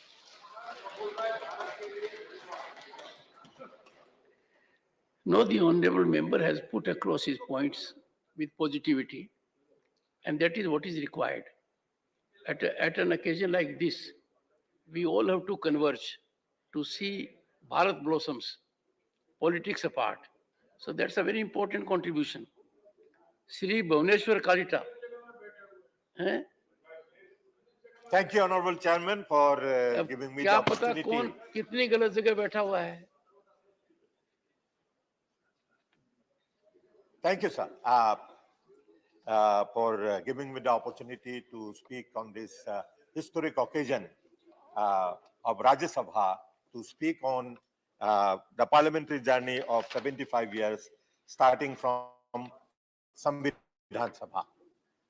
Sir, today I remember when I came first to Rajya Sabha in 1984, when Justice Hidayatullah was presiding over that chair, and he was followed by, of course, R. Venkataramanji, Sangadal Sharmaji, and today you are in the seat, sir, and I thank you for that, that the Indian democracy and Indian parliament has come over years of development and strengthening the democracy in this country. So today, I congratulate the new Vice Chairman for taking up the chair. Thank you.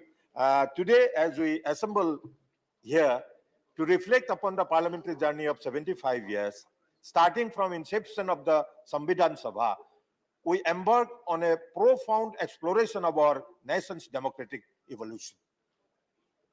This remarkable journey has been marked by achievements, experiences, memories, and invaluable lessons that have not only shaped our parliamentary institutions, but have also left an indelible imprint on the course of our nation's history. Madam Chair, while speaking on these 75 years of our journey, we must remember about some of the key milestones in the history of Indian Parliament.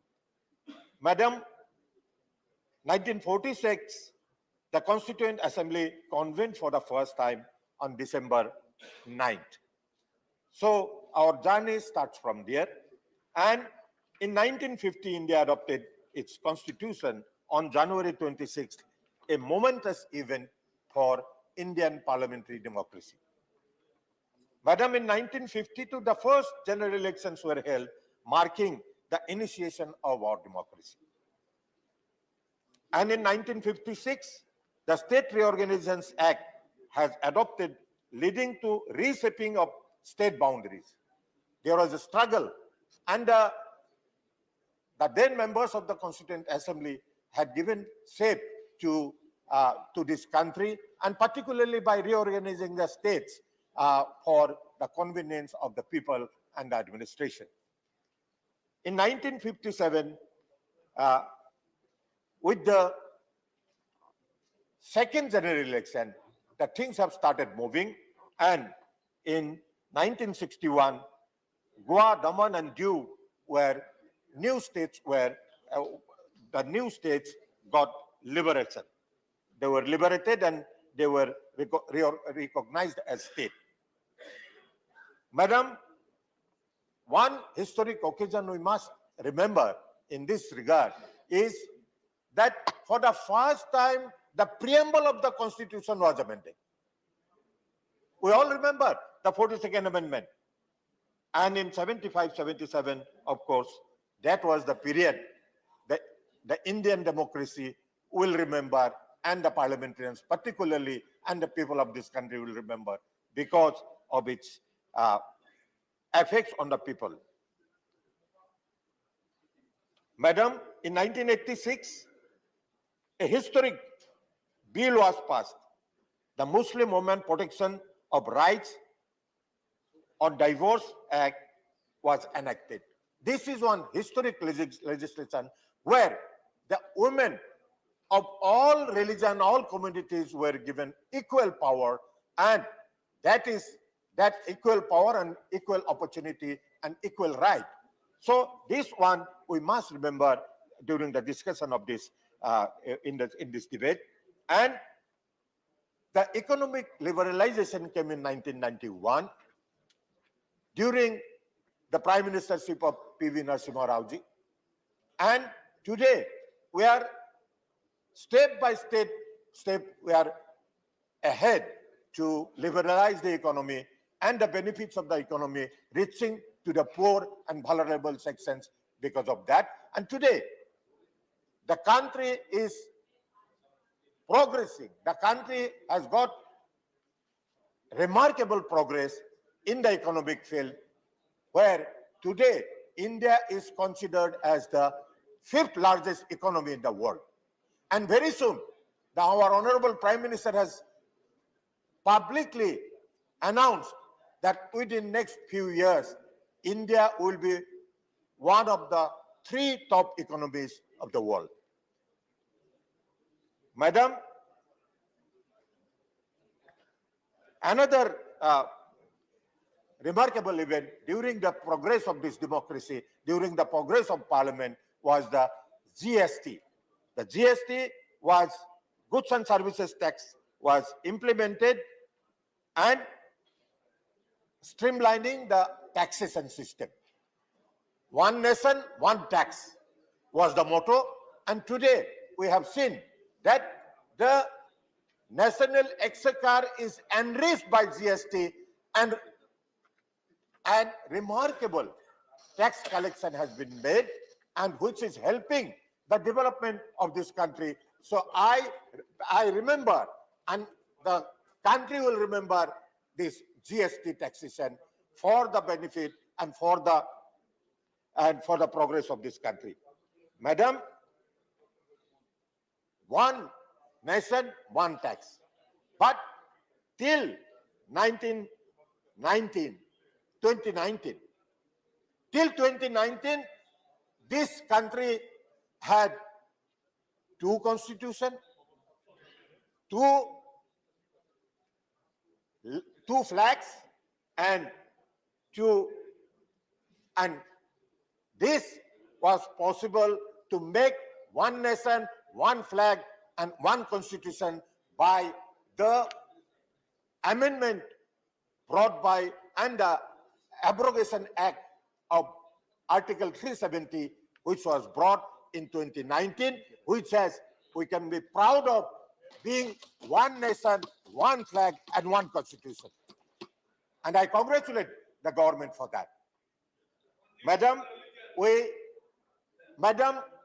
I did not disturb you, although you said certain objectionable things, including balkanization of the country. So please don't do that. And Madam, the great thing, the great war that India fought was the COVID-19 pandemic. The India not only come out of this pandemic successfully, but also help other nations, neighboring countries, to fight with this. And the biggest achievement was the vaccines that India manufactured, and vaccines, and the entire country was vaccinated, and today we are safe in terms of healthcare. Madam, while talking about the achievements, what during the 75 years of our journey, what achievements this country has made? Madam, the main achievement which we can today discuss is the inclusivity. This efforts towards inclusivity, one of our speaker was giving an example with a senior leader that it is not only India, other parts of the world also had the inclusivity in terms of women representation. The women representation has increased from 5% in 1951 to 14% in 2019. And the number of voters increased dramatically from 173.2 million in 1951 to 912 million 2019. So this is not a less achievement. This has strengthened the democracy of this country. These things have improved, and this has brought achievement to our democracy, to our parliamentary democracy. Madam, some of the experience and some of the achievements that we have made is the 2023 where we are today. Today, we are sitting here in the Rajya Sabha chamber, and some of our members have become emotional also that maybe from tomorrow we will be going to the new building. This new building is that we have to cross a line. Up to this 75 years, we have achieved a lot. But from here, we have to make a leap forward so that this country becomes the developed economy. So next 25 years, in the new building of parliament, we are having our Amrit Kal, where India will reach in the line of developed nation. So that will be our effort, and every one of us should make our effort in our own way. Every Indian, every single citizen should make their own effort to make this country a developed nation by 2047, when we will be completing our 100 years of Indian Parliament and Indian democracy. So,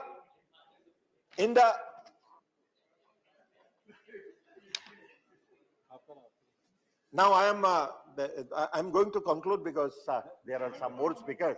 They are also and this special station is today convened to commemorate the 75-year of journey of our parliament. What is our experience during this period? Sir, madam, to conclude my speech here, I want to say that our journey through parliamentary evolution of India over past 75 years has been one of both reflection and insight. While we have witnessed certain challenges and shifts in the parliamentary dynamics, it is essential to recognize the significant efforts made to foster inclusivity within our democratic institutions. The rise of women's representation, the active engagement of citizens in public debates, the crucial role of parliamentary committees, and the passage of legislation aimed at social welfare and labor rights are testaments of our commitment to inclusivity. Madam, as we commemorate the key milestones in the history of the Indian Parliament, we are reminded of the enduring spirit of our democracy. From the adoption of Constitution in 1950 to the recent inauguration of a new Parliament building in 2023, these events signify our nation's growth, resilience, and adaptability in the face of challenges. As we move forward, Madam, it is imperative that we continue to uphold the principles of democracy, inclusivity, and transparency that have been the cornerstones of our parliamentary democracy. By learning from our past and embracing the opportunities of the future, we can ensure that our democratic institutions remain robust and responsive to the ever-changing needs and aspirations of our diverse and dynamic nation. Let us celebrate this journey, madam. Let us celebrate this journey with pride and commitment to a more inclusive and vibrant future for Indian democracy. Thank you, Vice Chair, for giving me the opportunity. Thank you very much. माननीय सदस्य Vikramjit Singh Saini.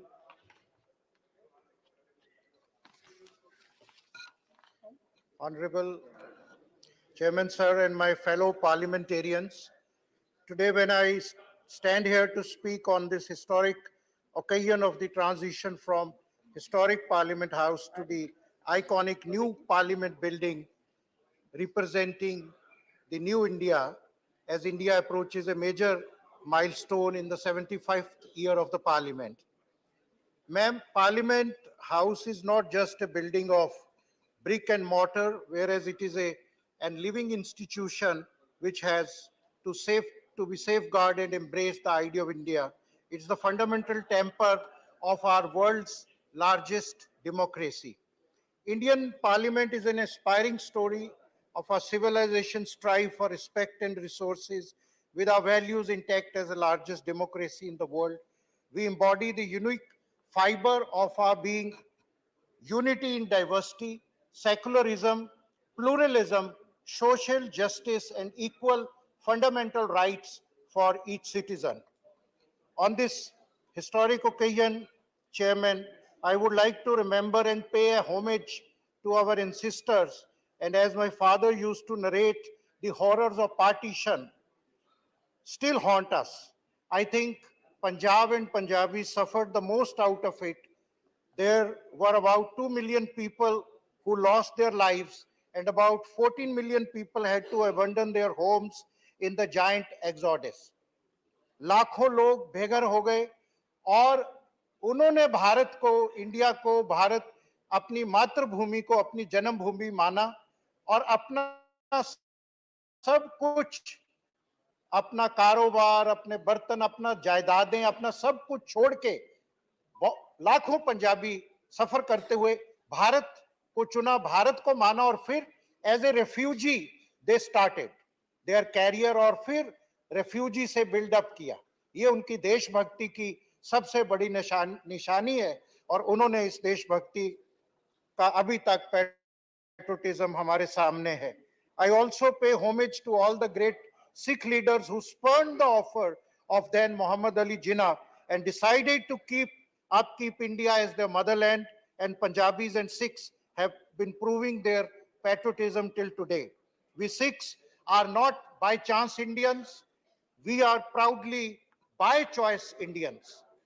Honorable Chairman, sir, we also pay tribute to them.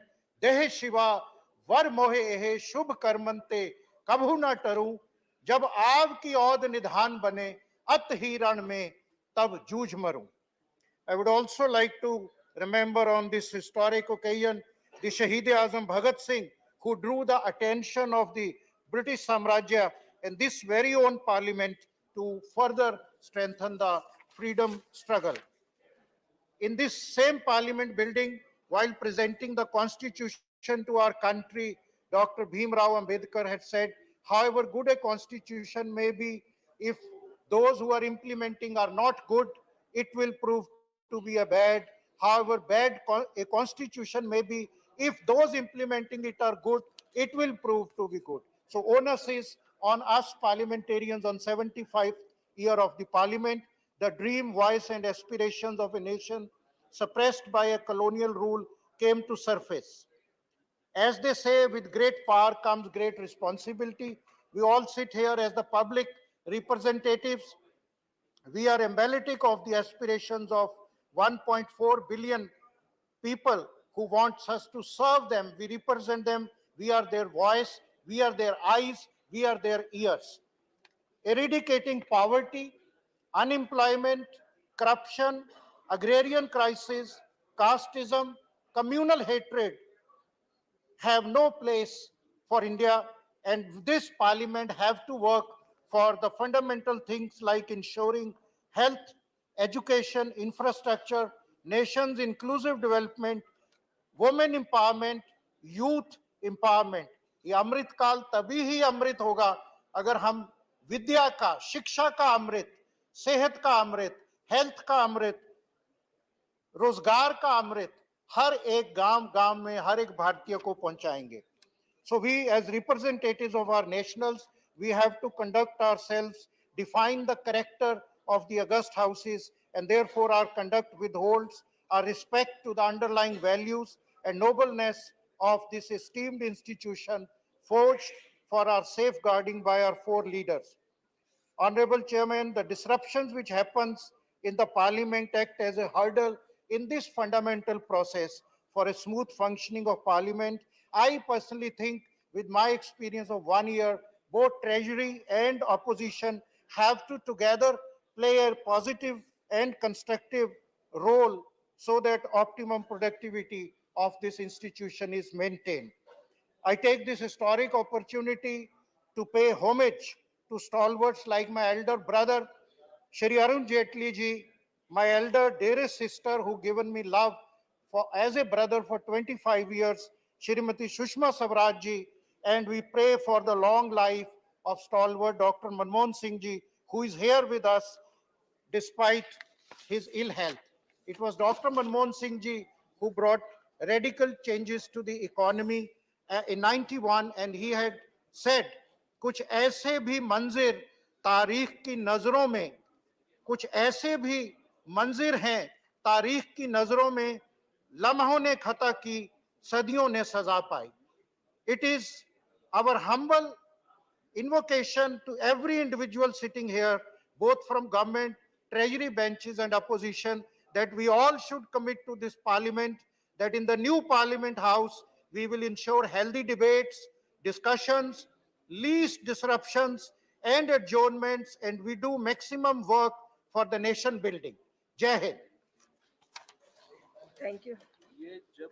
माननीय सदस्य श्रीमती ममता मोहंता। धन्यवाद आप सभी को मेरी party Biju Janata Dal की तरफ से इस पवित्र गृह में मुझे बोलने का मौका दिया, इसीलिए धन्यवाद देती हूँ। मेरा देश भारत धर्म, भाषा, वर्ण और जाति के दायरे में से आगे हम सभी एक हैं। हम केवल भारतीय हैं। आप सभी भारत वर्ष का इतिहास जानते हैं। भारत देश कैसे और कब स्वाधीन हुआ, कितने बलिदान, त्याग, समर्पण के बाद स्वाधीन भारत हमें हासिल हुआ। इन सभी संग्रामी व्यक्तित्व को मैं इस पवित्र गृह से नमन करती हूँ, श्रद्धांजलि ज्ञापन करती हूँ। स्वाधीन भारत के सभी लोग को शासन पद्धति में रख के सुविधा देने की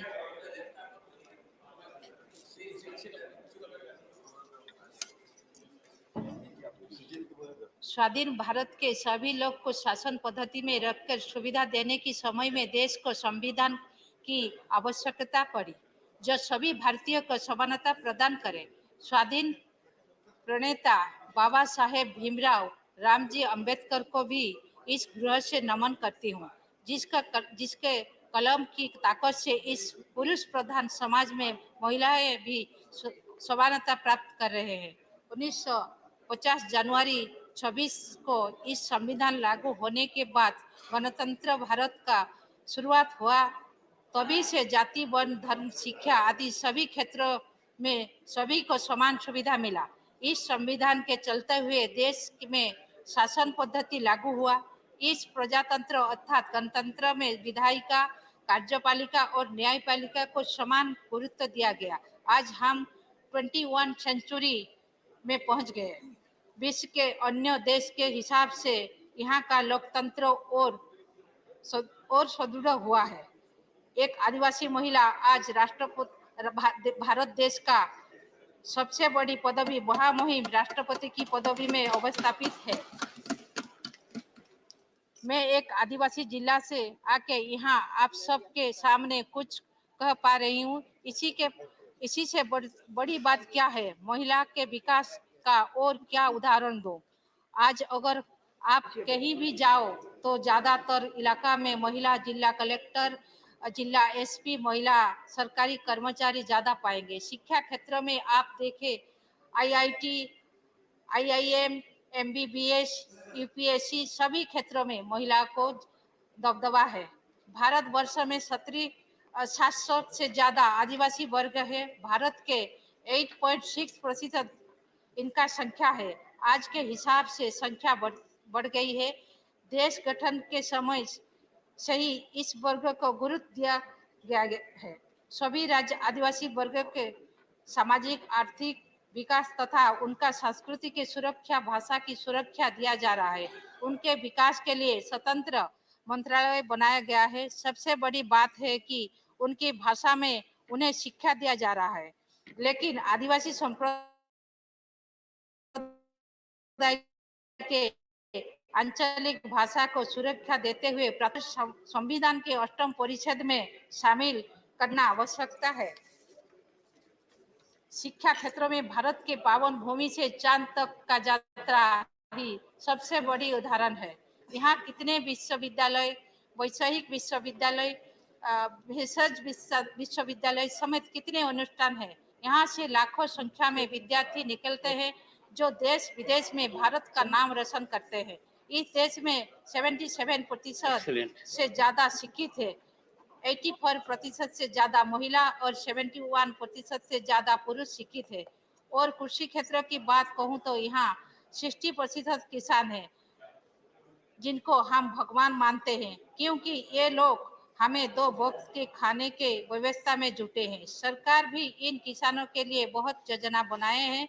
प्रति वर्ष स्वतंत्र बजट किया जाता है। स्वास्थ्य क्षेत्र में भी बदलाव आया है। सभी रोग का इलाज तुरंत हो पा रहा है। गमनागमन, शिल्प, टेक्नोलॉजी, विज्ञान क्षेत्रों में हम बहुत आगे हैं। आज हमारा देश बहुत आगे है। इन नए संसद गृह से भारत वर्ष का नया इतिहास लिखा जाएगा। सबको बधाई देकर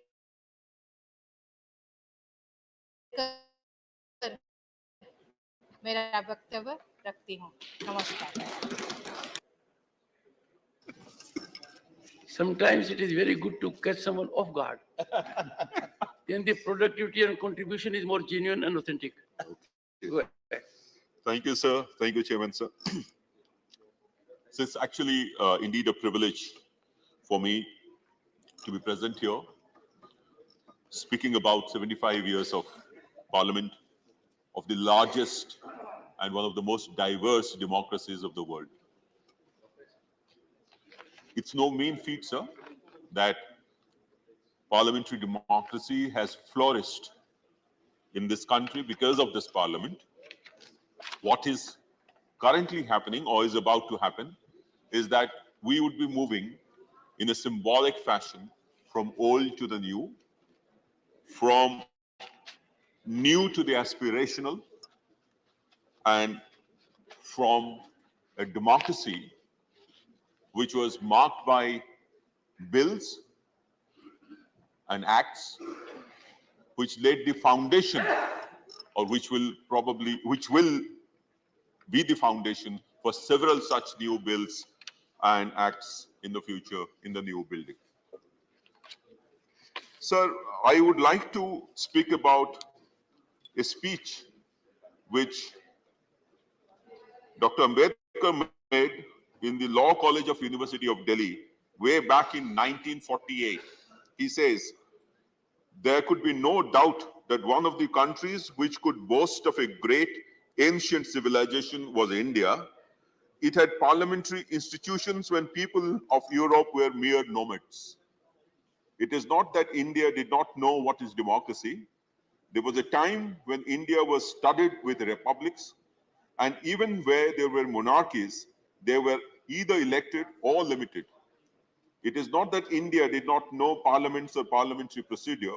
A study of the Vinaya Pitaka and the Buddhist Bhikshu Sanghas discloses that not only there were parliaments, for the Sanghas were nothing but parliaments, but the Sanghas knew and observed all the rules of parliamentary procedure known to modern times. So I would concur with what other members were referring to say that democracy did not really originate in Greece, but it originated much many years before in this particular land. So if we are talking about parliament, I would like to think that since we knew about the parliamentary functioning for a long time, and since we are talking about the Constituent Assembly gave us the Constitution.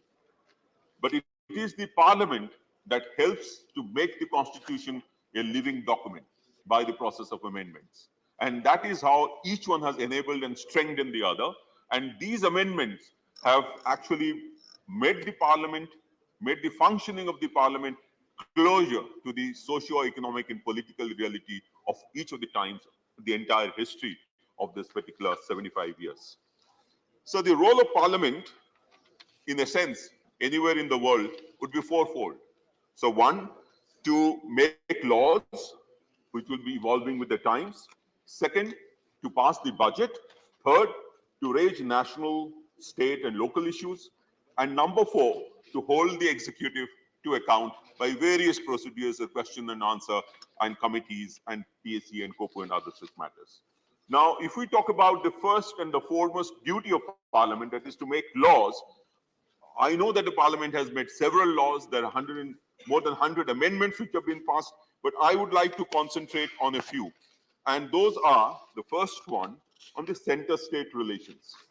So the Parliament, right from the time the Constituent Assembly debates have taken place, has been cognizant of the fact that the states have a very important role to play in this in democracy.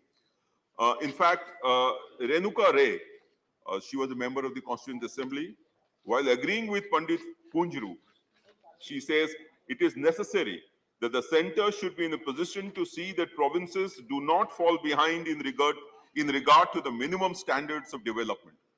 But agreeing with Pandit Kunjru, it is also not possible for a province to administer its responsibilities in an adequate manner if its financial position is unstable or uncertain.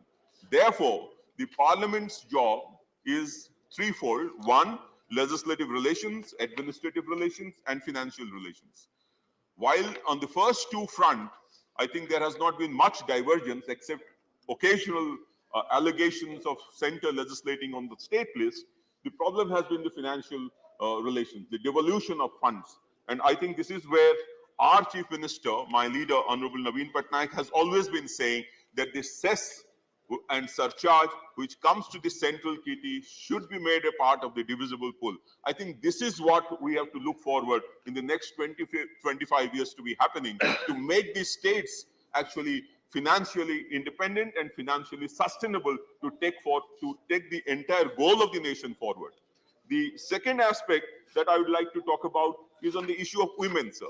So on the issue of women, the Parliament has passed several landmark legislations, and many of them have already been spoken about here. One is the Hindu Marriage Act. It removed polygamy, marriage of a maiden and that of a widow, the registration of Hindu marriage, the divorce, the Hindu Succession Act, which is very significant because it gave property rights to women, the Hindu Succession Amendment Act, Child Marriage Act, and several such acts relating to women. But I think it stopped short of one particular last legislation, and that is reservation for women in the parliaments and the assemblies. And that, you know, sir, our leader, Honorable Naveen Patnaik, has been taking it forward for a long period of time, sent emissaries to all political parties. We have spoken here all the time to bring this legislation so that women, the gender parity and the gender equity, the theme reaches its final conclusion by this parliament, whether here or in the new building. And the last point, sir, that I would like to talk about is environmental constitutionalism. Sir, this is the parliament which has passed most of the environmental laws, starting with Air Pollution Act, Prevention of Air Pollution, Prevention of Water Pollution, Environmental Protection Act. Several such laws have been passed, and that is how the parliament has responded to the existential crisis that is facing this world at large, which is happening because of climate change. I think the Parliament has responded very well, but there are two gaps which probably could be brought in, and that is how the Parliament of India would have responded to the world, and that is to bring in a legislation to ensure that net zero is reached in a fixed period of time, and incentives are given for proper environmental response. So last point, our parliament, while we transition from here to that building, would also mark a transition in the way the Parliament of India is responding to technology, sir. So we are moving from a physical, more of a physical parliament to a parliament which is both physical and digital, Sansad, sir. It will be it is not yet hybrid, but that will be the way forward, sir. So I think with this, I would end my speech. Thank you so much for giving me these opportunities. Well, you are very well audited. That's your background. Sri Tiruchi Shiva. Thank you, Chairman, sir. Sir. Thank you, Chairman, sir. Oh, here and there.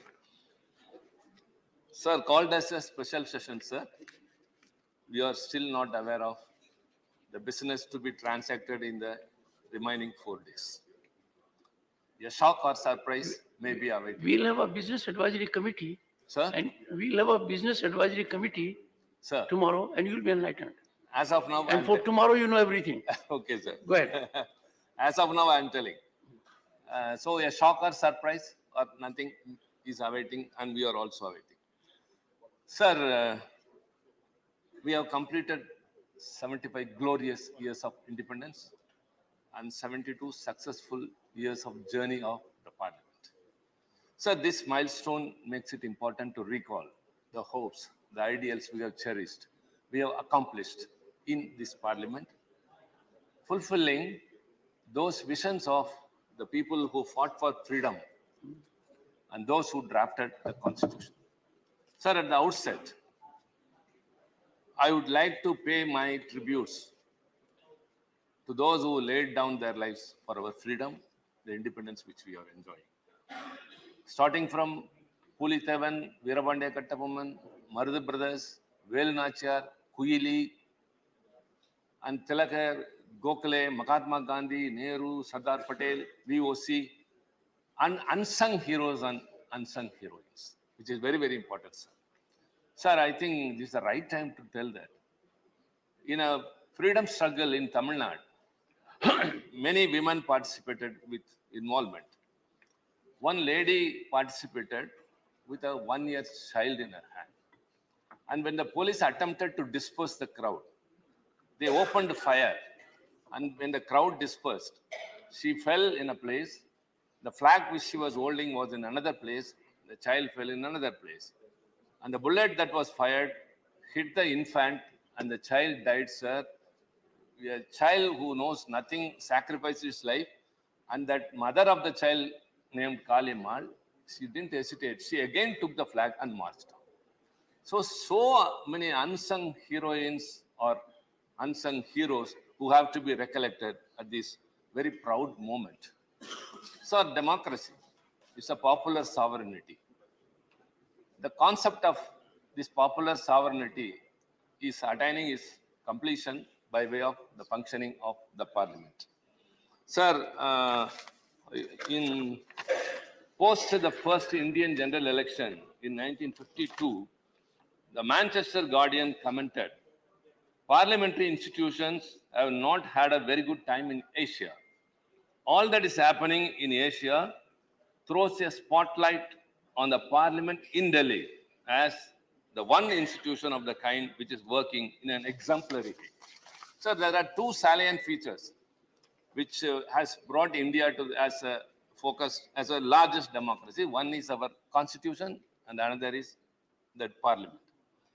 Sir, Thomas Jefferson, the architect of America, once said that no constitution will survive the test of time more than 20 years. But ours is very vibrant even after 72 years because of the amending provisions. We have changed to time. And ours is not only the longest, and it has been discussed with a very long period of nearly 3 years. Sir, democracy, when it came into existence, some people say Greece, some people say somewhere else, but we are the predecessors, we are the foreigners in everything. For example, in Tamil Nadu, sir, early Chola period, that was in 2nd, 3rd century, some excavations near Chennai, Uttarameru, brought out the fact that there was a Kudavole system, that is a Yersan part, in which people will write on the palm leaves their choice of candidate and would deposit in that, and a child would pick up, and that person will be the Sarpanch of that area. So this democracy has been in India for more than 2000 years, that too from the southern ends. Sir, coming to the parliament. Sir, sentiments are not attached only to humans, of course to buildings too. I can recollect many things. And even if you move to a rich looking new parliament, sir, I think you or I, many of us would visit this parliament, and especially the central hall. How can we forget that, sir? How many things have happened, which is in history. Sir, the foundation stone for this parliament was laid in February 1921 by Duke of Connaught. And it was inaugurated by Viceroy Irwin in 1927. 6 years it took place. Sir, we should be very happy to note that the buildings were designed by Sir Herbert Bhaskar along with Edwin Lewin, architects of the new imperial capital. That is not the issue, sir. What I would like to highlight here is the sandstone columns in our parliament is a state of the art.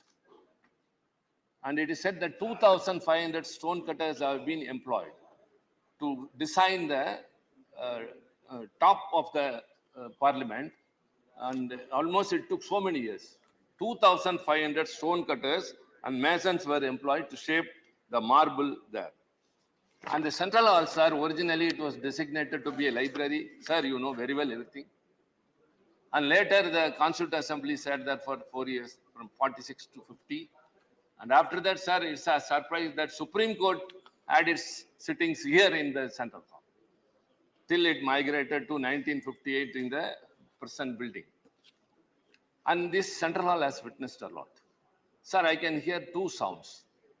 In June 1929, there echoed the blast of bomb which was thrown by the revolutionary Bhagat Singh and H.K. Bhatt to attain freedom.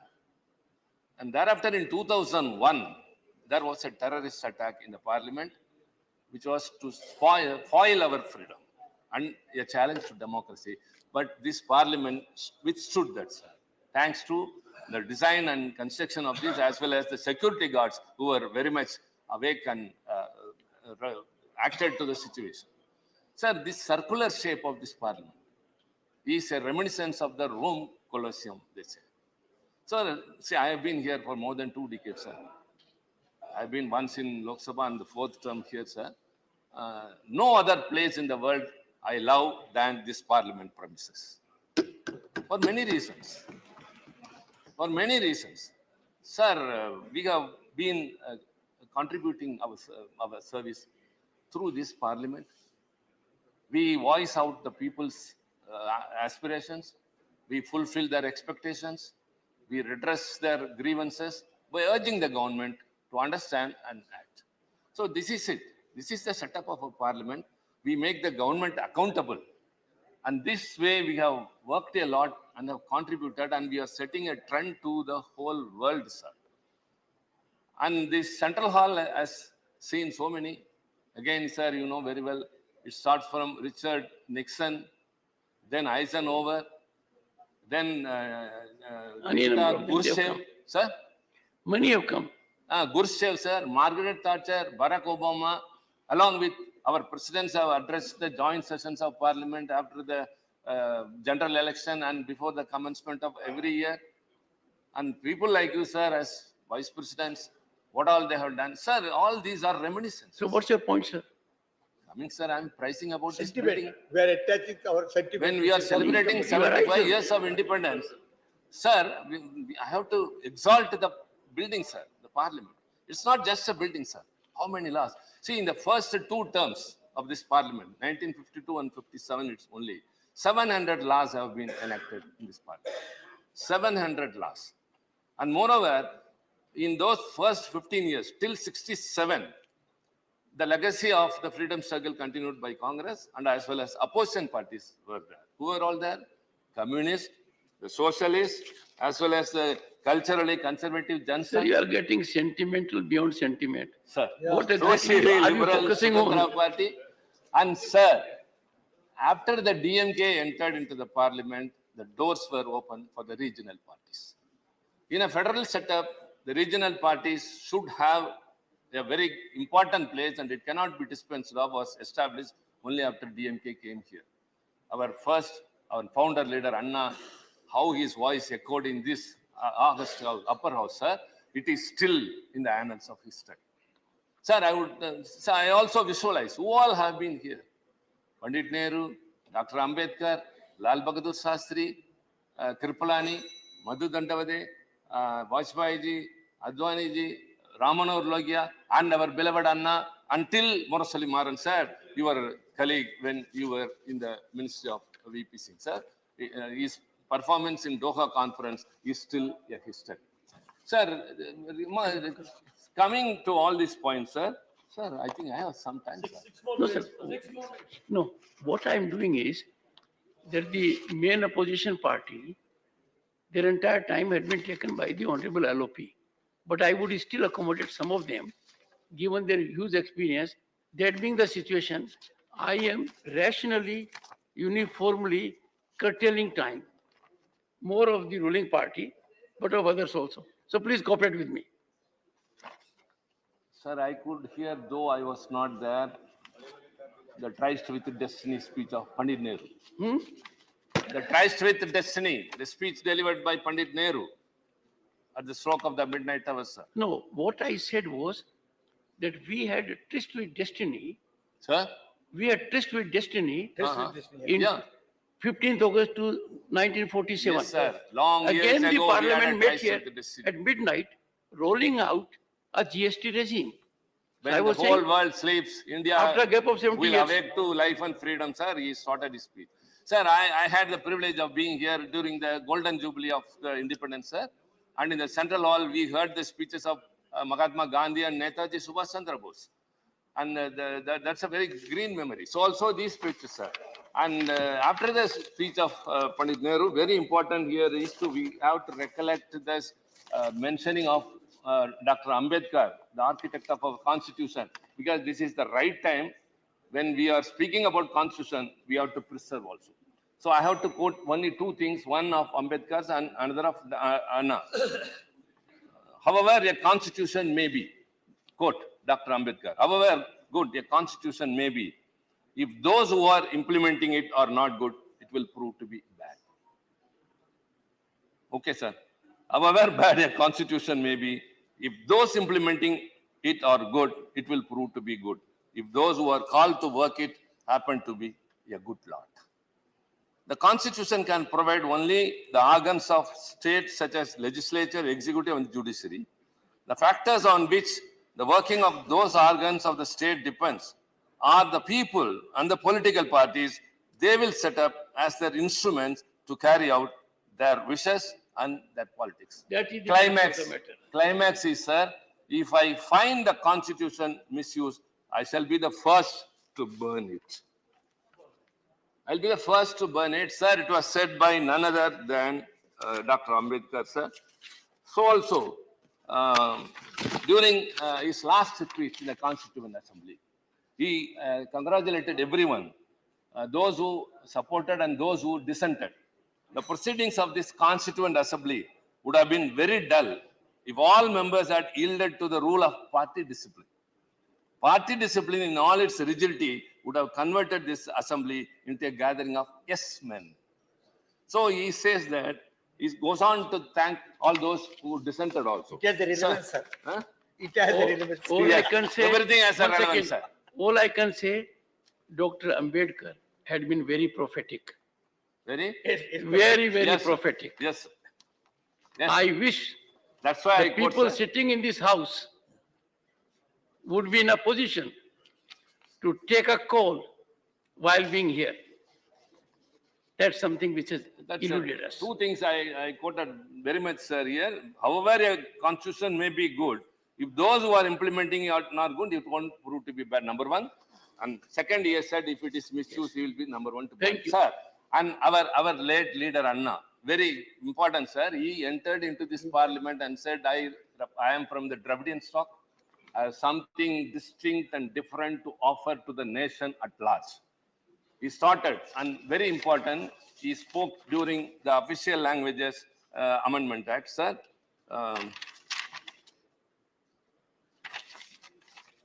Sorry. Please conclude. Sir. Yeah. If it is uniformity, quote, Anna spoke. If it is uniformity that you are going to aim at, you are not going to achieve it, come what may. This country consists of different ethnic elements, different cultural elements, and different linguistics groups. It is only unity within this diversity that we should arrive at, and not by destroying the fine niceties of this diversity, mistaking uniformity for unity. May I ask members of this House and the Prime Minister whether language alone is a cementing force needed for the unity of this country. There are regional imbalances, there are regional leanings, there are linguistic leanings. All these things have got to be bridged if you want to have a sort of unity without uniformity for this country. Unquote.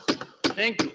Unquote, sir. Sir, this parliament has experienced very well. It has flourished all the diversities, sir. Our social, regional, linguistic, ethnic, religion, everything. But that has to be maintained. That is our foremost wish, sir. Sir, many things have to be observed. I don't know, sir, why you are hurrying up when you have been liberal with everyone, sir. Sir, even your time is over. Yeah, sir. Sir. Yes. Now give me 2 more minutes. Let me conclude, sir.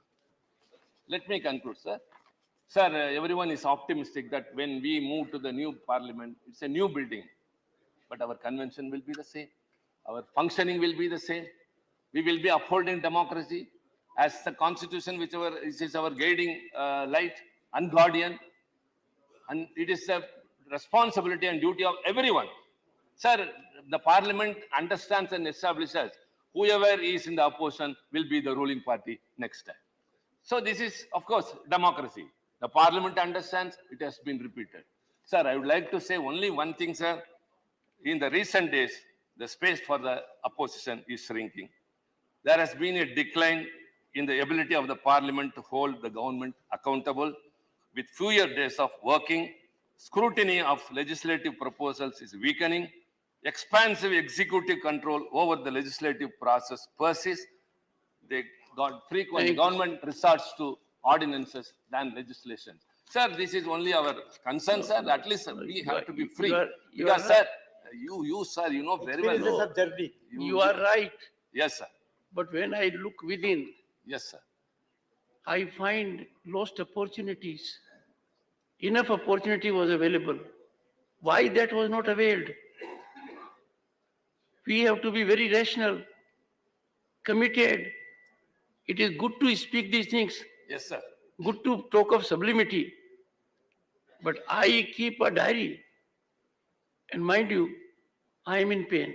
Sir, I did everything in spite of perception, whatever be around, sir, to make available platform to have sir, it was not there. Let us hope, pray, and wish that we will avail every opportunity to make a contribution in this great theatre. Sir, we repose our confidence Without upon you, disturbance, sir. without disruption. Shri S. Niranjan Reddy. Sir, only last sentence. Sir, the ideals of Anna, the Dravidian policy, and sir, we are second to none in upholding the sovereignty of this country, sir. When Chinese aggression came, we gave up our policy, the individual Dravidian order. And when the Bangladesh war came, our then Chief Minister, Dr. Kalingar, gave 6 crore rupees, the first ever in the state. Shri Now, S. under MK Niranjan Stalin, sir, Reddy, we are 5 pursuing minutes. that, Go ahead. and we will. Thank you.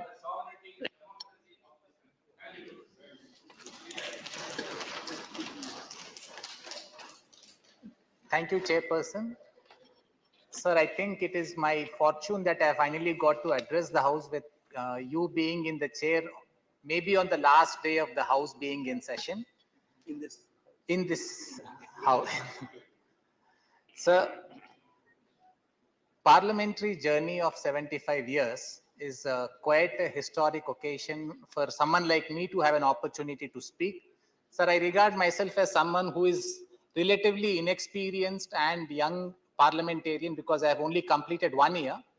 Maybe I bring the advantage of fresh eyes to see the ongoings of the parliament, to maybe give some inputs of mine, sir. And sir, but I have been an old student of the Constitution. I was going to actually speak little more about it, sir, until I realized you have much more experience than me about understanding the Constitution. Sir, I think the single biggest achievement of our Constitution has been that it has managed to survive. It has managed to survive, sir, despite some challenges it faced during some emergencies. It has managed to survive despite it being tested during a long coalition period when the country came out democratically rich. Sir, it has continued to serve the country most positively. Sir, while we speak of the new Parliament House and where the functioning may shift, sir, I remind myself that we belong to the Rajya Sabha, which is a continuous house, and we are serving under a constitution which is a continuous document. So both of these are going to be permanent features, sir, that would possibly guide the functioning of our house, even in the new parliament. Sir, my passion with this constitution subject started with my reading of the Constituent Assembly debates. Sir. Today's topic is Hindustan Sabha and the Constitution working for 75 years. Sir, every time I read the Constituent Assembly debates, they are an education in itself because the quality of debates, the kind of divergent views that were expressed in a very productive manner and the symbiotic manner in which the Constitution came to be forged, sir, resulted in the most prolix Constitution and the most living and breathing Constitution, sir. So in my view, when someone says that the Indian Constitution is possibly one of the most amended Constitution with more than 100 amendments, it is a salute to the Constitution that the Constitution permits such changes to be made having regard to the diversity and the advances of the society. Sir, we have remained up to date with our Constitution. It is possibly the most brilliant legal document that the world has seen, sir. Sir, in terms of the learnings and challenges, sir, I think we have completed 72 years of being a republic. We have completed more than 75 years from the time the Constituent Assembly originally sat to prepare the Constitution document. Sir, I think when we now move into the new house with possibly new infrastructure and digital infrastructure, so we may have to be mindful of a few challenges we may have having regard to the learnings of the past. Sir, one of the challenges that I would be looking at, and I'm quite sure, sir, the government would steer us through these challenges, would be the role of states. Sir, I would like to just maybe, sir, my inexperience and my green eyes, it allows me to see something where I find that Rajya Sabha increasingly is becoming like an echo chamber of the Lok Sabha where we debate the same issues on the same footings and on the same concerns. Sir, we are a council of states. We represent the states. So I would, sir, prefer and I would suggest, but subject to correction by all the seniors here who are much more experienced than me, that when we possibly move into the new house, we look at our role as a council of states more seriously. We may have to look at representing the interests of states. So when I speak of representing the interests of states, I do not speak in terms of a divisive central versus state sphere, sir, because I also understand that the same party which is ruling the central government is in power in majority of the states. So when we speak of state subjects, state interests being protected, it is not a divisive debate that I am trying to provoke, sir, but I am trying to say that it can be done in a constructive manner. So one other challenge that may be facing us, yes, sir, I am taking only one more minute, sir. One other challenge that we may have to encounter, sir, with the enlarged space in the new Lok Sabha, there are a few concerns about the South Indian states and the more developed states feeling that will they be, in that sense, outnumbered because Article 82 gives a protection up till 2026. Would that be balanced in some manner? Sir, I'm sure we'll have an opportunity to debate it, but I think it's a matter of concern which I just wanted to place for the House to consider in due course. Sir, then the last point I want to make, sir, is we are now moving towards a developed nation, sir. We have that 25-year goal.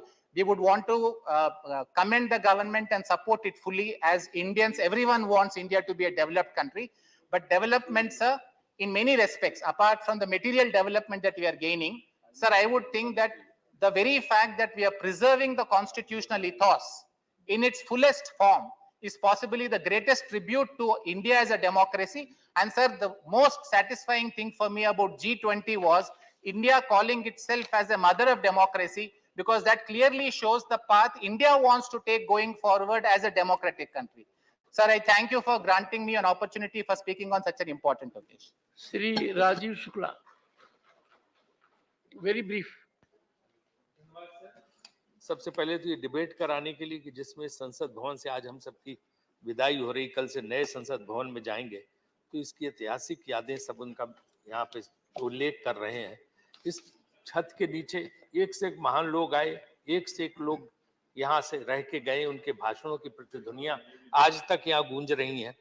और जब कोई आता है sir तो बड़ा उत्साह होता है, और जब जाता है तो विछोह का दुख होता है। यहाँ से जिस तरह की स्थितियां होती, हमने वो झेला है, दोनों स्थितियों और दोनों बार भाषण की है। तो ये सर जो है एक ऐसी जगह है जो एक मिलन केंद्र है। आपकी बाहर कितनी भी शत्रुता हो, कितनी भी कटुता हो, कितनी भी दुश्मनी हो, लेकिन यहाँ आके सब एक दूसरे से मिलते हैं, बात करते हैं, और ये लोगों को जोड़ता है। ये स्थान वो होता है। और मैं हमेशा से कहता हूँ कि राजनीति में, लोकतंत्र में कटुता के लिए कोई स्थान नहीं। There is no place for acrimony in Indian politics.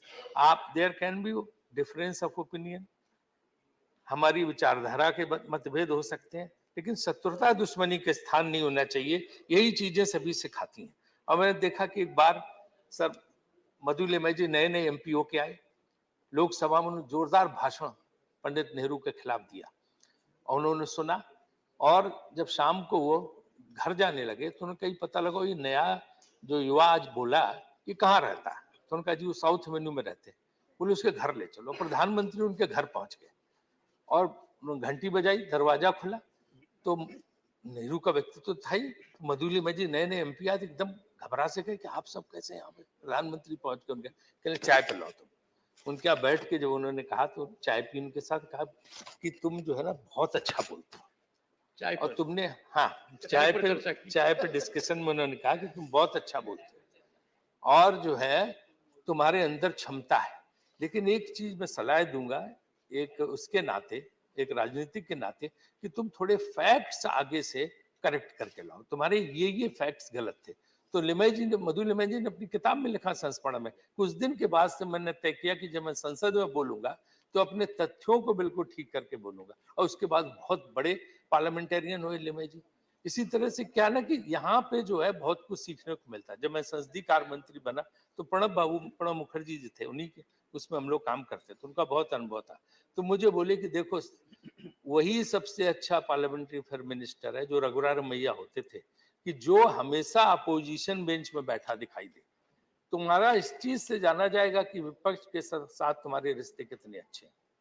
और अगर इसके लिए नहीं जाने जाओगे कि तुम बैठ के सत्ता पक्ष की तरफ क्या कर रहे हो, तो ये सब चीजें संसद को उसमें देखने को सीखने को मिलती हैं। ये स्थान सर सेंट्रल हॉल जैसे चीज का प्रतीक है। कितनी भी शत्रुता हो, आमने सामने पड़ जाते हैं, बैठ के चाय कॉफी पी लेते हैं, वहां से बात खुल जाती है और आपस में मेल जोल हो जाता है। तो ये संविधान भी जो यहाँ पे बना वो हर प्रधानमंत्री का योगदान है, चाहे नेहरू जी का हो, चाहे शास्त्री जी का हो, चाहे मोरारजी देसाई का हो, चाहे जो है इंदिरा जी का हो, चाहे राजीव जी का हो, चाहे चौधरी चरण सिंह का हो, चाहे नरसिम्हा राव जी का हो, चाहे देवगौड़ा जी का हो, गुजराल साहब का हो, अटल जी का हो, मनमोहन सिंह जी का हो, और अब मोदी जी का। सब जो है आते हैं, सब काम करते हैं। तो ये सब जो है हमें आपस के यही संकल्प लेना चाहिए। आज के नए भवन में जा रहे हैं तो हम ये मन बदलें, दिल बदलें। जैसे अटल जी ने कहा था कि जो है ये ऐसी सत्ता आती हो जाती है, पार्टियां बनती बिगड़ती हैं, लेकिन जो है मन मुटाव नहीं होता। दिल जो है हम लोगों के उसी तरह रहने चाहिए, आपस में मिलजुल करके। और विपक्ष के पास है क्या सर, डिप्टी चेयरमैन सर, विपक्ष के पास क्या है? सिर्फ संसद में बोलने के लिए। उसके पास ना ऑफिस है, ना दफ्तर है, ना ऑर्डर करने के लिए फाइल है, कुछ तो नहीं है। सिर्फ अपनी बात कह सकता। अगर वो बात कहने का भी अवसर विपक्ष को ना मिले तो फिर विपक्ष के पास रह क्या गया? तो ये जो है संसद में ही होना चाहिए कि नई बिल्डिंग में नए बड़े दिल के साथ जाए, कटुता छोड़ें, शत्रुता छोड़ें, हैं, मिलजुल के और काम करें तो बहुत अच्छा रहेगा, है ना। 1 मिनट सिर्फ लास्ट मेरा है। और परिवार की तरह रहे, क्योंकि दुश्मनी 1 कदम 2 कदम, तुम भी थक जाओगे हम भी थक जाएंगे, उससे क्या फायदा। राजनीति में दुश्मनी की तो कोई गुंजाइश होती नहीं, और लोग तो लगे रहते हैं चारों तरफ लकड़हारे हैं, फिर भी पेड़ कहाँ हरे हैं। तो यहाँ लोग जुटे रहते हैं, यहाँ पे कहाँ वो ये करके, और जो भी आता है चाहे हम इधर रहें चाहे उधर रहें, सबको एहसास होना चाहिए कि जो है ना कि शोहरत की बुलंदी भी एक पल का तमाशा है, जिस साख पे बैठे हो टूट भी सकती है। ये सब एहसास हमें रहने चाहिए। तो बस जो संकल्प है नई संसद में जब हम जा रहे हैं तो इसका ही होना चाहिए। मैं उसको स्वागत करते हुए यही कहूंगा कि वहां जाके हम अपने मन बदलें, दिल बदल के बैठे, और दूसरी चीज वहां पे आके हम गरीब कल्याण के लिए काम करें, महंगाई पर काबू करें, युवाओं को रोजगार दें, सबको न्याय दें। एक और बात कहूंगा कि जुडिशियल रिफॉर्म्स आनी चाहिए। जुडिशियल रिफॉर्म्स अभी तक नहीं आए, वो काम नई संसद होना चाहिए। राजीव जी, अनेक और वक्ता हैं, प्लीज। और आपके माध्यम से इस बिल्डिंग का उपयोग क्या हो, ये ऐतिहासिक बिल्डिंग, यहाँ सब कुछ हुआ, सबने बताया, लेकिन इस बिल्डिंग का उपयोग क्या होगा, इसके उपयोग पे भी सरकार को सोचना चाहिए कि ऐसी ऐतिहासिक धरोहर, इसका कुछ ना कुछ इस्तेमाल होना चाहिए, व्हाइट एलिफेंट बन के न रह जाए। धन्यवाद। इसको संसदीय कार्य के लिए किसी न किसी कार्य धन्यवाद माननीय राजीव जी, धन्यवाद। धन्यवाद। माननीय फौजिया खान जी, माननीय फौजिया खान।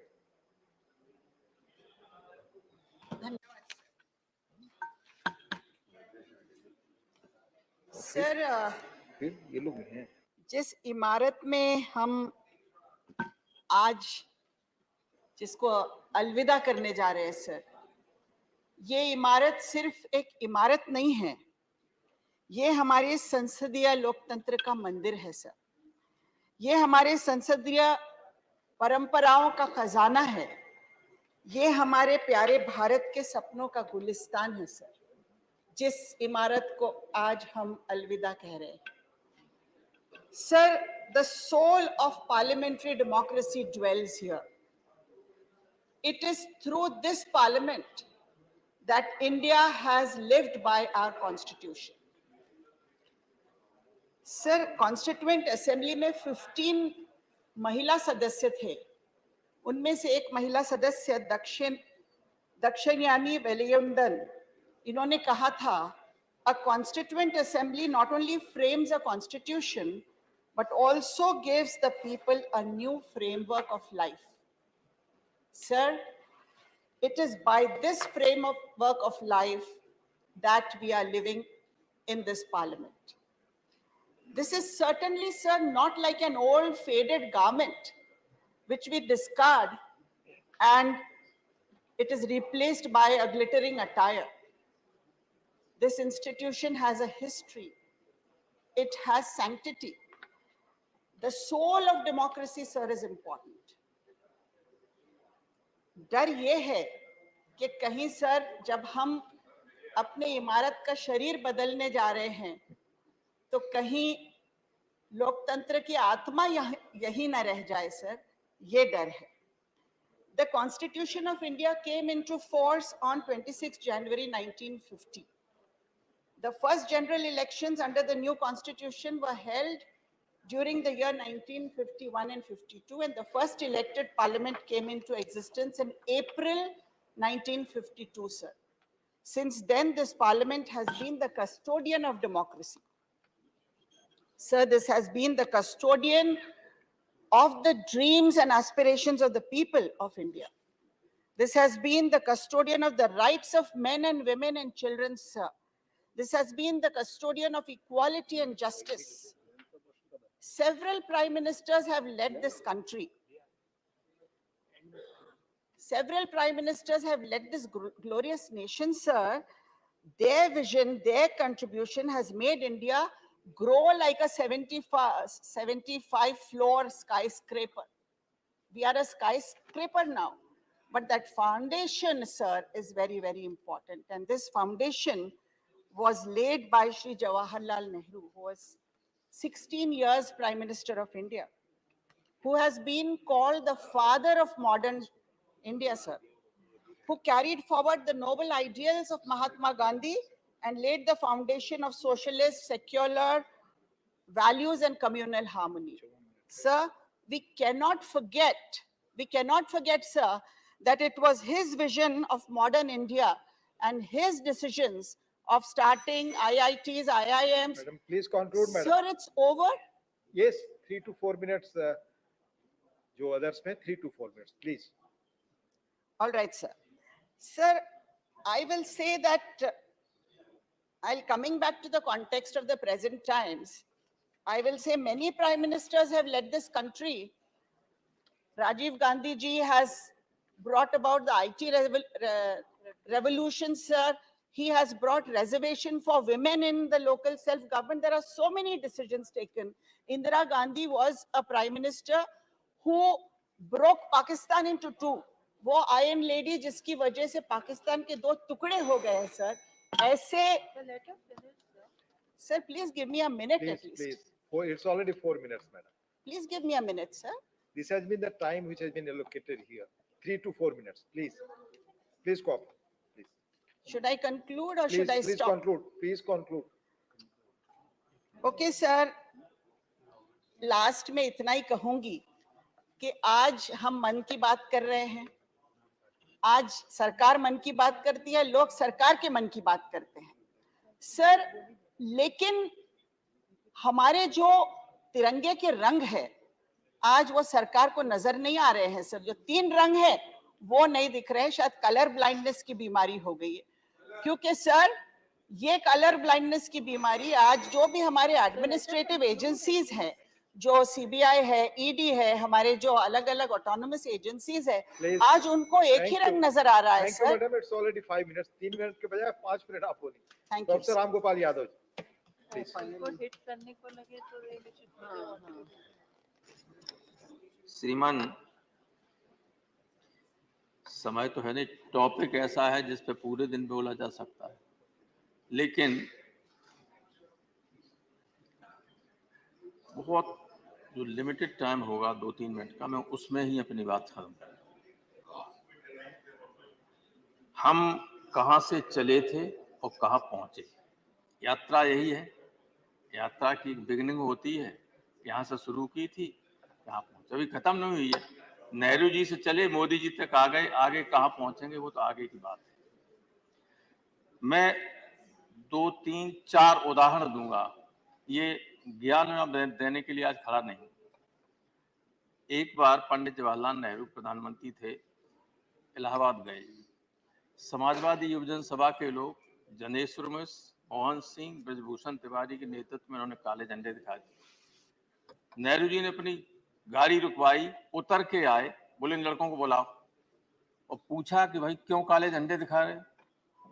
लड़कों ने कहा कि हमारे यूनिवर्सिटी की फीस बढ़ा दी और हॉस्टल की फीस बढ़ा दी. हम गरीब लड़के आसपास के गांव के जहाँ रहते हैं, हॉस्टल में कोई पढ़ने की स्थिति में नहीं.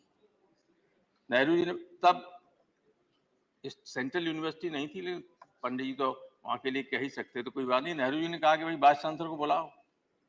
बीसी से कहा कि आपने फीस क्यों बढ़ा दी. कल तक ये आदेश वापस हो जाना चाहिए. आदेश वापस हो. एक बार जनेश्वर जी को इलाहाबाद यूनिवर्सिटी के वाइस चांसलर ने बाहर निकाल दिया. एडमिशन दोबारा ले नहीं रहे. पंडित कमलापत त्रिपाठी उत्तर प्रदेश से शिक्षा मंत्री थे. पंडित जी के पास लड़के गए तो उन्होंने बीसी से कहा कि इसे दाखिला दीजिए, कि नहीं ये लड़का आंदोलन बहुत करता है. तो पंडित कमलापत त्रिपाठी ने कहा कि आंदोलन नहीं करेंगे तो नेता कैसे निकलेंगे इस यूनिवर्सिटी से. और दाखिला किया. फिर जनेश्वर जी इस देश के कई मंत्रालयों के मंत्री भी रहे. मैं कहना ये चाहता हूं कि उस अब 300 दिन से ज्यादा से लड़के इलाहाबाद यूनिवर्सिटी में अनशन किए हुए हैं कि स्टूडेंट यूनियन का गठन होना चाहिए, चुनाव होना चाहिए. 300 दिन से ज्यादा हो गए, बैठे हुए हैं, कोई सुनने वाला नहीं. अभी दिल्ली यूनिवर्सिटी में होने जा रहे हैं स्टूडेंट यूनियन के चुनाव, लेकिन सेंट्रल यूनिवर्सिटी है प्रयागराज यूनिवर्सिटी, उसमें नहीं करने जा रहे. और 2 उदाहरण और देंगे. रूपाला साहब नाराज मत होना. पूर्वांचल उसका एक्सप्रेस का उद्घाटन करने प्रधानमंत्री जी गए. हमारे मुख्यमंत्री उनको रिसीव करने के लिए खड़े हुए थे.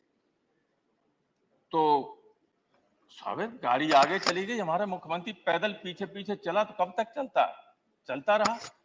कोई केयर करता है? नेहरू जी लड़कों के लिए खड़े हो जाते, लेकिन प्रधानमंत्री गाड़ी मुख्यमंत्री के लिए नहीं खड़ी। वो तो आपके यहाँ क्या हुआ गुजरात में?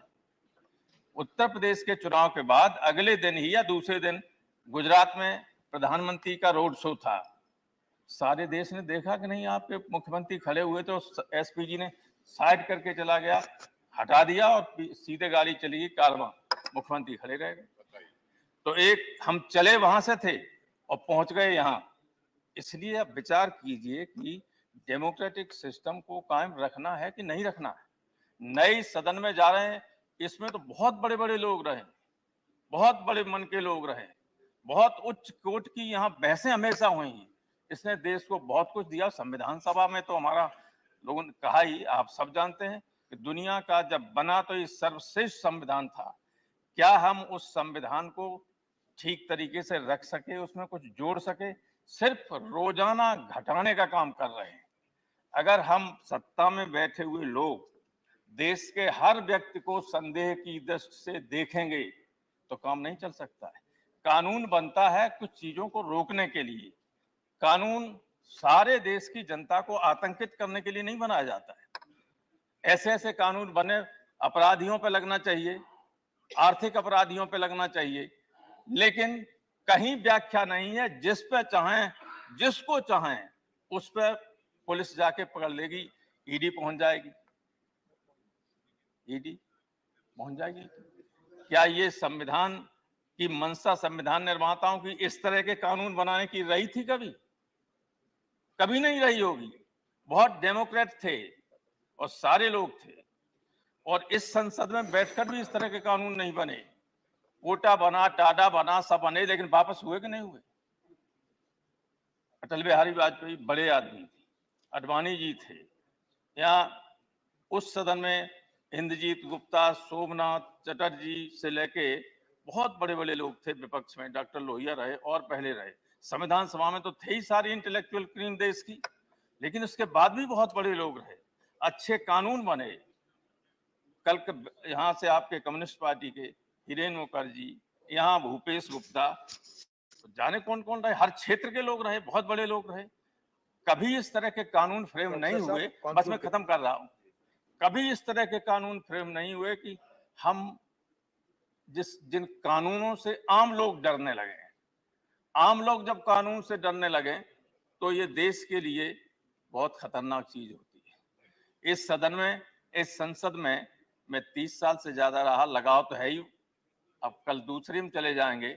हम ईश्वर से यही प्रार्थना करें कि नए संसद भवन में जो भी आगे चल के नए लोग आए, उनमें से कुछ बड़े लोग पैदा हों और देश के संविधान को, देश की व्यवस्था को ठीक रास्ते पर ले चलें। Thank you sir. धन्यवाद। आपका वही लगाव वहां भी रहेगा, मुझे उम्मीद है। डॉक्टर सस्मित पात्रा जी। माननीय अध्यक्ष महोदय, आज एक विशेष दिन है, और वो दिन जब ये सदन आखिरी बार बैठ रहा है इस बिल्डिंग में, और 24 घंटे बाद इस बिल्डिंग की लाइट्स बंद हो जाएंगी, और 75 साल का जो काम हुआ है वो आगे चलता रहेगा नए बिल्डिंग में।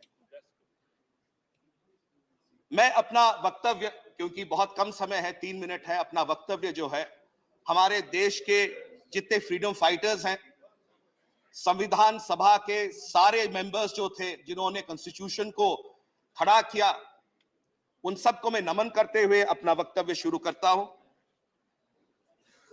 मान्यवर, 75 साल और 3 मिनट वो करना बहुत मुश्किल है, बट मेरे सामने मेरे 2 वक्ता ऑलरेडी मेरी पार्टी के बोल चुके हैं। 75 साल में बहुत कुछ हुआ है, और बोलना शुरू किया जाए तो खत्म होने का नाम न लेगा। मगर 75 साल में जो चीज कर सके थे, एक चीज छूट गया मान्यवर।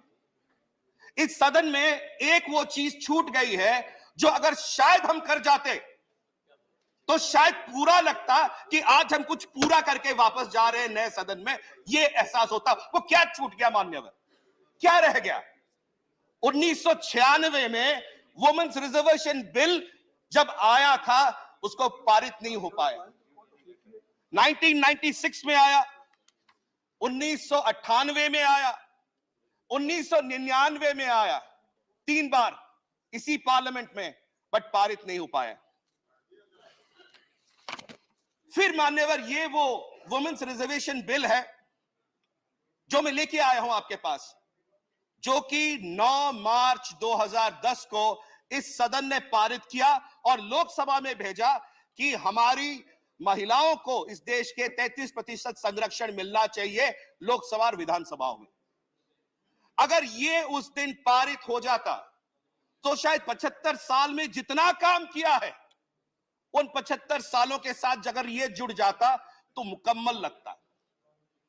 मैं सिर्फ इतना कहना चाहता हूं कि क्या हम आज ये जो वुमेन्स रिजर्वेशन बिल 9 मार्च 2010 को इस सदन ने, इस राज्यसभा ने पारित किया था और आज लंबित है, क्या उस पर हम शपथ लेके ये पढ़ लें और सरकार से दरखास्त करें कि मुकम्मल अगर करना है तो महिला संरक्षण बिल को पहले दिन नए वाले बिल्डिंग में लाइए, हम सब मिलके जो है उस दिन को स्वीकार करेंगे, स्वीकृत करेंगे, साकार करेंगे, तब जाके कहीं ना कहीं महिला संरक्षण बिल को पारित करते हुए ये प्रण ले सकते हैं। अगर ये प्रण हम ले सकते हैं, ये विचार ले सकते हैं, हमारे 66 करोड़ मां और बहनें जो वहां पर देख रही हैं हमें, उनकी एक सोच है, उनकी एक मंशा है कि पिछले 27 सालों से जो लंबित है अगर उसको मुकम्मल करना है तो एक सोच, एक नया विश्वास, एक नए ऊर्जा के साथ हम चलें।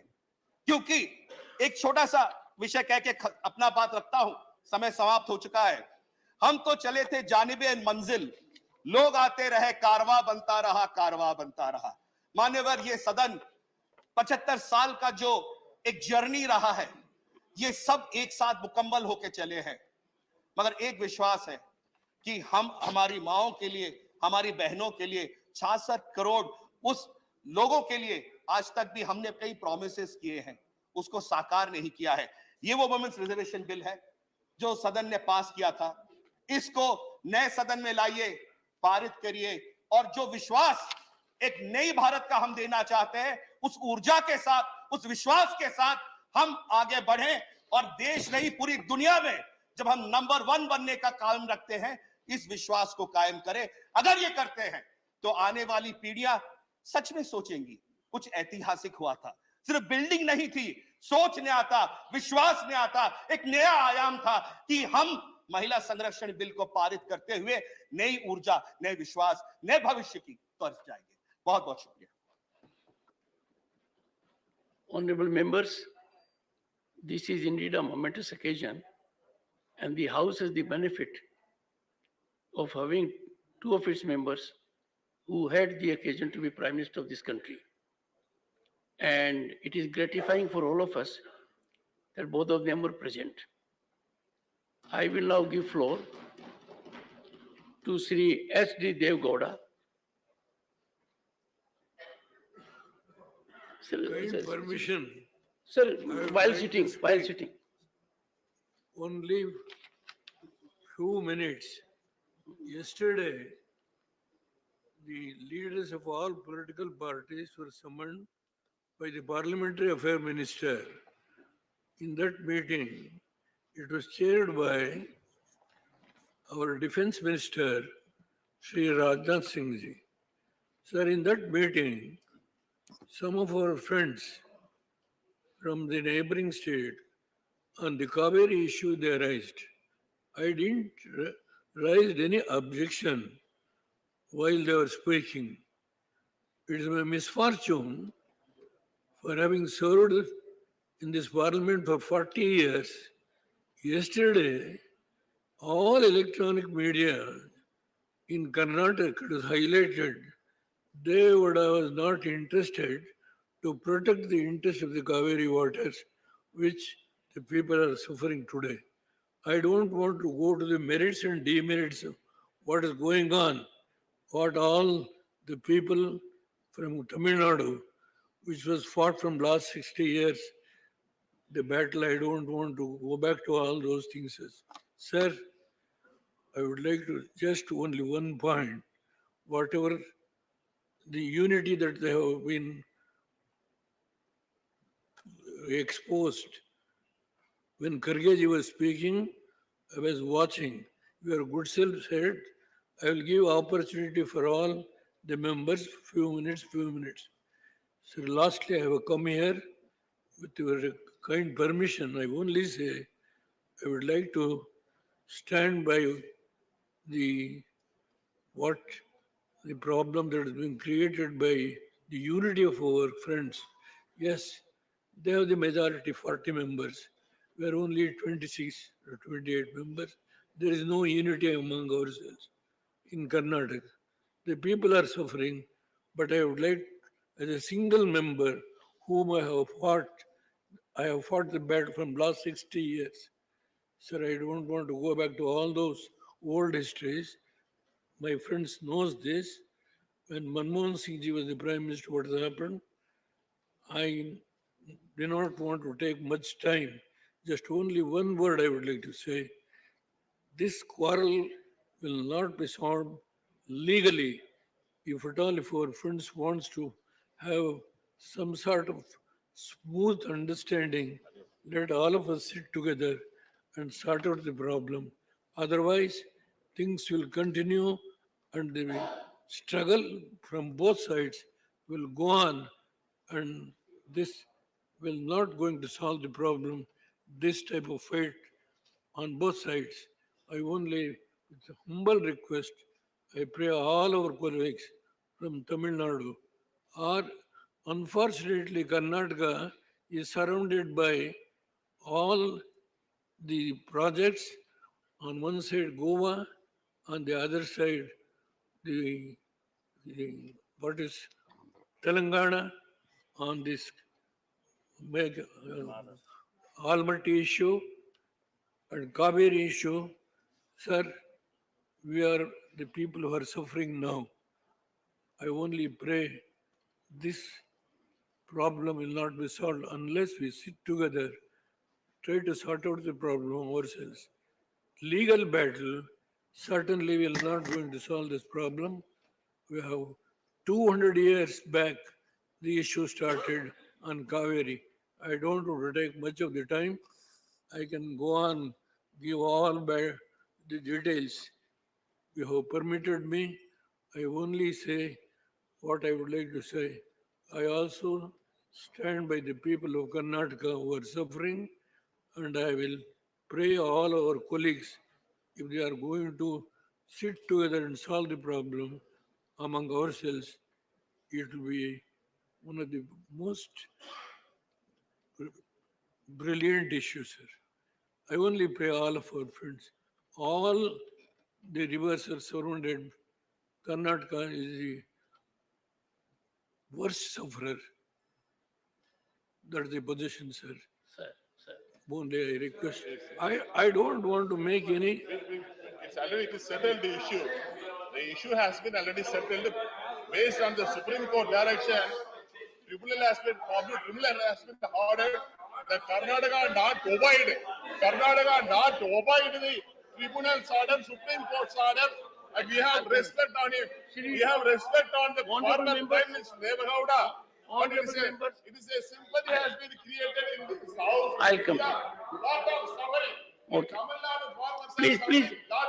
You see, on this day, when we are trying to reflect, like to, introspect, sir, and sir, chalk out a path for way forward approach. let five I'll members, give members of opportunity. this house. Sir, I get your point. Sir, Sit down. please, let five members of this house, please, let them send go. a it to me. And, Sir, sir, respect sir, on the former Prime Minister, Oh. but our farmers. One second. Sir, I would like to request, let five members of this house on both sides not belongs to either Karnataka or to No, Tamil Mr. Nadu. Vaiko, Mr. Let Vaiko, please. five members of Would this you house. please take your seat, all of you? You please, Please. delegate Take them. your seat. One Let second, them one go second. and see the Vaiko ji, condition, please. what the Please. people are suffering. Please. And then let them report to this house. I will accept that. Sir, let us not unnecessarily quarrel. Those people who are not concerned So much suffering. about this problem. Let, In Tanjai Delta district has please, sir, totally I spoiled. beg of you, the members who are not concerned, let them go and study the situation, what is there, and then report it back to the house. Honorable members, I will one accept it. This is not the way. What is it? Because of your strength, you have got 40 members, you are united, and we are divided. Now, would you please, you want to? would you please be good enough in taking your seat? Taking your seat. Take your seat. Not going to solve Please, the problem. take your seat. Let me say, Take your seat. this is I'll not come going to solve the problem. If they want to go on like this, let them go Honorable on. members, This is not going to solve the honorable problem. members, And I will say, I do not wish to. I am 91. I don't know how many years I am going to survive. Only I only made an appeal. 5 members of those people who are not belongs to Karnataka or Tamil Nadu. Let them go and study the situation. Report your good self. Sir, first, you finally decide. First, we I all, beg of you. we all, The request I make. Thank you very much. we all wish, one second, we all wish Devgowda ji a very long, healthy life. And honorable members, I was carefully listening to every word which the former Prime Minister spoke. The underlying concept was that these issues need to be determined consensually. That being the situation, we must leave it at that. Shri Pramod Tiwari.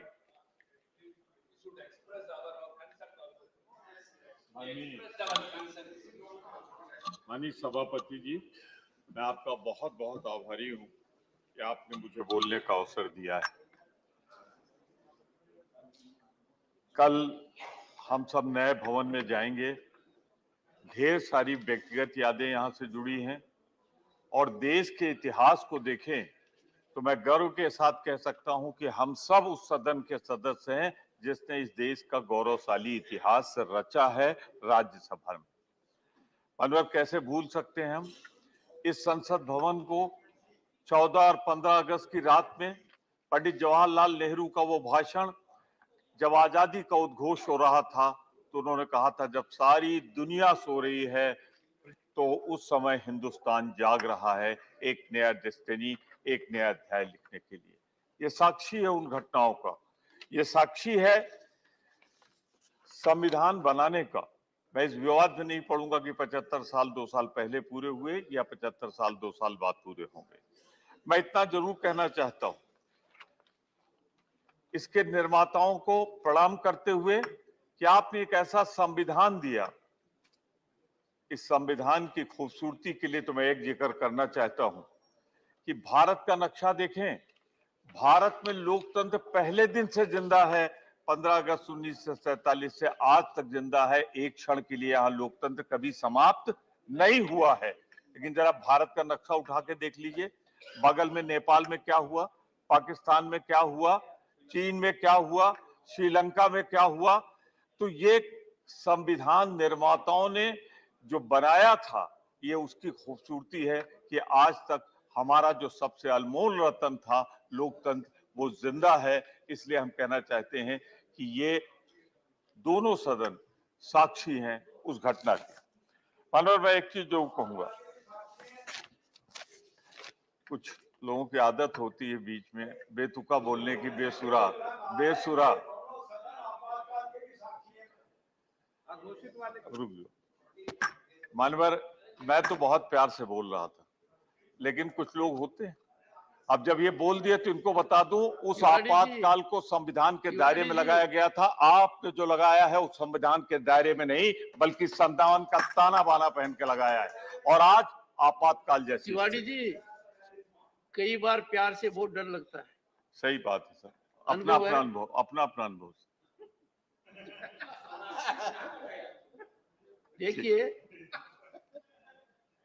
यदि अगर हम आज के दिन राजनीतिक दायरे में रहकर बात करेंगे तो आगे का रास्ता साफ नहीं निकलेगा सर।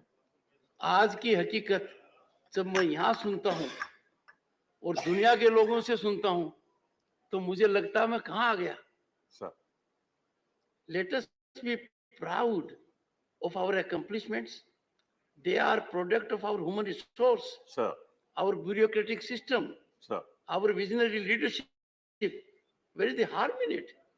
मैं वही काम कर रहा था, बीच में विघ्न हो गई। आप वो नहीं कर रहे। मैं तो तारीफ कर रहा था लोकतंत्र के निर्माताओं को, संविधान के निर्माताओं का। ठीक है सर, विघ्न कौन डालते हैं आप भी जानते हैं, हम भी डालते हैं। सर, लोकतंत्र की सबसे बड़ी खूबसूरती क्या है सर? ये एक ऐसा चमन है जिसमें रंग बिरंगे फूल खिलते हैं। हर रंग के फूल को जब खिलने दिया जाता है तो लोकतंत्र मजबूत होता है। मैं फिर किसी की तरफ इशारा नहीं कर रहा हूं, पर सिर्फ ये कहना चाहता हूं कि इस लोकतंत्र की सबसे बड़ी बूटी यही थी कि यहाँ हर धर्म को, हर भाषा को, हर जात को फूलने फलने का अधिकार मिला था। और जब धर्म के नाम पर हुकूमतें बांटेंगी लोगों को, तो लोकतंत्र पर सवालिया निशान लगेगा और जिन्होंने ये संविधान बनाया है उसके प्रति अनादर का भाव जाहिर होता है।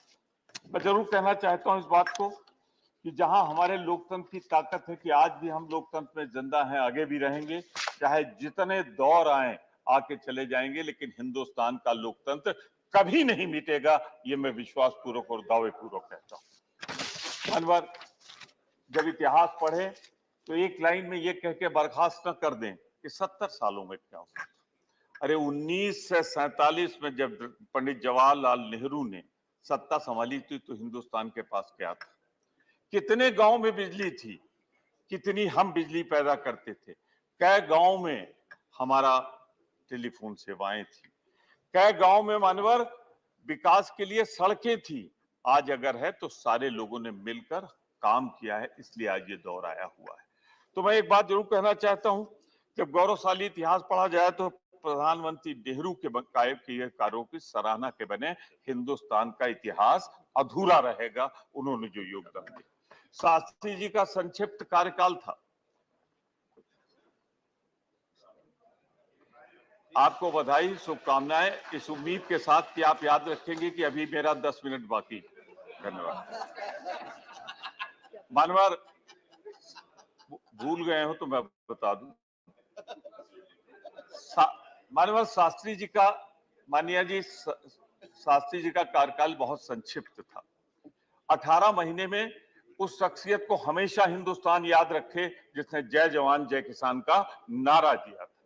तब वो हिंदुस्तान था, तब वो हिंदुस्तान था जब युद्ध रोकने के लिए 65 का हम पर PL 480 की धमकी दी गई थी, उससे भी हम निकले।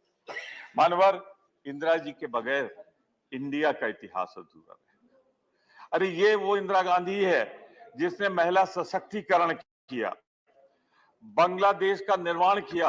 अरे लोग तो इतिहास में कुछ पन्ने लिखते हैं, उन्होंने तो ज्योग्राफिया बदलकर दुनिया के नक्शे में जब तक बांग्लादेश रहेगा इंदिरा गांधी का नाम रहेगा। और इंदिरा गांधी की कोई ताकत तो थी, इंसानियत थी, शराफत थी, संसदीय मर्यादाएं थी कि अटल बिहारी वाजपेयी ने उनकी तुलना दुर्गा मां से की थी।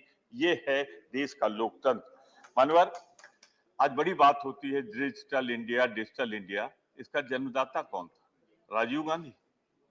क्या हम उनके योगदान को भुला सकते हैं? पिछड़े वर्गों को, दलित वर्ग को, महिलाओं को अगर पंचायत राज में, नगर निकाय में आज वो मेयर के पद पे बैठी हैं, बड़े बड़े पदों पे जिला पंचायत अध्यक्ष बैठी हैं, तो कांग्रेस के प्रधानमंत्री राजीव गांधी का योगदान है उसमें। मैं इतना जरूर कहना चाहता हूं आपसे, आज युवा आभारी है। 18 साल के नौजवान को अगर मिला है तो 70 वर्षों में मिला है मताधिकार। मानो मैं आगे बात बढ़ाऊं अगर तो इतना जरूर कहना चाहता हूं, PV नरसिंह राव जी ने आर्थिक उदारीकरण शुरू किया, उन्होंने, मनमोहन सिंह जी ने उसको परवान चढ़ाया। आज भारत की जो ताकत है ना दुनिया में, वो सपनों से नहीं आई है, इन दोनों के उदारीकरण के कारण आई है। हम इनके योगदान को नहीं भूल सकते। पर एक बात जरूर कहना चाहूंगा आपसे, उदारीकरण का जो आज स्वरूप है वो उदारीकरण और बेचीकरण में तब्दील हो रहा है, उसे रोका जाना चाहिए। हमारा उदारीकरण और बेचीकरण के बीच में बहुत बड़ा फासला है।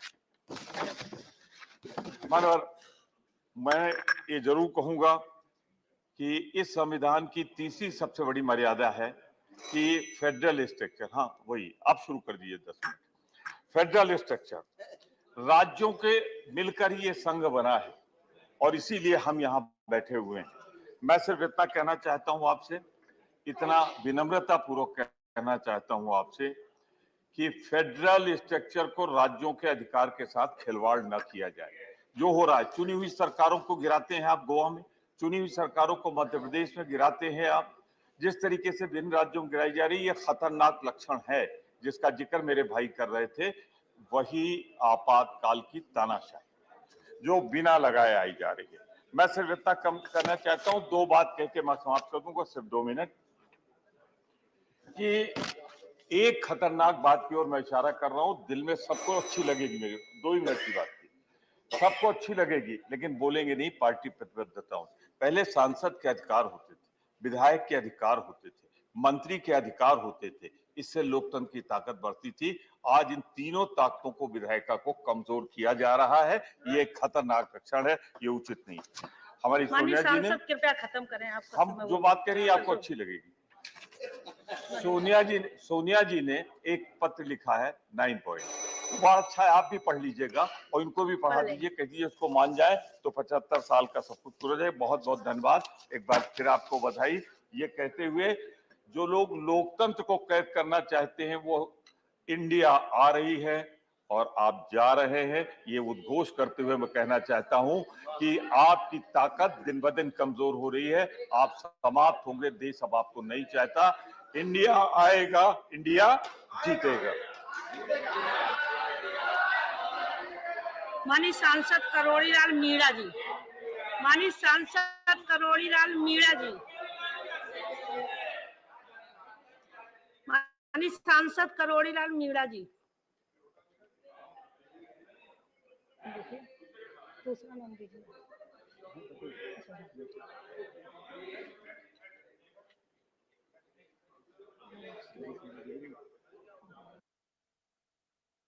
माननीय विजय सिंह रेड्डी जी, विजय शाही Reddy ji.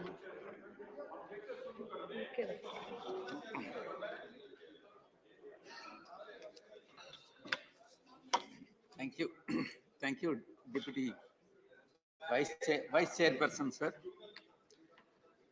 Madam, in many ways, the parliamentary journey represents so many struggles and so many achievements and also aspirations of people of India. And I have no hesitation to refer to the struggles that I have undergone during the 75 years, more particularly the struggles relating to the 1976 represents the darkest year of our parliamentary democracy, and the Congress party was responsible for it. Sir, the 42nd Constitution Amendment was passed by the then ruling Congress party in a most controversial circumstances. This has to be taken note of. If the subsequent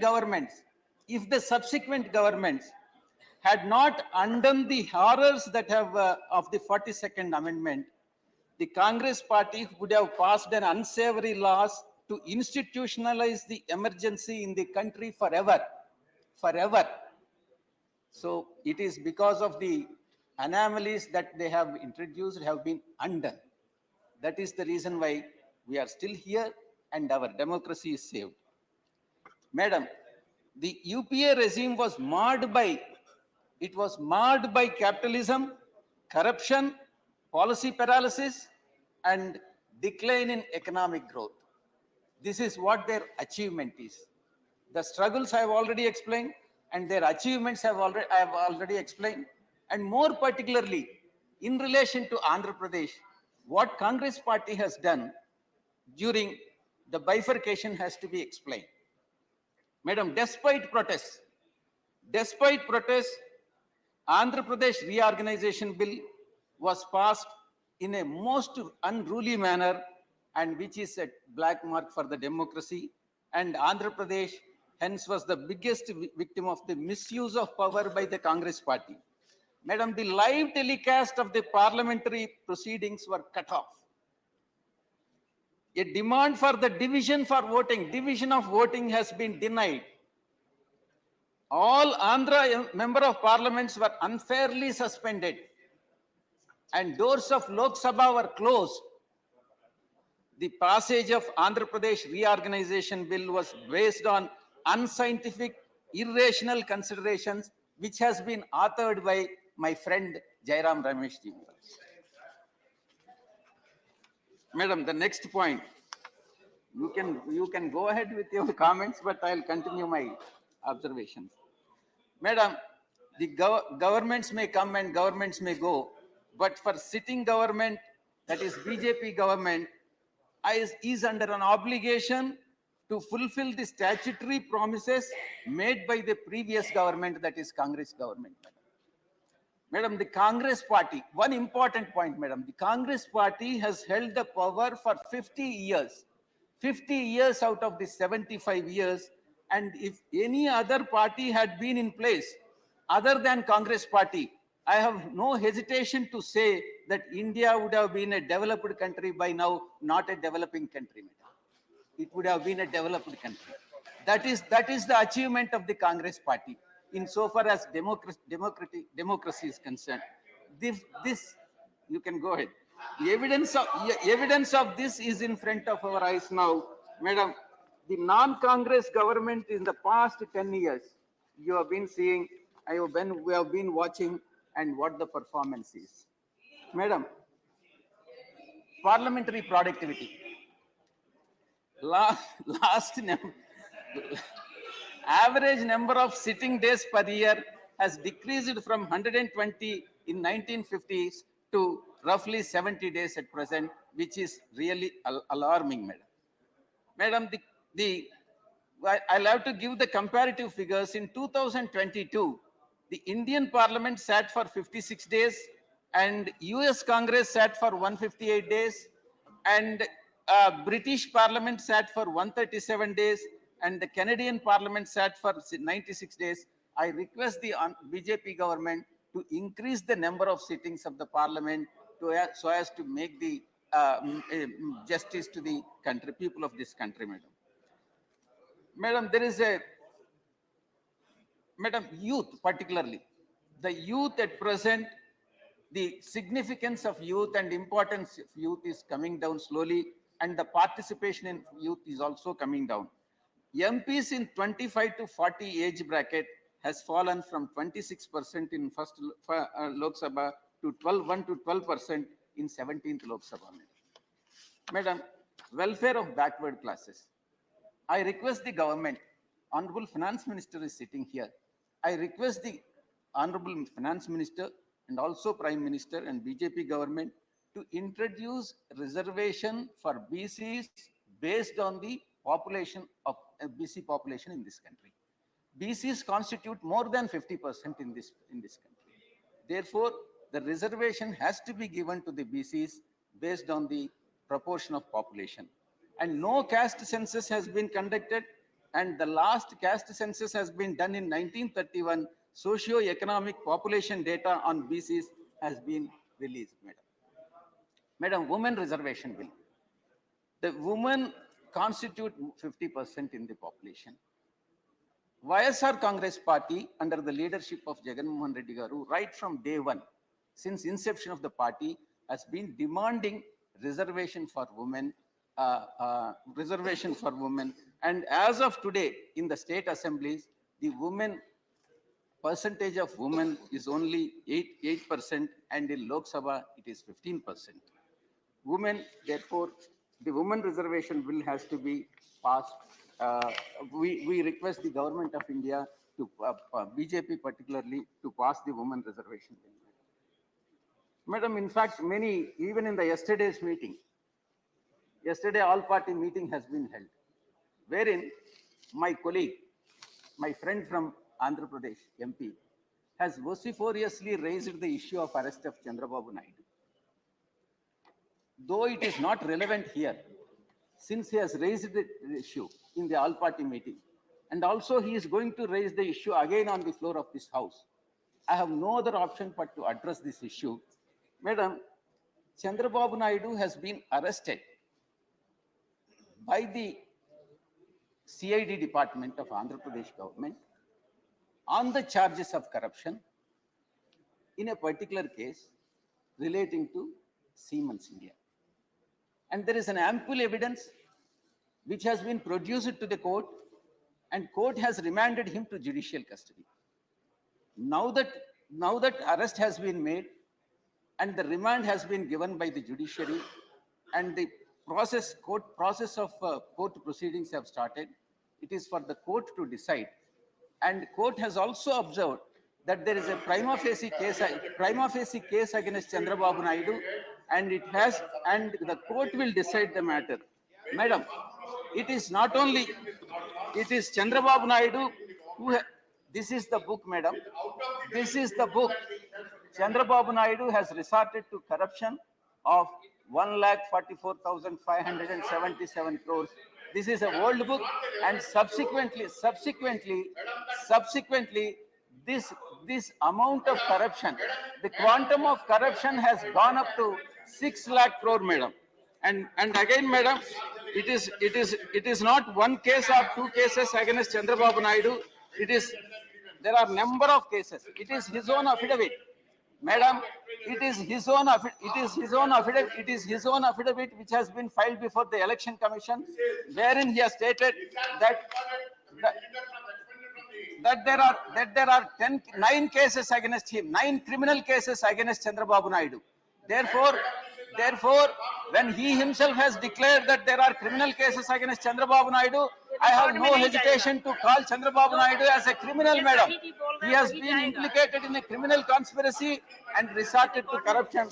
Therefore, he has been implicated in the corruption case, madam. One more point, madam. Madam, he has not only that. Politically, Chandrababu Naidu has backstabbed everybody. He has backstabbed BJP. He was with BJP, he has backstabbed. He was with Congress Party, he has backstabbed Congress Party. He was with communists, he has backstabbed communists. So therefore, there is nothing wrong in calling him as backstabber, madam. And he is the king of all scams. I have no hesitation to say that he is king of all the scams. This is the fate of the democracy, and therefore this type of politicians, particularly who has ruled the state of Andhra Pradesh for a period of 14 years as a chief minister, has spoiled the state of Andhra Pradesh, and Andhra Pradesh is looking backward only because of Chandrababu Naidu, madam. Thank you very much. Thank you. Please, Shri Samir or Rao.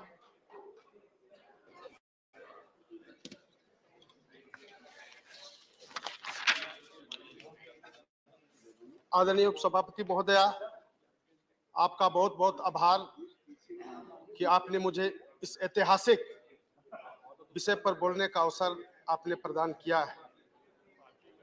महोदया, सांसद भवन भारत के वर्तमान और भविष्य की परिस्थितियों तथा देश की समस्याओं पर चिंतन मनन के साथ ही शासन चलाने के लिए विधान निर्माण का एक केंद्र रहा है। महोदया 1927 में बनकर तैयार हुआ संसद भवन 1947 तक ये अंग्रेजों के गुलाम में रहा था। 1947 से लेकर के आज तक यह संसद भवन आम जन के लिए होने वाली नीति का एक प्रमुख केंद्र बनकर ये काम निरंतर कर रहा है। महोदया, यह संसद भवन देश के लिए महत्वपूर्ण इसलिए भी है क्योंकि इस संसद भवन में 2 वर्ष 11 महीने और 18 दिन की संविधान सभा की बैठकें हुई। तत्पश्चात 1950 में भारत के संविधान को इसी भवन में लागू किया गया। महोदया, संविधान लागू होने के पश्चात महामहिम राष्ट्रपति, लोकसभा एवं राज्यसभा को मिलाकर भारतीय संसद का निर्माण किया गया। यह तीनों ही भारतीय संसदीय प्रणाली के अभिन्न अंग बनाए गए। मुझे गर्व है कि मैं इस राज्यसभा के सदस्य के रूप में इस सदन का हिस्सा बना, क्योंकि पिछले 75 वर्षों में राज्यसभा ने संसद के अस्थायी सदन के रूप में कभी भंग हुए बिना निरंतर देश की चिंताएं ये करता रहा है। परंतु महोदया, मैं बताना चाहता हूं कि सभी माननीय सदस्यों ने पूर्व में इस सदन का बहुत सारे उपलब्धियां और बहुत सारे जो अनुभव है इन बातों को बताने का काम किया है, लेकिन मुझे लगता है मैं जो अनुभव करता हूं उसमें यह भी है कि बहुत सारे ऐसे उपलब्धियां तो हुए, यहां बहुत ऐसे विद्वान माननीय सदस्यों ने अपनी बातों को यहां पर विचार किया, लेकिन कुछ ऐसे भी चीजें हुए जो कि इस सदन के अंदर में यह सदन जो गवाह बना हुआ है, जो कि बहुत से सारे ऐसे गरिमाएं भी खंडित हुई है।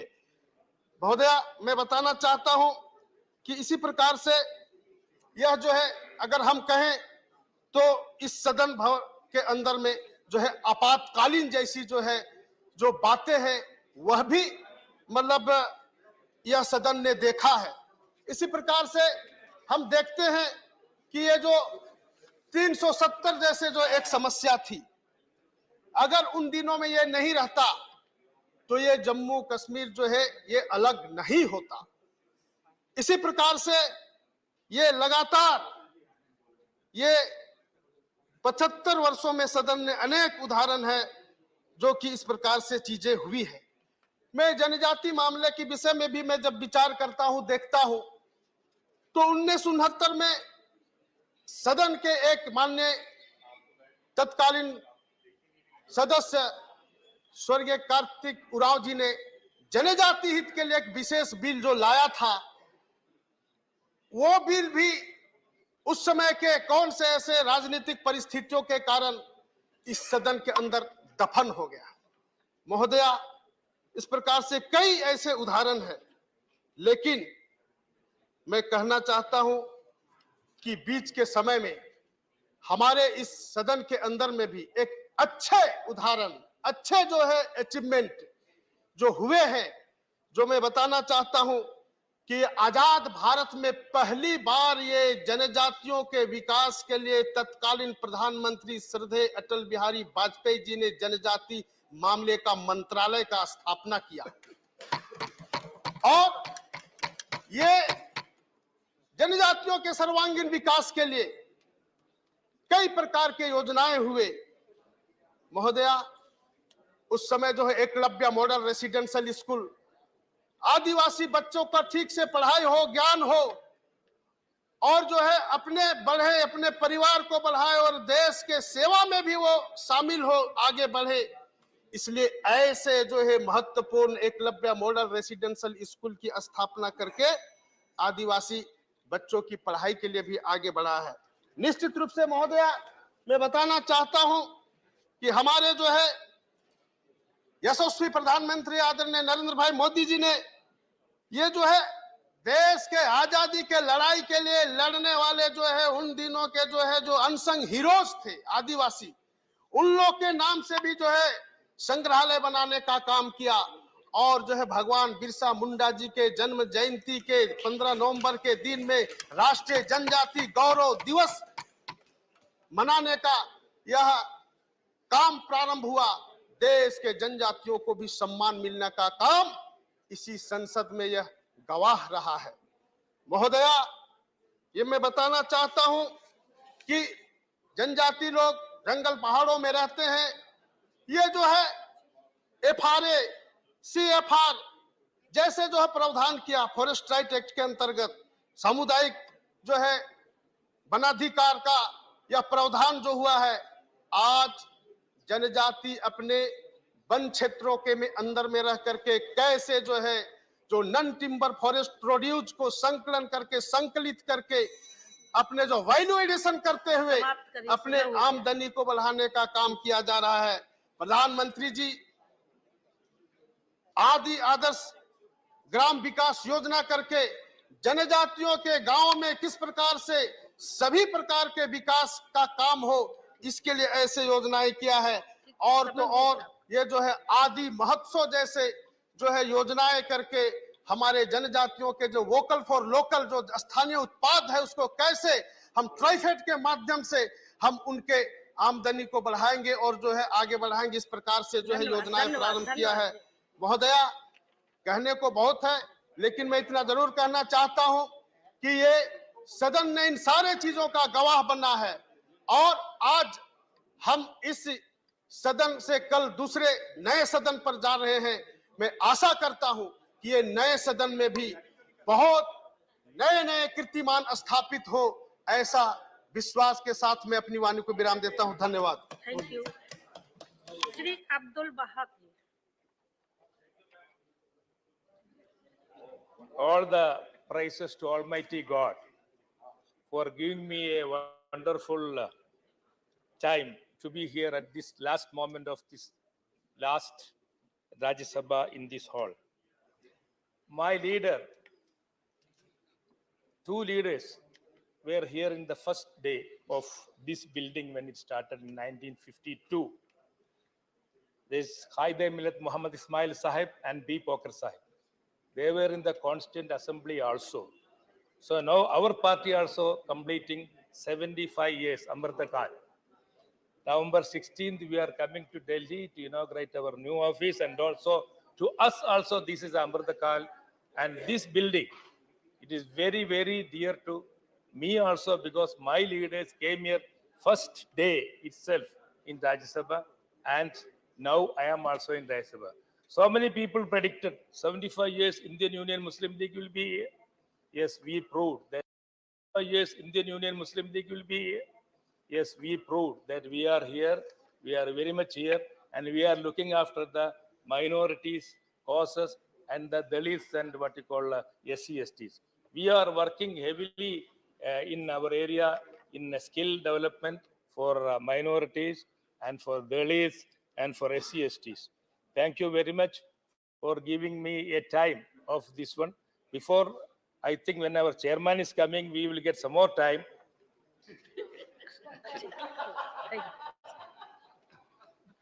Then Karji, I only just now started. I don't know, in between the transition came. Just now I started only. So I was telling, for your information, this is a wonderful moment for me, especially personally, because my leaders came here first day. Now the last day also I am here. So I will be here till the end of the session, just to say bye-bye Rajya Sabha. Bye-bye Rajya Sabha, I will be here. Thank you very much once again for giving me the wonderful chance. Thank you all. We hope the very best in new Rajya Sabha. Thank you.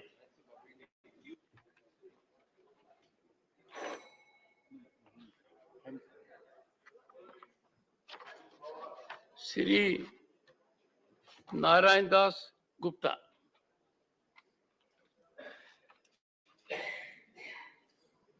Thank you very much, sir, for giving me this opportunity to speak on this session on a very important subject. Sir, I would like to share that this Parliament building, which is a historical landmark that has guided India's destiny before and after independence. That is this house, which was constructed in 1927, it was occupied originally by the Imperial Legislative Council from 2027 till 15th August 47, and after that by the Constituent Assembly till January 50, and then thereafter we are occupying this. They said this independence was achieved after sacrifice by our forefathers and leaders, and the Constitution, which was laid down and adopted in 1950, it has given the rights to the citizen, every citizen of this country, of liberty, of the free speech, justice, and to promote the fraternity among the citizens. And there's lot of this development has taken place in the last 75 years, that it may be on account of agriculture, it may be on account of IT, it may be on account of that power sectors, industry sectors, and the cooperative movements that have taken place. And during this period that this country has won the war also, that is a war of 1971 Bangladesh, and this this constitution which has provided the liberty and that the rights to the citizens. I would like to say, sir, because this is a system which has been provided in the constitution, the federal system too, because that the powers has been defined between state and center. But what we have seen, because I am from the Aam Aadmi Party, which came into being in 2000, 10 years back, 2012. And after that, it has constituted 3 elections in Delhi, and every time it has formed the government also. And because this is my first tenure, even my party was the first time in this house as Rajya Sabha members. And I was nominated by our Chief Minister, Sri Arvind Kejriwal ji. And I will express thanks for that, considering me as a member of this house. Sir, this every time I would like to share that in 2015, the first time when contested and got 67 seats out of the 70 of the assembly total number of seats. It was almost 95%, which was the unprecedented victory. But what we have seen, the moment we have this our government that was, and Chief Minister took oath in February 15, in May 15, through notifications, the power which were available and given as per the Delhi State Act, they were withdrawn. I think it was a very, that I will say, it is contrary to what provided under the Constitution, rights, and the separate powers has been defined, both for the state and central government. And again, there was election in February 2020. Again, there was an unprecedented victory that the Delhi people, they just voted for the Aam Aadmi Party government. And again, it was the 86% out of the 70 seats, total number of seats, that we won 62 seats. This was again, I will say, unprecedented. That was the faith and confidence expressed by the citizens of Delhi in the Aam Aadmi Party government. But what happened, sir, we have seen only in the last session that first through ordinance, the powers what were given under the Delhi State Act, they were withdrawn.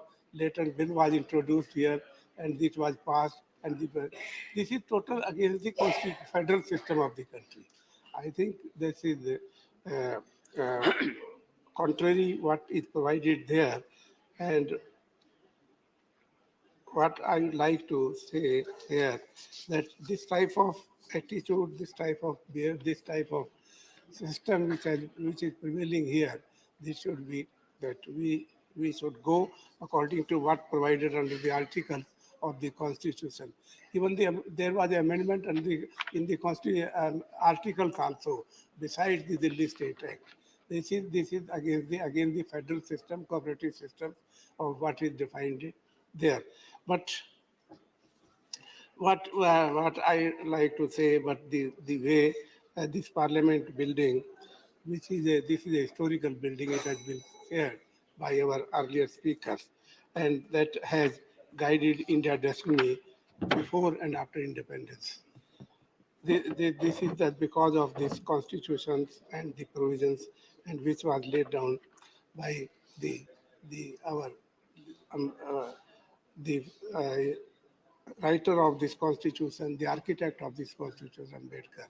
What I will say that we should go, we are going to the new building, we should go with new thought and with a full confidence. New positive thoughts. But we should go with a positive thought. Yes, I'm positive so thought glad. there, and the things which have taken place in the past, we should try to avoid them. With this, thank you very much, sir. Shri Prakash Javadekar, not present. Shri Thambi Durai, Shri Vivek Tankha. No, he has to speak from his seat. And you are not on your seat. So actually, I'd given up the hope. So that's why I was sitting with Mr. Simple. So I'm going to be very, very short, sir. Why should a distinguished lawyer like you give up hope? No, it's a question of time, sir. You see, you wait till the judgment is pronounced. You are in a very sound company of Kapil Sibal ji. So you can't give up hope. Anyway, sir, what I'm going to say today is 6 hours is too short for a history of 75 years. The history starts with the Constituent Assembly sitting and deliberating over a document which was one of the most well-drafted document at that time, at that period of time, and continues to be so even today. Our constitution, I would say, is amongst the best in the world. UK didn't have a constitution. American constitution is a very short constitution. So this constitution served us so well. So that is why I say Parliament is the voice of the people, which it expresses through the constitution. And the Supreme Court is the voice of law. Now, one good point is, sir, that roughly 105 constitutional amendments have happened, roughly. But in this history of 105 constitutional amendments, only one amendment has been struck down fully. That is the NJC. 6 or 7 amendments were partially struck down or clarified. So the test of law has also been good for the purposes of testing the constitutional amendments, sir. Another thing I would like to say that it is very good to see a lot of lawyers in the constitution, sir, in the parliament, because if you see even at the time of drafting, Vivek ji, there are very distinguished lawyers here. They contribute from outside. On the floor of the house, I have analyzed their contribution is either by absence or silence. And this is a very painful scenario. And I have no difficulty in saying, because we have a distinguished legal luminary, Kapil Sibal here. Mr. Sibal knows it. On Monday and Friday, this house is not your priority. And therefore, I would particularly appeal to the fraternity to which I belonged, that please introspect and reflect. And you see, regional consideration. Secondly, there is so much legal talent in the house of a global repute, which can enlighten the Supreme Court also as to what are the jurisdictional limits in separation of powers doctrine. Fact is that distinguished senior advocates are performing outside on television channels. Coming to Dr. Singhvi, he was on a television channel, Kapilji, talking about parliamentary working. I immediately sent to the other person contribution of the gentleman for past 10 months. Now it is nearly a year. What he has done. Therefore, when a message came to me that Kapil Sibal wants to make a contribution, obviously I should have not taken a second, and believing in the system as I do, and you know, precedence could have been given. I told my assistant, he looked at me like this. I said, let Mr. Kapil Sibal sit for some time. His presence here physically will send a good signal. And that applied to you also. Otherwise, make a speech and walk away. I'm so sorry, but I am spelling out my heart. Let me share that in these 75 years of glorious history, lawyers and non-lawyers, everybody has contributed in a very beautiful way, sir. And see the way all your laws, as I said, have been upheld by the Supreme Court. Out of 105 amendments to the Constitution, only one was struck down fully, that is NJC. But NJC, Supreme Court had its own views on it, so I would not call it a truly... But one thing, and let me reveal my mind. You are a member of this house. Sir. Everyone here passed that bill, only with one abstention. Lok Sabha passed it unanimously. What has happened to that? Did this august house ever concern itself with what they have done? How can you countenance a scenario like this? It is prime obligation of everyone in this house that if this house has sanctified, and by that majority, only one abstention, and Lok Sabha, total unanimity, 16 state assemblies endorsing it. And my very distinguished legal luminaries, they have to be on front foot. I await what Kapil Sibal ji would say. Go ahead, Vivek ji. So Your name signifies everything that you have. Sir, let me try and complete my speech, sir. So I'm now taking the chairman and the house to another aspect, sir. I felt that there are three issues which need your kind attention and which need the attention of this house, sir.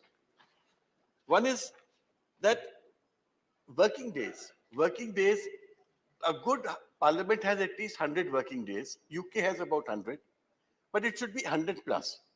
Our working days have been abysmally low and getting lower and lower by the year. And out of that also, I'm not a votary who supports Disruption. I'm not votary. I can never be a votary of this disruption because I believe in debate.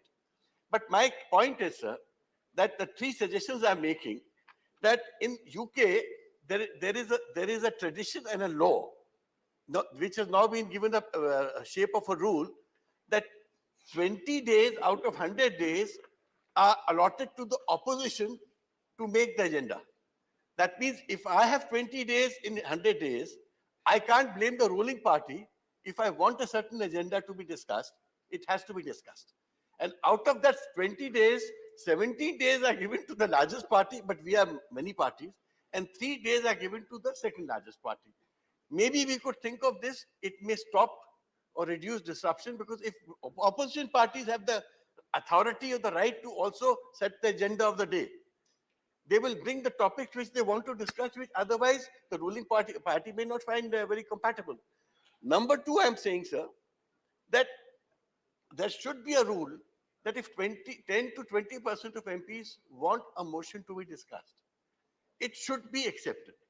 It is otherwise a very demeaning thing that you give it in writing. 20 people are giving it in writing, and we are not getting a discussion. Ultimately, what are we wanting? Only a discussion. So I feel that it needs a review, whether if a certain percentage of MPs make a request, it should be accepted or not accepted, but I feel it should be accepted, sir. Third is, today a special session of the parliament can only be summoned by the government. That is a law in this country. But now a lot of jurists have been saying, and it may get adopted in Europe very soon, that if 25 to 35% of MPs want a special session of a parliament for a special reason, it can get summoned. What I'm trying to say, sir, as we move into a new building, let us go for new thoughts. Let us go for new ways of dealing with problems that are going to face us or confront us very soon. It can't be a system where only the government decides. It should also not be a system where we only disrupt. It should be a system where we can also decide, they can also decide, and we can all try and work together, sir. Thank you, sir. Priyanka Chaturvedi. Sir, not used to be called out so soon. I thought end में आऊंगी. Mic. Sir, 75 साल की parliamentary democracy. Very briefly. Very brief, sir. 2 minute. आदत पड़ गई है. You are right. Repeated walkout का मतलब ये हुआ है जी सर कि डिबेट करने की आदत नहीं है. करती हूँ, बहुत सारी करती हूँ सर, पर पार्लियामेंट में करने का मौका नहीं मिलता है. करती हूँ सर, पर पार्लियामेंट के बाहर करने का मौका जरूर मिलता है. Go ahead. Sir, parliamentary democracy के 75 साल की जर्नी के बारे में चर्चा करने का मुझे सौभाग्य मिला है. ये मैं मानती हूँ जो हमारे संविधान को बनाने में जिन्होंने योगदान दिया है, उन्होंने मुझे इतना सपना देखने का मौका दिया कि कभी पार्लियामेंट्री डेमोक्रेसी का हिस्सा बनने का सपना सोच सकूं और वो सपने को पूरा भी कर सकूं। मेरी पार्टी ने मुझे ये मौका दिया है। सर 3 साल की मेरी जर्नी रही है। उस 3 साल में सेंट्रल हॉल हो या इम्पोर्टेंट डिस्कशंस में चर्चा हो या महात्मा गांधी जी की जो प्रतिमा है उस पे समय बिताने का मुझे मौका मिला हो। पूरे एक सेशन में काफी घंटे बिताए थे, क्योंकि राज्यसभा है, काउंसिल ऑफ स्टेट्स है, और मैं तो एक तिनका हूं इस समुंदर में, पर क्योंकि ये काउंसिल ऑफ स्टेट्स है, इस 3 साल में हमने ये भी देखा किस तरीके से महाराष्ट्र में सरकार को गिराया गया, पार्टियों को तोड़ा गया, और अब 2 साल होने आ गए हैं। बहुत सारी जो लोकल गवर्नमेंट्स की हम बात करते हैं, लोकल गवर्नमेंट्स के चुनाव भी नहीं हो रहे हैं। बाय इलेक्शंस आ जाते हैं, बाय इलेक्शंस की भी नोटिफिकेशन महाराष्ट्र को लेकर नहीं आता है, तो ये एक सेंस ऑफ कंसर्न है। नए पार्लियामेंट में जा रहे हैं। हर डेकेड में 75 साल की जब हम बात करते हैं, हर डेकेड में हमने एक ऐतिहासिक बिल पास किए हैं, ऐतिहासिक कानून बनाए हैं।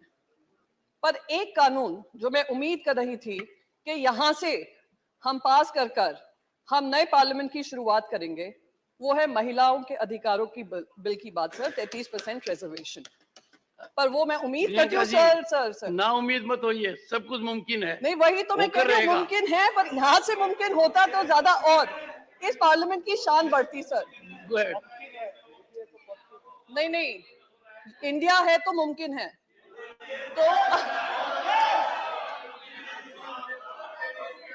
तो सर मैं बस यही कहना चाहूंगी।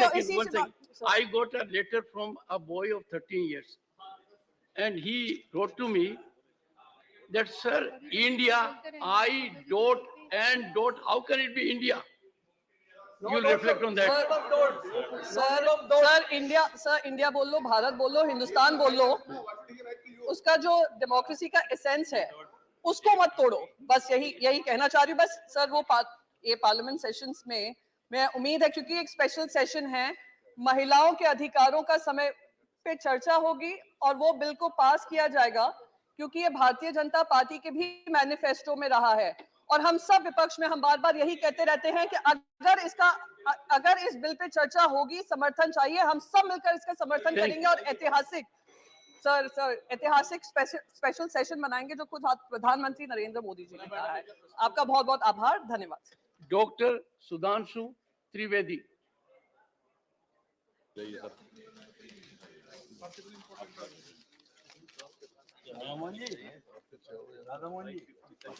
माननीय सभापति महोदय, आज हम सब लोग इस संसद में इस देश के 75 वर्ष लोकतंत्र के होने पर चर्चा करने के लिए एकत्र हैं। जब हम 75 वर्ष की इस यात्रा का सिंहावलोकन करते हैं तो स्वतंत्रता से लेकर आज तक के सभी बड़े निर्णय और बड़ी घटनाएं बरबस हमारी आंखों के सामने आ जाती हैं। यदि हम स्वतंत्रता से प्रारंभ करें तो मैं याद दिलाना चाहता हूं कि महर्षि अरविंद ने यह कहा था कि जो स्थान इस शरीर में आत्मा का है वो स्थान भारत का पूरे विश्व में है। अर्थात आज से 75 वर्ष पूर्व सिर्फ भारत स्वतंत्र नहीं हुआ था, पूरे विश्व की मानवता की सोई हुई आत्मा जीवंत हुई थी। और भारत की वह जीवंतता किस रूप में आती थी, यानी हम क्या थे? 2000 वर्ष से अधिक के आक्रमण, 800 वर्ष से अधिक की गुलामी, उसके बाद जब हमने स्वतंत्रता का सवेरा देखा तो हमें समझना चाहिए वो देश था कि श्री अरविंदो ने ऐसे ही नहीं कहा था। इसके लिए कहा गया है, गायन्ति देवाः किल गीत कानी धन्या सुते भारत भूमि भागा स्वर्गा पवर्गास्पद भाग हेतो भवन्ति भूया पुरुषा सुरत्वात्। अर्थात वह भारत भूमि धन्य है, देवता जिसकी स्तुति में गीत गाते हैं, जो स्वर्ग के समस्त पदों पे रहने के बाद मनुष्य के रूप में जन्म लेने को यहाँ लालायित रहते हैं। तो आप समझिए, क्योंकि मोक्ष भूमि यही है और यहीं से मोक्ष मिलता था, तो उस देश के हम प्रतीक थे जिसने आजादी की वो पहली किरण देखी। मैं मानता हूं कि लोकमान्य तिलक का पूर्ण स्वराज्य का उद्घोष, महात्मा गांधी का हिंद स्वराज, सुभाष चंद्र बोस जी की सैन्य शक्ति, और बाबा साहब अंबेडकर की लेखनी की शक्ति, ये सब के सब कहीं ना कहीं इसी विचार से प्रेरित थे। और जब उस समय हम लोगों ने तत्कालीन प्रधानमंत्री पंडित नेहरू जी के नेतृत्व में यह देश ने आधी रात को नियति के साथ अपना पहला मिलन देखा, तो उसकी हमें एक बड़ी कीमत भी चुकानी पड़ी थी। सेकेंड वर्ल्ड वॉर के बाद के दौर में दुनिया के कई देश तबाह भी हुए, डिवाइड भी हुए। कोरिया डिवाइड हुआ, जर्मनी डिवाइड हुआ, जापान तबाह हुआ था, इजराइल ने होलोकॉस्ट सह के एक नया अस्तित्व पाया था, चीन में बड़ा परिवर्तन आया था। परंतु हम कह सकते हैं कि हमने भी उस आजादी की बहुत बड़ी कीमत चुकाई थी, जिसमें लाखों लोगों ने अपने प्राण गंवाए थे और 1.5 से 2 करोड़ लोग बेघर-बार होकर इधर से उधर गए थे, which is the biggest exodus in the documented history of Mankind. जब इतनी बड़ी कीमत चुका के हमें आजादी मिली, तो हमें उसके मूल्य को समझना चाहिए।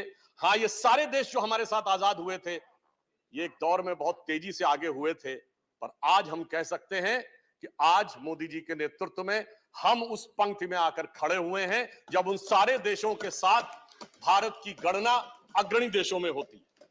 अभी हमारे प्रतिपक्ष के नेता मनोज झा जी ने उल्लेख किया था कि आज समाज में उतनी कटुता उनको दिखाई पड़ती है जितनी विभाजन के समय भी नहीं थी।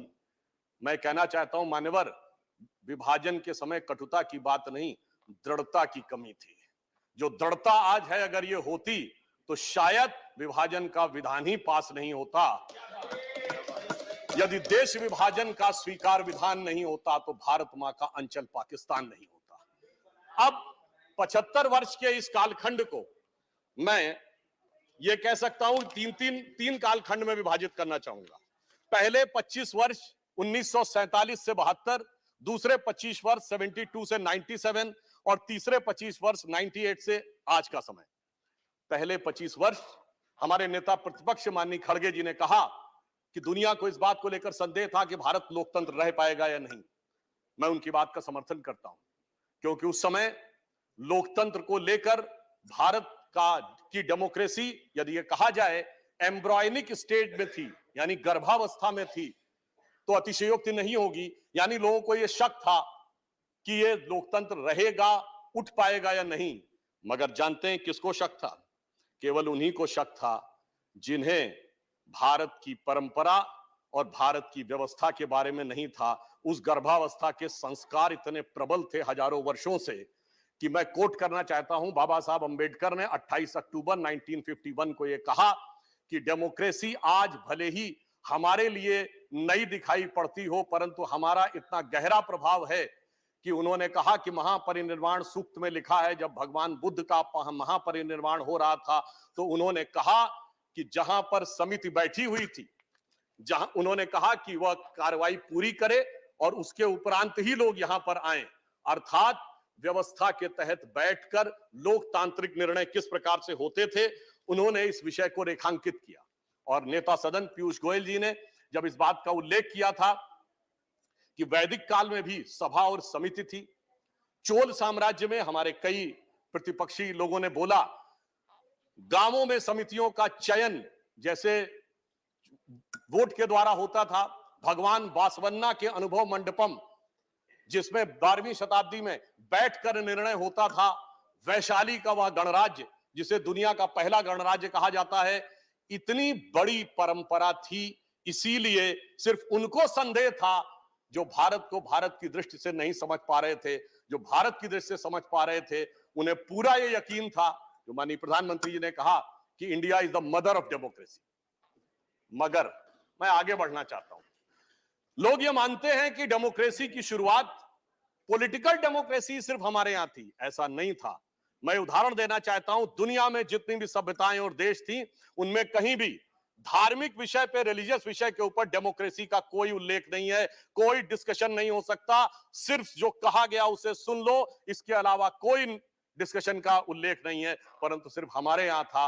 वैदिक काल में शास्त्रार्थ होता था, एक ही धर्म ग्रंथ के एक हिस्से को लेकर एक द्वैत का मत है, एक अद्वैत का मत है, एक विशिष्टाद्वैत का मत है, और जो कहा गया कस्मै देवाय हविषा विधेम, यानी प्रश्न और उसके बाद निर्णय। तो मैं कह सकता हूं India is the mother of political democracy, but also the foundation head of religious and spiritual democracy in the world, which is not found anywhere in the world. और इसलिए मैं ये कहना चाहता हूं कि हमारे संविधान निर्माताओं ने इस भाव को भली भांति समझा, परंतु जब डेमोक्रेसी अपने प्रारंभिक कालखंड में थी 25 वर्ष के, तब उस समय यदि यह विचार किया जाए तो कहा जाता है कि सत्ता पक्ष के बहुत से लोगों ने बड़ा योगदान दिया। तो मैं भी याद दिलाना चाहता हूं हमने क्या योगदान दिया। प्रतिपक्ष के रूप में जब देश के सामने चुनौती आई तो हमने कभी इस बात की चिंता नहीं की कि हम प्रतिपक्ष में हैं या हमारे साथ क्या हुआ है। 1962 की चाइना वॉर हुई तो भारतीय जनसंघ के रूप में तत्कालीन प्रधानमंत्री पंडित नेहरू जी का जो हमने सहयोग और समर्थन किया, और जनसंघ ही नहीं, राष्ट्रीय स्वयंसेवक संघ ने इतना सहयोग किया कि नेहरू जी ने पूरी प्रशंसा की और 26 जनवरी 1963 को गणतंत्र दिवस परेड में बुलाया। 1965 वॉर में लाल बहादुर शास्त्री जी का जिस प्रकार से सहयोग किया, यह पूरी तरीके से ऑन रिकॉर्ड है कि उन्होंने ऑल पार्टी मीटिंग में जनसंघ के अध्यक्ष नहीं, गुरुजी को भी बुलाया था। ये पहले 25 वर्ष में आगे बढ़ते हुए जब हम 1972 के पास पहुंचे तो आप सभी बड़े गर्व से कहते हैं कि 71 की वॉर के समय अटल जी ने इंदिरा जी की भूरी प्रशंसा की थी। ये होता है विपक्ष के रूप में लोकतंत्र को मजबूत रखने के लिए एक सकारात्मक भूमिका निभाना, और कैसे उस प्रारंभिक अवस्था में हमने आगे किया। वैसे मैं ये भी कह दूं, वो अटल जी ने वो नहीं बोला था जिसके बारे में बहुत ज्यादा बोला जाता है, क्योंकि इंदिरा जी की ऑफिशियल जीवनी पुपुल जयकर जी ने लिखी थी और उन्होंने बहुत खोजा था मगर वो चीज नहीं मिली थी जो कहा जाता। परंतु ये ईमानदारी की बात है कि वह प्रशंसा की थी और उसके द्वारा देश बढ़ता हुआ आगे तक पहुंचा। तो इसलिए मैं कह सकता हूं कि पहले कालखंड में विपक्ष के रूप में हमने डेमोक्रेसी को मजबूत करने में महत्वपूर्ण भूमिका निभाई। अगला कालखंड आता है 72 to 97। इसे मैं कह सकता हूं कि this is the nascent stage of democracy, क्योंकि पहले कालखंड के 25 वर्ष में चुनाव होते थे, सरकार नहीं बदलती थी। तो सरकार नहीं बदलती थी तो लोकतंत्र का दूसरा स्वरूप नहीं आता था। अब 72 से 97 वाले कालखंड में सरकारें बदलनी शुरू हुई। लोकतंत्र ने इमरजेंसी का वह काला अध्याय देखा जो कि बहुत दर्दनाक और दुखद था, परंतु आज के इस अवसर पे मैं उसके डिटेल में न जाते हुए सिर्फ इतना कहना चाहूंगा कि भारत का लोकतंत्र इतना जीवंत था कि जेपी के नेतृत्व में हम लोगों ने वो आंदोलन खड़ा किया कि चाहे जितनी भी दमनकारी शक्ति थी, अंततः भारत में पहली बार केंद्र में सत्ता का परिवर्तन 1977 में हुआ। ये बदलाव आया और उसके बाद एक चीज और याद दिलाना चाहता हूं कि जब एक गठबंधन बना था सभी लोगों को मिलके, मगर बहुत जल्द ही वो गठबंधन कुछ छल में, कुछ प्रपंच में, कुछ अहम मान्यता में बिखर गया था 1979 में। तो मैं याद दिलाना चाहता हूं इस संसद ने वो भी देखा कि ये 24 दिन की सरकार बनी, प्रधानमंत्री जी सदन में नहीं आए, और उस समय अटल जी ने दुखी होकर एक कविता लिखी थी। आप सबने वो तो सुना होगा ना, गीत नया गाता हूं, पर उन्होंने लिखा था गीत नहीं गाता हूं।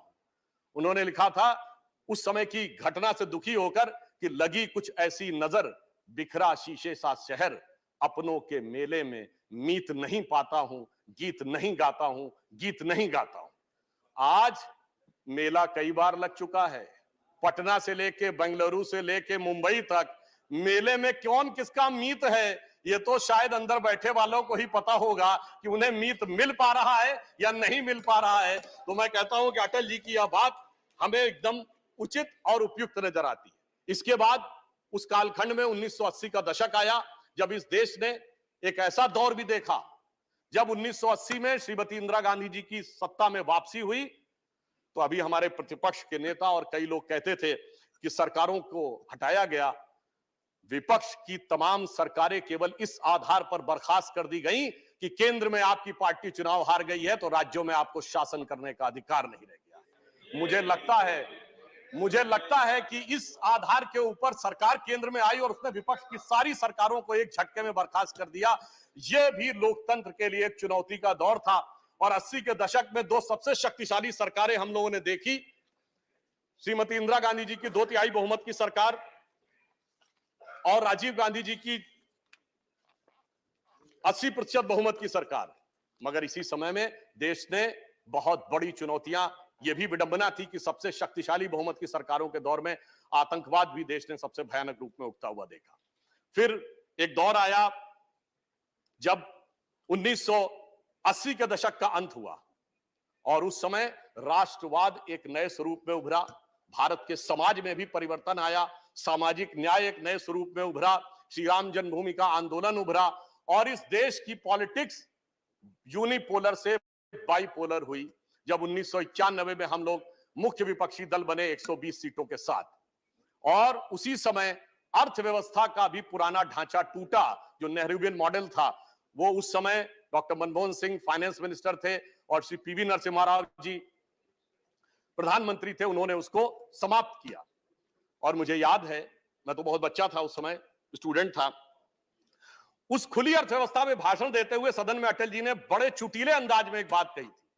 उन्होंने कहा था कि अर्थव्यवस्था के दरवाजे खोल दिए गए हैं, कह दिया गया अब खुली अर्थव्यवस्था आ गई है, मगर उन्होंने कहा सभापति महोदय, जितने दरवाजे आगे के खोले गए उतने पीछे के दरवाजे भी खोल दिए गए।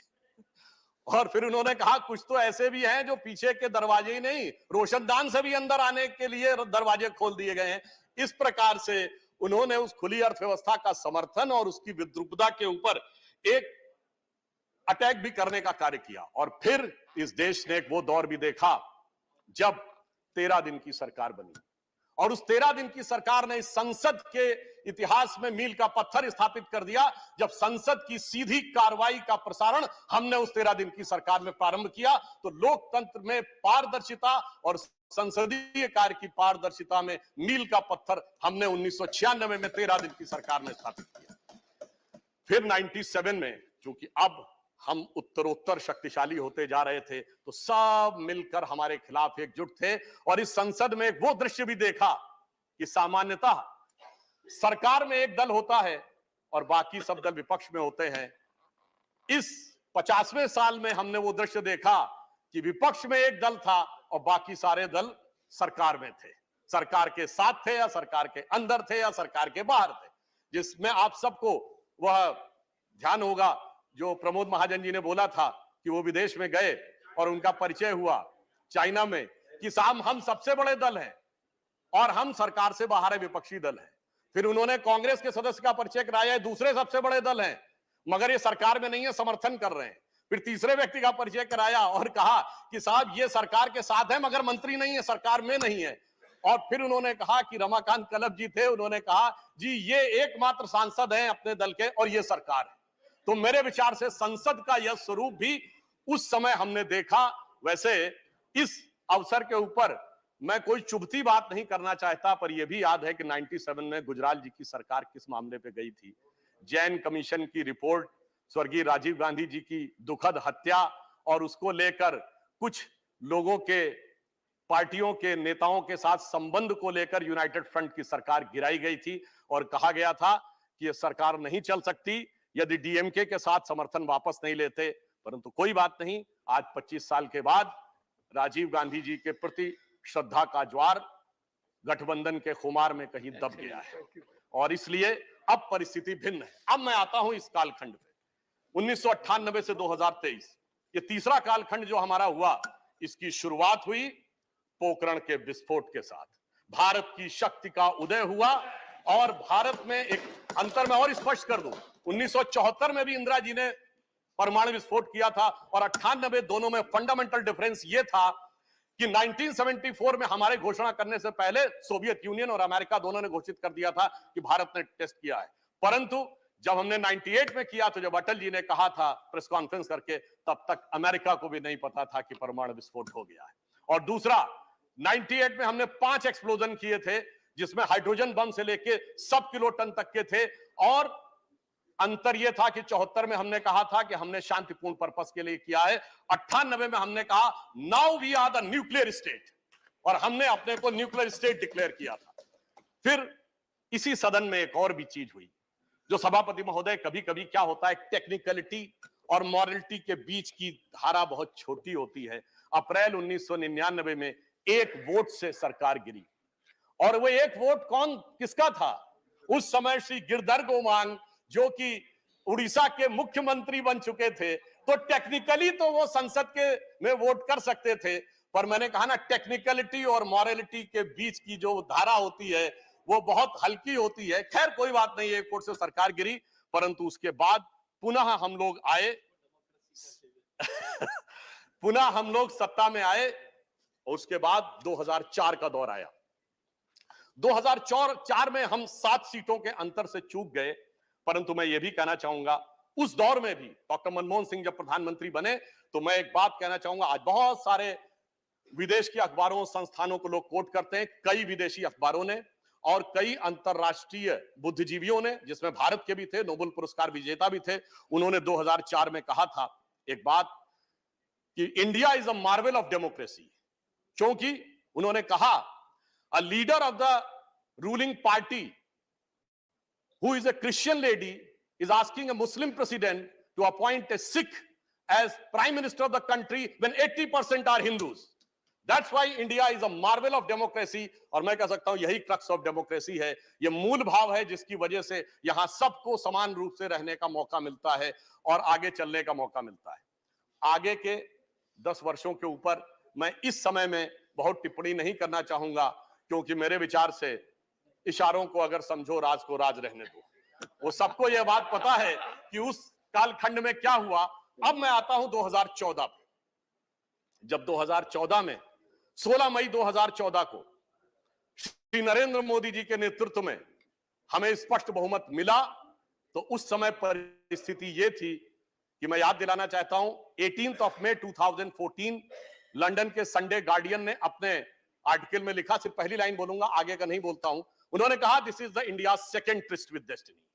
यह नियति के साथ दूसरा मिलन था, क्योंकि पहली बार एक ऐसे दल को सत्ता मिली थी जिसका उत्पत्ति विचार स्वतंत्र भारत में हुआ और पहली बार किसी गैर कांग्रेसी दल को स्पष्ट बहुमत मिला। परंतु यह सरकार सिर्फ सरकार बदलने के लिए नहीं थी, यह विचार बदलने के लिए थी।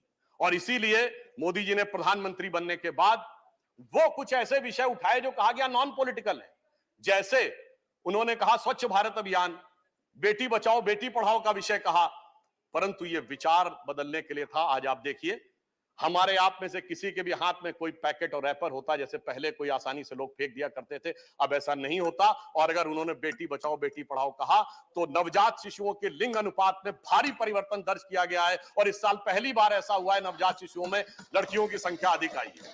यानी ये इतना बड़ा परिवर्तन आया। और अभी उदारता की बात कर रहे थे हमारे खड़गे जी, तो मैं याद दिलाना चाहता हूं कि इसी दरमियान स्टैंडिंग कमेटीज की जब बात होती है तो जो बिल आए हैं 2014 के बाद सरकार की तरफ से, तो उसमें 46 बिल्स आए हैं, जिसमें 14 स्टैंडिंग कमेटी को और 23 सेलेक्ट कमेटीज को गए, यानी 46 में 37, 80% बिल पार्लियामेंट्री कमेटीज को गए हैं। यह फैक्ट भी हमें ध्यान रखने की आवश्यकता है।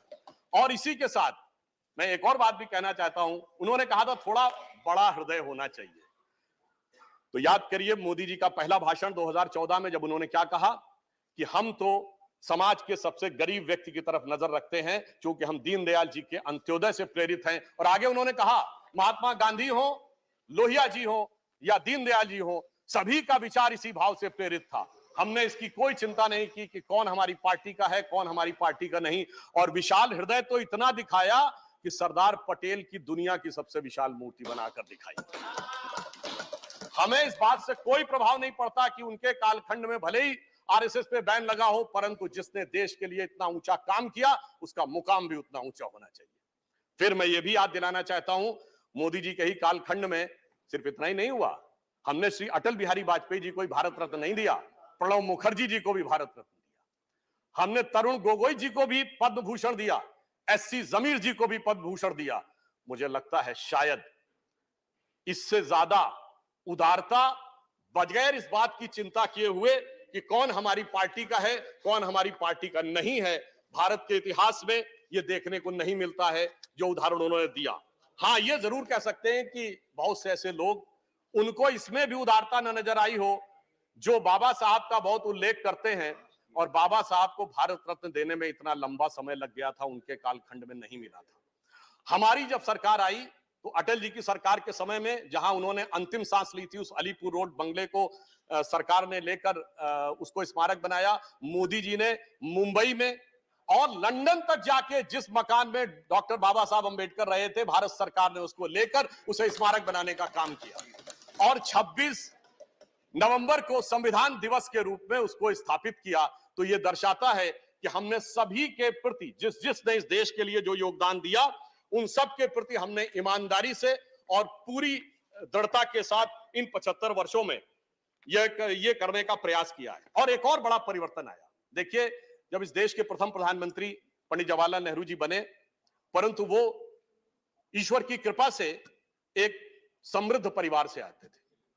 उनके बचपन से उनके मुंह में सोने का चम्मच था और आज 75 वर्ष के बाद एक ऐसा प्रधानमंत्री है जिसने बचपन प्लेटफॉर्म पे दौड़ते हुए चम्मच और चाय के गिलास को लेकर दौड़ते हुए गुजारा है। तो मैं ये कह सकता हूं कि अंतर ये आया है कि ये लोकतंत्र की परिपक्वता है। इसका हमें इसको सेलिब्रेट करना चाहिए कि अब लोकतंत्र लक्ष्मी नारायण की कृपा से लेके दरिद्र नारायण के सम्मान तक आके खड़ा हो गया है। यह परिवर्तन इस 75 वर्ष में लोकतंत्र में आया है। और इस संसद में भी जो 4 सर्वोच्च पद माने जाते हैं, राष्ट्रपति, उपराष्ट्रपति, प्रधानमंत्री और लोकसभा अध्यक्ष, आज राष्ट्रपति पद पर द्रौपदी मुर्मू जी हैं।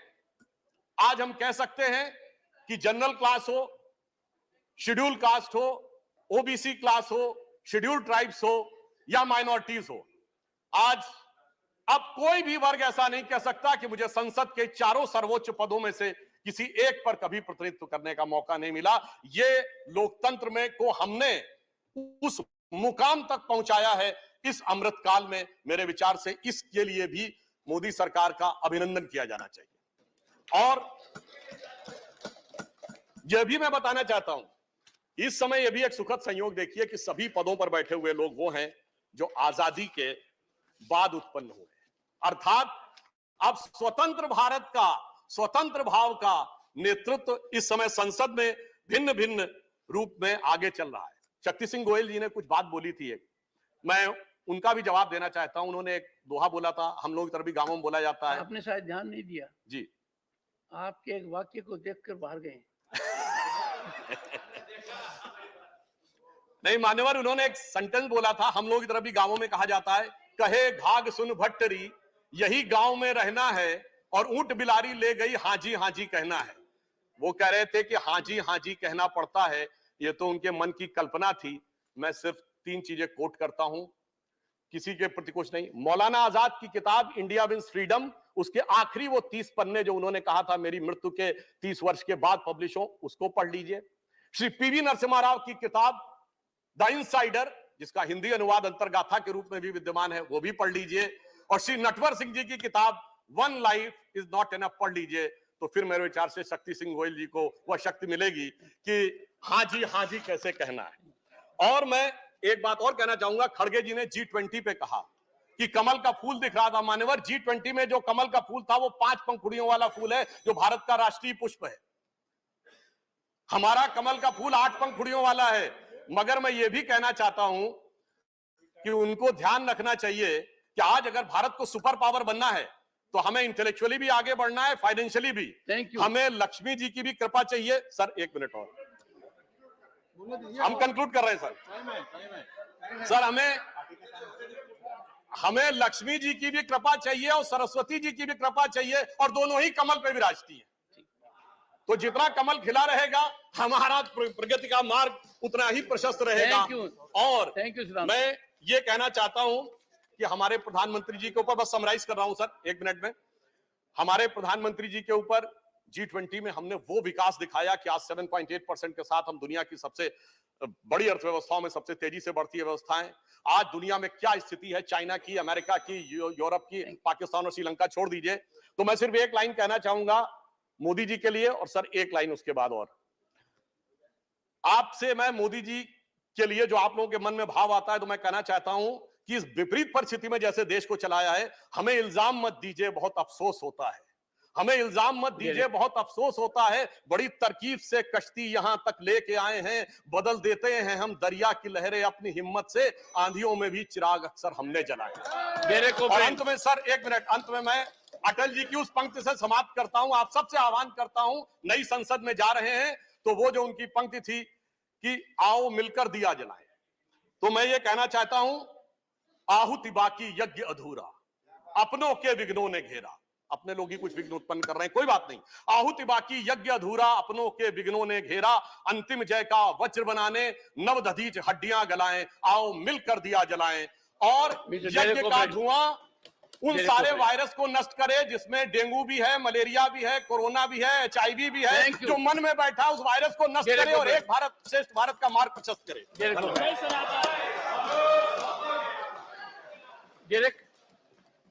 Mr. Derek O'Brien, 10 minutes, please. So how many minutes? 10 minutes, 10 minutes. So we are 21. My colleague has spoken for 4. No, I adjusted most people. So that's not how we have done it. My colleague, we have 21 minutes. No. My colleague has spoken for 3. I've got 18 minutes, sir. Mr. Derek O'Brien, the Sir, time it's of 18 minutes. 1 second. Listen to me now. The board is saying 18 minutes, sir. Look at I have not even started. The board is saying 18 minutes, sir. You are telling me 10 minutes. I am aware of it. The ruling party time is still left for 1 hour because Sir, I have accommodated the opposition. Sir, my board is saying 18 minutes. Please go ahead. If you can't understand this simple thing that I have accommodated opposition out of ruling party time of more than 1 hour. I can only understand. Okay, please. I can only understand my Trinamool Congress was given 21 minutes. Okay. My colleague has spoken for 3. Please, your time is already on. Give me back my parliament. Please. Okay, go ahead. Give me back my parliament, which is not mocked. Give me back my parliament, which is not undermined. Give me back my parliament, where prime ministers come and answer questions on the floor of Lok Sabha and on the floor of Rajya Sabha. Last 7 years, not a single question answered on the floor of parliament. Give me back my parliament, where urgent national issues can be discussed from 11 o'clock in the morning on a special rule. Last 7 years, not one notice given by the opposition has been accepted. Give me back my parliament, where we get to see the Honorable Prime Minister regularly here with us. In 2021, our Honorable Prime Minister was here in 1 year for 4 hours and 3 minutes between 2 houses. Give me back my parliament, where members are allowed to vote when bills are put to vote and not the sacrilege which happened during the farm bills. Give me back my parliament, where we have a deputy speaker in the Lok Sabha. 5 years, still no deputy speaker. Give me back my parliament, where policy making is collaborative, not dictatorial. On record, I say, not from 2014 to now, 1 out of 10 bills are sent to parliamentary standing committees for scrutiny. Give me back my parliament, where legislation undergoes rigorous stakeholder evaluation. On record, I say 9 out of 10 bills, 9 out of 10 bills marked by 0 or incomplete pre-legislative consultation. 9 out of 10. Give me back my parliament, where bills are passed, keeping this house in mind, the Council of States, the federal structure. On record, I say, about 1 out of 3 bills passed have been anti-federal, hurting the states.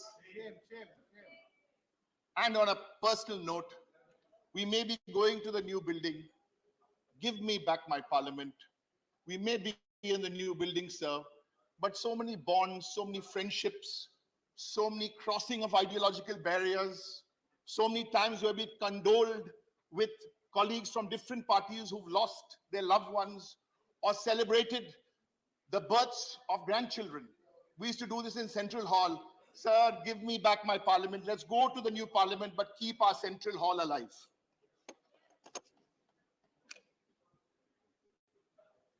Give me back my India. Give me back my Bharat. Give me back my India,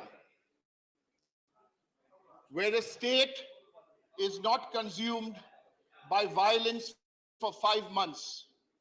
Sorry, Manipur, we still haven't managed to send our honorable Prime Minister to you. From all of us, sorry. Give me back my India, where 1 out of 3 youth are not unemployed.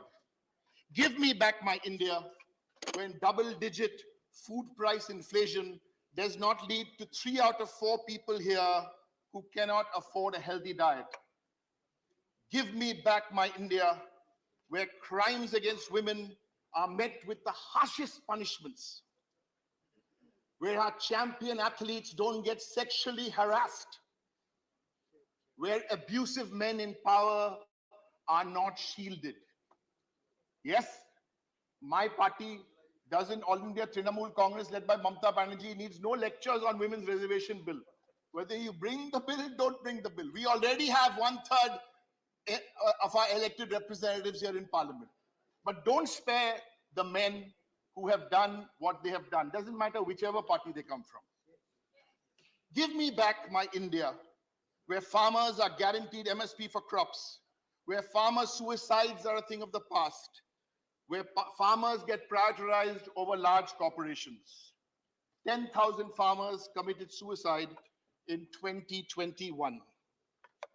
Give me back my India, where the Prime Minister pays condolences when Jawans are martyred and not attend party functions. Don't show us hollow nationalism to win political points.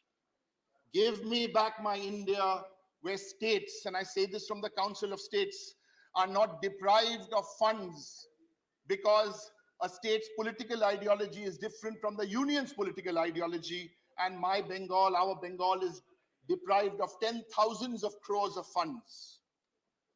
Give me back my India, where its crown profitable PSUs, where its crown jewels, rail, SAIL, BHEL, BSNL, are not privatized. Give me back my India, where people's hard-earned money is not used to cover up frauds and corporate losses amounting to about 13 lakh crores. Give me back my India, where economic offenders loot this country and then flee to another land, while the common people here have to face gas cylinder and price rise. Give me back my India, where institutions are systematically weakened to be subservient to the ruling dispensation. Give me back my India, give me back my Bharat. You have lost your track. Where the subject is specific. Yes, Mr. Derek O'Brien, don't look around. Each word you said had nothing to do with the subject. Sir, I am on this, just 1 minute. Sir, my subject is just, sir, 2 minutes. 2 minutes, 2 minutes. What is 2 minutes, sir? 2 minutes. What is 2 minutes? I have got 16. Sir, I'm reading from here, sir. Parliamentary journey of 75 years, achievements, experiences, memories, and learnings. Yes. As a parliamentarian of 13 years, I'm sharing my learnings here in the Council of States. Please allow me, sir, to express myself. I disagreed with a lot of what the BJP spokesperson said. Brilliant speaker. I disagreed with his ideology. We quietly sat, no one disturbed him. He spoke. That was his view. Let me express my view. Give me back my... I'll conclude at 6 o'clock. You can continue to 5:58. Give me back my India, where media owners, let's not blame the journalists, where media owners are enslaved by the party in power. Real journalists will remain real journalists. The real villains are the media owners. You say party in power in Delhi or Give state? me back, sir. I'm making a speech. If it's somebody's right to make a speech, it is your right also to give commentary. I will keep quiet and sit down then, sir. Humbly, I say. We don't interrupt. We expect not to be interrupted. I was just getting informed. When you say party in power, we are a federal structure. Right, sir. You're right. Is it center or so state right, also? You're right. So the party in power. And you know why I'm it's asking. It's a 75. No one knows better than it's you a- do why yeah, I'm yeah, yeah. asking. Okay, sir. Mr. Modi's Bharatiya Janata Party. Give me back my India, where the government does not have to revise the methodology of calculating GDP to make its numbers appear artificially higher. This has been changed. Give me back my India, where slums are not covered with green curtains when we are hosting international events. Give me back my India, where dissent does not mean jail. Father Stan, Siddiq Kappan, Barbara Rao, Gautam Navalkar, Anand Teldumbe, and so many. Give me back my India, where religious propaganda does not trump science. Champions we have, sir, the champions of Chandrayaan. Give me back my India, where citizens do not die because of one man's whimsical announcements at demonetization at 8 p.m. And if we are talking about positive, look at the policies by some state governments like in Bengal, where there's a migrant policy in place, there's a migrant board in place. Please, let's learn from states. Sir, give me back my India, where statistics and data were not the enemy of the state. Give me back my India when the environment wasn't sacrificed at the altar of corporate profit. Give me back my India where language was a means of communication and not for Shiva and not for everybody else who are now marked out. Thank you. As Thank you. Sir, I don't believe this. Sir, I do not believe this. I humbly appeal to you. My party has 18 minutes. 1 second. No, sir. How much more humility do you want us to show? 1 second. Sir, my party has 8. 1 second. Honorable members, throughout the discussion today, valuable inputs have been provided by members by stating their experience and memories.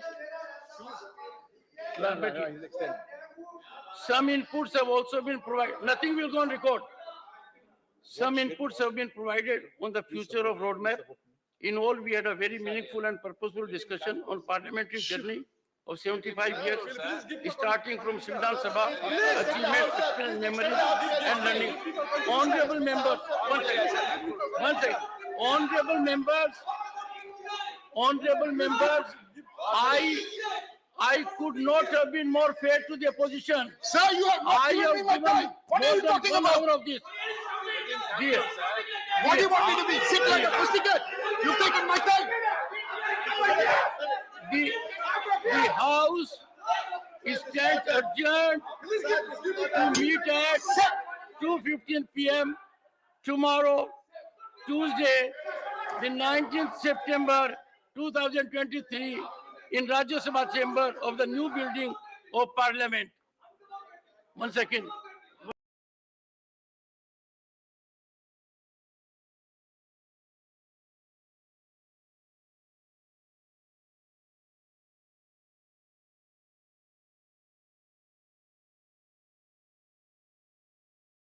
At that time, I accommodated them.